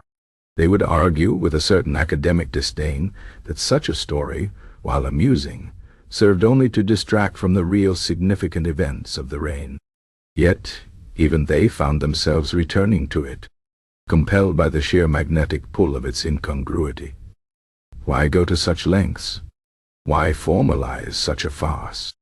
The very existence of the detailed trial records, the testimonies, the nuanced verdict, and the king's public pronouncement of mercy defied simple dismissal. It demanded interpretation. Other historians, particularly those with a keen eye for social history and the subtle interplay of court dynamics, saw in the Feline trial a profound, albeit darkly humorous, display of Louis XIV's absolute power. If the king could command the entire apparatus of French justice from chief magistrate to royal prosecutor, from a bewildered jury to a newly minted keeper of the royal cat's nap vigilance to address a personal grievance as trivial as a disturbed nap, what limits, then, truly existed to his authority? It was a performative act of omnipotence, a demonstration that his personal comfort was inextricably linked to the very stability of the realm. The trial, they argued, was not absurd, despite being conducted by Louis XIV, but it was conducted by Louis XIV. Only a ruler with such unquestionable, divinely ordained power could orchestrate such a monumental charade and have it accepted, however fearfully, by his entire court. It reaffirmed that his will was law, even when that will was driven by groggy irritation and the pursuit of a bothersome fly. Furthermore, the trial offered a unique, almost unprecedented window into the character of Louis XIV himself. Historians who had previously struggled to humanize the formidable Sun King, often portrayed as an unapproachable deity on earth, found a peculiar kind of intimacy in this narrative. It revealed his meticulousness, his obsession with order extending to the minutiae of his personal life, his profound sense of entitlement to undisturbed repose, and, perhaps most surprisingly, his deep, if often unexpressed, affection for Monsieur Whiskers. The king's merciful reprieve, a seemingly spontaneous act of royal benevolence, was dissected for layers of meaning. Was it genuine compassion? Or was it another, calculated display of power, demonstrating that his clemency could be as absolute as his wrath, thus cementing his image as a just and wise, albeit terrifyingly unpredictable, ruler? The purr of a cat, it seemed, had managed to penetrate the formidable facade of the Sun King, revealing a glimpse of the man beneath the monarch, a man who, despite his divine pretensions, still found solace and perhaps a touch of exasperation in the antics of his cherished pet. The court itself, as depicted in the trial records, became a fascinating study in sycophancy, adaptability, and quiet terror.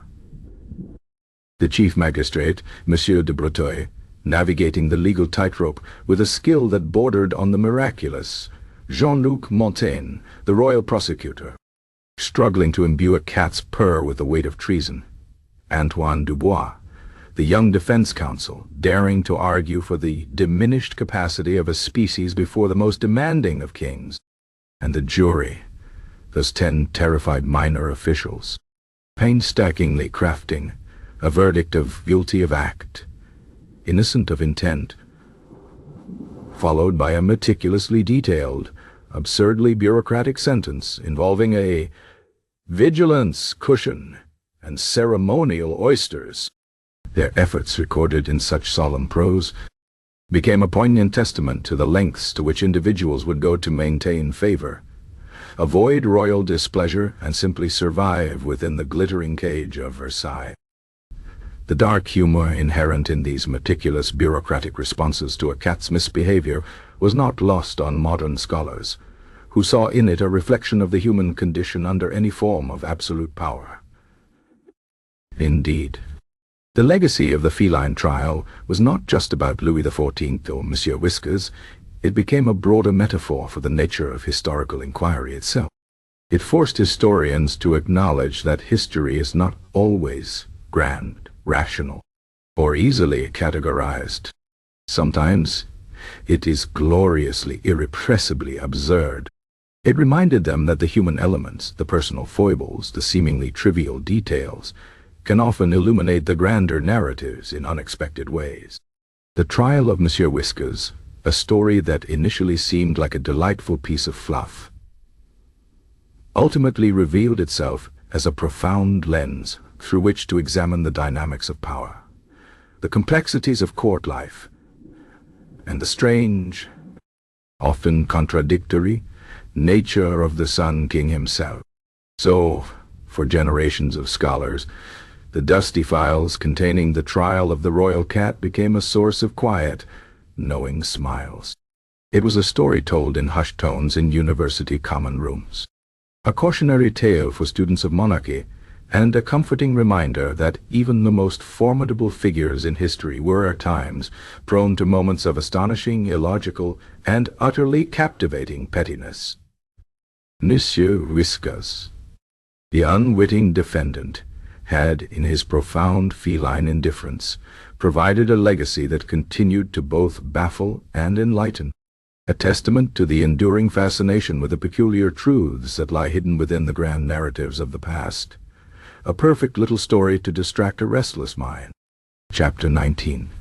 Lessons in Absurdity, the story of Monsieur Whiskers, the royal cat put on trial for interrupting the king's nap, sits nestled in the voluminous annals of French history, like a particularly fluffy, yet stubbornly illogical, foreign object. It is a tale that for centuries has offered a curious and often bewildering reflection on the nature of power, the fragility of order, and the magnificent, often comical, collision of human grandeur with simple, undeniable instinct. For those who study the reign of Louis XIV, the Sun King, a monarch whose very existence was a testament to absolute authority and an unwavering demand for control, the Feline trial presents a fascinating, almost irresistible paradox. How could such a monumental figure, whose every breath seemed to command the very air of France, find himself so profoundly disturbed, so fundamentally affronted by the actions of a purring cat that he would summon the full, formidable machinery of state justice? The answer, perhaps, lies in the very lessons this absurd event so subtly, yet definitively, imparted. One might begin by reflecting on the sheer scale of the king's power. It was not enough for Louis XIV to merely feel irritated by a disturbed nap. His reaction had to be a statement, a reaffirmation of his unassailable dominion. The trial of Monsieur Whiskers was, in its essence, a performative act of omnipotence. By elevating a domestic squabble to a matter of state security, by demanding a formal legal proceeding complete with prosecutor, defense, and jury, the king demonstrated that his will transcended all conventional boundaries. His authority extended not merely to taxes, wars, and courtly intrigues, but to the very quietude of his slumber, and indeed, to the behavior of the animal kingdom within his sphere. It was a chilling reminder that no aspect of life, however trivial, however instinctual, was outside the king's purview. The meticulously documented purr, the paw swipe, the indignant meow, each was transformed from a simple feline act into a political transgression, simply because the king declared it so. This was power in its purest, most unsettling form, the ability to define reality itself, to imbue the mundane with monumental significance. Then there is the element of pride, a formidable force in the court of the Sun King. Louis XIV's pride was not merely personal vanity, it was interwoven with his identity as a divinely appointed monarch, the living embodiment of France. His nap, as the trial so eloquently revealed, was not just a period of rest, it was a sacred ritual, a source of his vital energy, a symbol of the disciplined order he imposed upon his realm. To interrupt this sacred repose was not merely an inconvenience. It was a personal affront, a challenge to his dignity, and by extension, a perceived assault on the very foundation of the monarchy. The groggy fury, the initial bewildered rage, was a testament to how deeply ingrained this pride was. For the king, the trial was a necessary act of restoration, a public declaration that such an indignity, however innocently committed, could not go unaddressed. His pride demanded not vengeance, but a reassertion of control, a public re-establishment of the broken boundary. And what of the seemingly innocuous love for naps? Here lies perhaps the most relatable, yet simultaneously most absurd, aspect of the entire affair. Most humans, regardless of their station, cherish a good nap. It is a moment of peace, a brief respite from the world's demands. But for Louis XIV, this simple desire for undisturbed rest was magnified to a cosmic scale. His nap was a pillar of state, a vital necessity for the functioning of France. The meticulous preparations, the enforced silence, the pervasive dread that descended upon Versailles during the sacred hours, all bespoke a profound, almost religious devotion to royal slumber. It was a love for naps so absolute that it transcended all logic, leading to the bizarre spectacle of a legal system grappling with feline behavior. The irony, of course, is that the very creature most instrumental in his comfort, Monsieur Whiskers, with his warming purrs and calming presence, was also the one to so completely shatter his peace, highlighting the unpredictable nature of even the most cherished relationships. The collision, then, was inevitable and spectacular. It was the collision of human construct with natural instinct, of elaborate ceremony with simple biology. Monsieur Whiskers, a creature of pure, unadulterated catness, operated on principles entirely alien to the court of Versailles. He knew comfort, warmth, and the urgent call of a buzzing fly. He knew nothing of royal decrees of sleep, or lelse majest. His actions, deemed seditious by the king, were merely the purest expression of his nature, nurtured and indulged by the very hand that now sought to punish him. The defense's clever argument of humens, really the guilty mind, was a direct appeal to this collision, attempting to bridge the unbridgeable gap between feline instinct and human culpability. That such a profound legal concept was debated in reference to a cat's purr and paw kneading is, in itself, a lesson in absurdity. The lessons in absurdity, therefore, are manifold. Firstly, they remind us that power, in its absolute form, can transform the most mundane personal preferences into matters of state. A king's comfort can become a national imperative, and his pet's misbehavior a crime against the crown. Secondly, the trial serves as a darkly humorous testament to human adaptability and fear. The courtiers, the judges, the jury, they did not question the king's demand, however ludicrous. Instead, they bent their formidable intellects and their rigid protocols to the task, crafting a nuanced verdict and an absurdly fitting punishment that simultaneously upheld the king's dignity and acknowledged the defendant's unique, unthinking nature. Their solemn faces, their meticulous adherence to procedure, their painstaking documentation of feline crimes and redemptions all underscore the desperate earnestness with which individuals will navigate the inexplicable demands of those in ultimate authority. Furthermore, the story illuminates the subtle ways in which love and indulgence can inadvertently create the very conditions for transgression. Monsieur Whiskers was pampered, cherished, and allowed unprecedented liberties, leading him to believe, if cats believe, that the palace, and indeed the king, existed solely for his comfort. His downfall was not a result of malice, but of the inevitable clash between absolute human authority and absolute feline entitlement, born of the king's own boundless affection. The merciful reprieve at the end was not just a display of the king's benevolence, but also a quiet acknowledgement that some bonds, some relationships, transcend even the strictest of decrees. It was a moment where the king's humanity, his personal attachment, quietly, subtly, reasserted itself over the grand edifice of his political persona.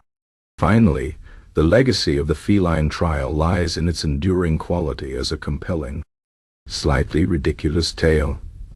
It offers a gentle distraction for restless minds, inviting us to ponder the inherent ironies of history.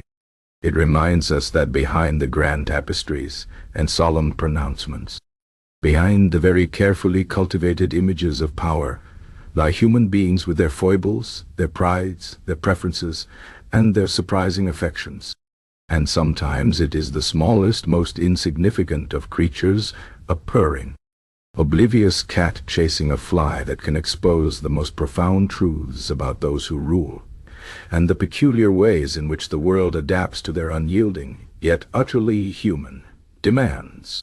The trial of Monsieur Whiskers remains, for all its pomp and circumstance, a timeless lesson in the glorious confounding absurdity that often lies just beneath the surface of history's most serious moments.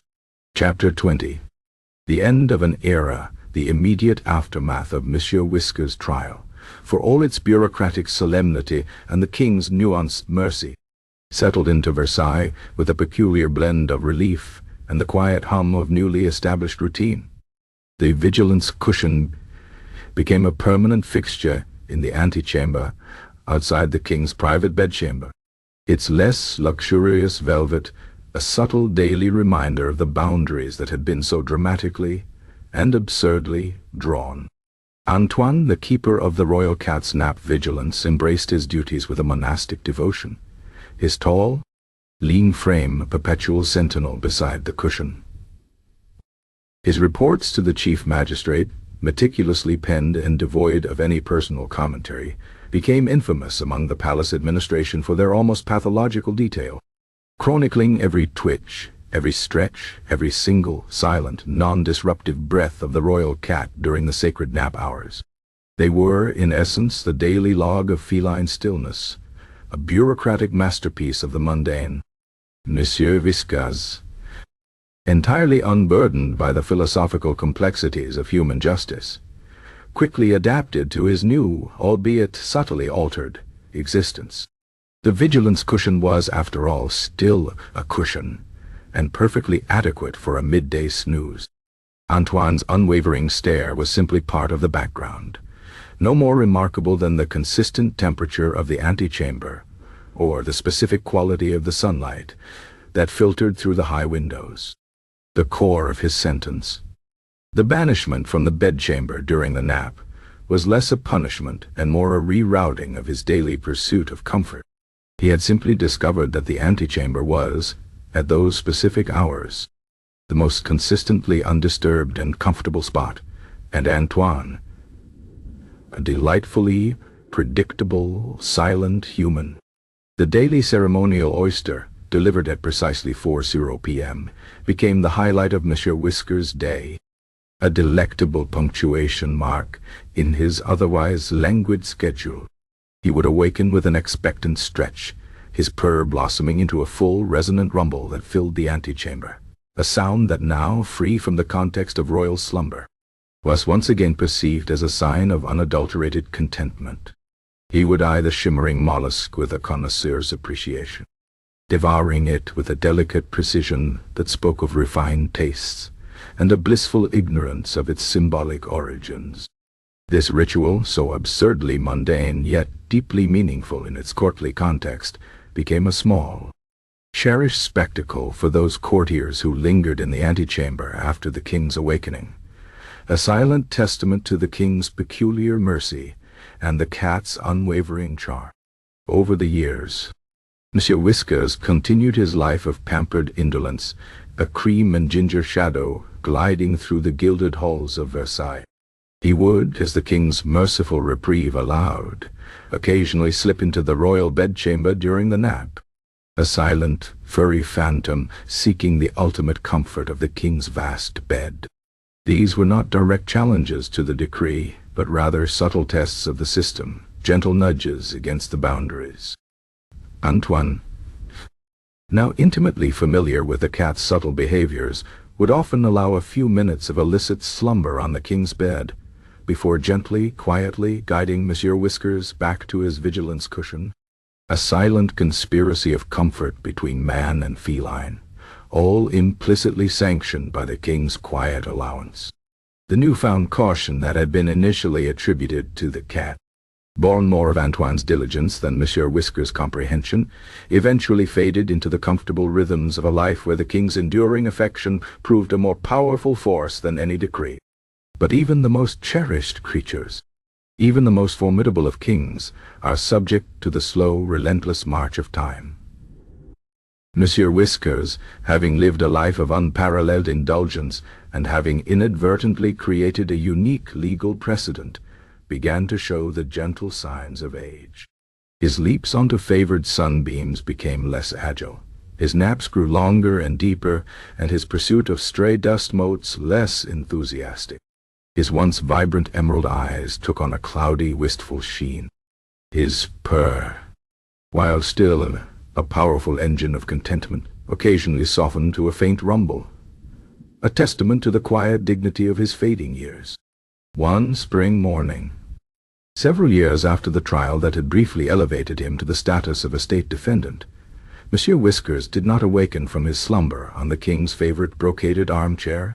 Antoine, arriving for his morning duties, found him curled in his usual perfect sphere, his breathing utterly still.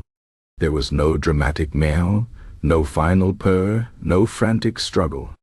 He had simply, quietly, slipped away, a creature of comfort returning to an eternal repose. The news was conveyed to Louis XIV with the utmost discretion. The king, for all his formidable bearing, received the tidings with a quiet, almost private solemnity. He did not rage, nor did he issue new decrees. Instead, he retired to his private study for an hour, a rare moment of solitude, leaving his ministers and courtiers in a state of anxious speculation. When he emerged, his face was composed, but a subtle, almost imperceptible melancholy lingered in his eyes. He ordered that Monsieur Whiskers be buried with dignity in a small quiet corner of the palace gardens, beneath a newly planted rosebush far from the grand public promenades, a final, personal tribute to a companion who had both irritated and inexplicably charmed him. No grand monument was erected, no elaborate eulogy delivered. The king's affection, like his displeasure, was often expressed through subtle, knowing gestures. With Monsieur Whiskers' passing, the immediate tangible impact of the feline trial began its long, slow fade into the annals of Versailles' memory. Keeper Antoine, his primary duty now dissolved, was honorably reassigned to a lesser, though still significant, role in the royal household, tasked with the meticulous care of the king's ceremonial robes. He would occasionally, in later years, still cast a wistful glance at the empty vigilance cushion, a quiet sentinel guarding a non-existent nap. The vigilance cushion itself remained for a time, a curious, empty artifact of a peculiar era, before eventually being quietly relegated to storage. Then perhaps repurposed for a lesser noble's footstool, its strange history forgotten by all but a few. New royal pets arrived, of course. A succession of spaniels, a particularly vocal parrot, even a pair of surprisingly agile ferrets. They were indulged, certainly, for the king's fondness for animals, however eccentric, remained. But the rigid protocols of the royal decree of sleep, once so stringently enforced, in the wake of Monsieur Whiskers' transgression, gradually softened. Subsequent pets were still discouraged from the royal bedchamber during nap hours, but the elaborate keeper of vigilances was never reinstituted, and the ceremonial oyster became a mere historical footnote. a story whispered with a knowing smile rather than a daily ritual. The king, having made his point, having exerted his absolute power, seemed to relax, perhaps understanding that some boundaries once established no longer required such dramatic reinforcement. The lessons had been learned, if only in the human mind. The spirit of Monsieur Whiskers, a spirit of oblivious, unrepentant feline entitlement, had paradoxically created a lasting, if subtle, Disturbance und Deliberation. As the decades turned into centuries, the formal records of the trial of the royal cat lay largely undisturbed in the vast, dusty archives of the French monarchy. Future generations of courtiers, engrossed in their own intrigues and vying for favor under new kings, knew only vaguely of the tale, if at all. It became a piece of whispered folklore, a fanciful anecdote to be pulled out during quiet evenings, often embellished and exaggerated beyond recognition. Was it a cat? A dog? Did the king really sentence it to the Bastille? The specific details blurred, lost in the mists of time, leaving only the core absurdity. The most powerful monarch in Europe, his most cherished pet, and a nap that ignited a legal spectacle. For modern historians, however, the rediscovery of Pierre's meticulously penned records, alongside the dry, disbelieving memoirs of the Duc de Saint-Simon and the exasperated letters of Jean-Luc Montaigne, presented a peculiar and endlessly fascinating dilemma. How to reconcile the grandeur of the Sun King, the architect of absolute power, with the sheer ridiculousness of his formal prosecution of a cat. It forced them to confront the inherent ironies of history, the often hilarious collision of human order with natural chaos. It became a perfect case study in the performative nature of power, a testament to a ruler whose personal pique could become a matter of national jurisprudence. The trial of the royal cat was not, in the grand scheme of things, a pivotal moment in French history. It did not alter the course of wars, nor did it reshape political landscapes. Yet it offered a unique, almost intimate, glimpse into the court of Louis XIV, revealing the meticulousness of his control, the depth of his pride, and the surprising vulnerability of his affection. It highlighted the sheer ingenuity, and sometimes the desperate absurdity, of those who served him, forced to navigate a labyrinth of unspoken rules and illogical demands. It was a story that, for all its solemnity, contained a profound, almost comforting, touch of dark humor. And so, the legend of Monsieur Whiskers endures, not as a major historical event, but as a charming, slightly absurd footnote, a quiet whisper in the grand symphony of the past. It serves as a gentle reminder that even the most formidable figures in history were, at times, susceptible to the minor indignities of everyday life, and that even the mightiest of kings could find his authority tested, not by foreign armies or rebellious nobles, but by the entirely natural and utterly oblivious actions of a pampered, purring cat. The Sun King, the embodiment of France, had, for a brief, bewildering period, been brought to heel not by a human adversary, but by a bluebottle fly and a feline whose only crime was to be perfectly, unrepentantly, a cat. And in that peculiar truth lay a lesson more enduring than any grand decree. That time, ultimately, forgets both the kings and their cats, but leaves behind curious echoes for restless minds to ponder, long after the last nap has faded into the vast, quiet expanse of history.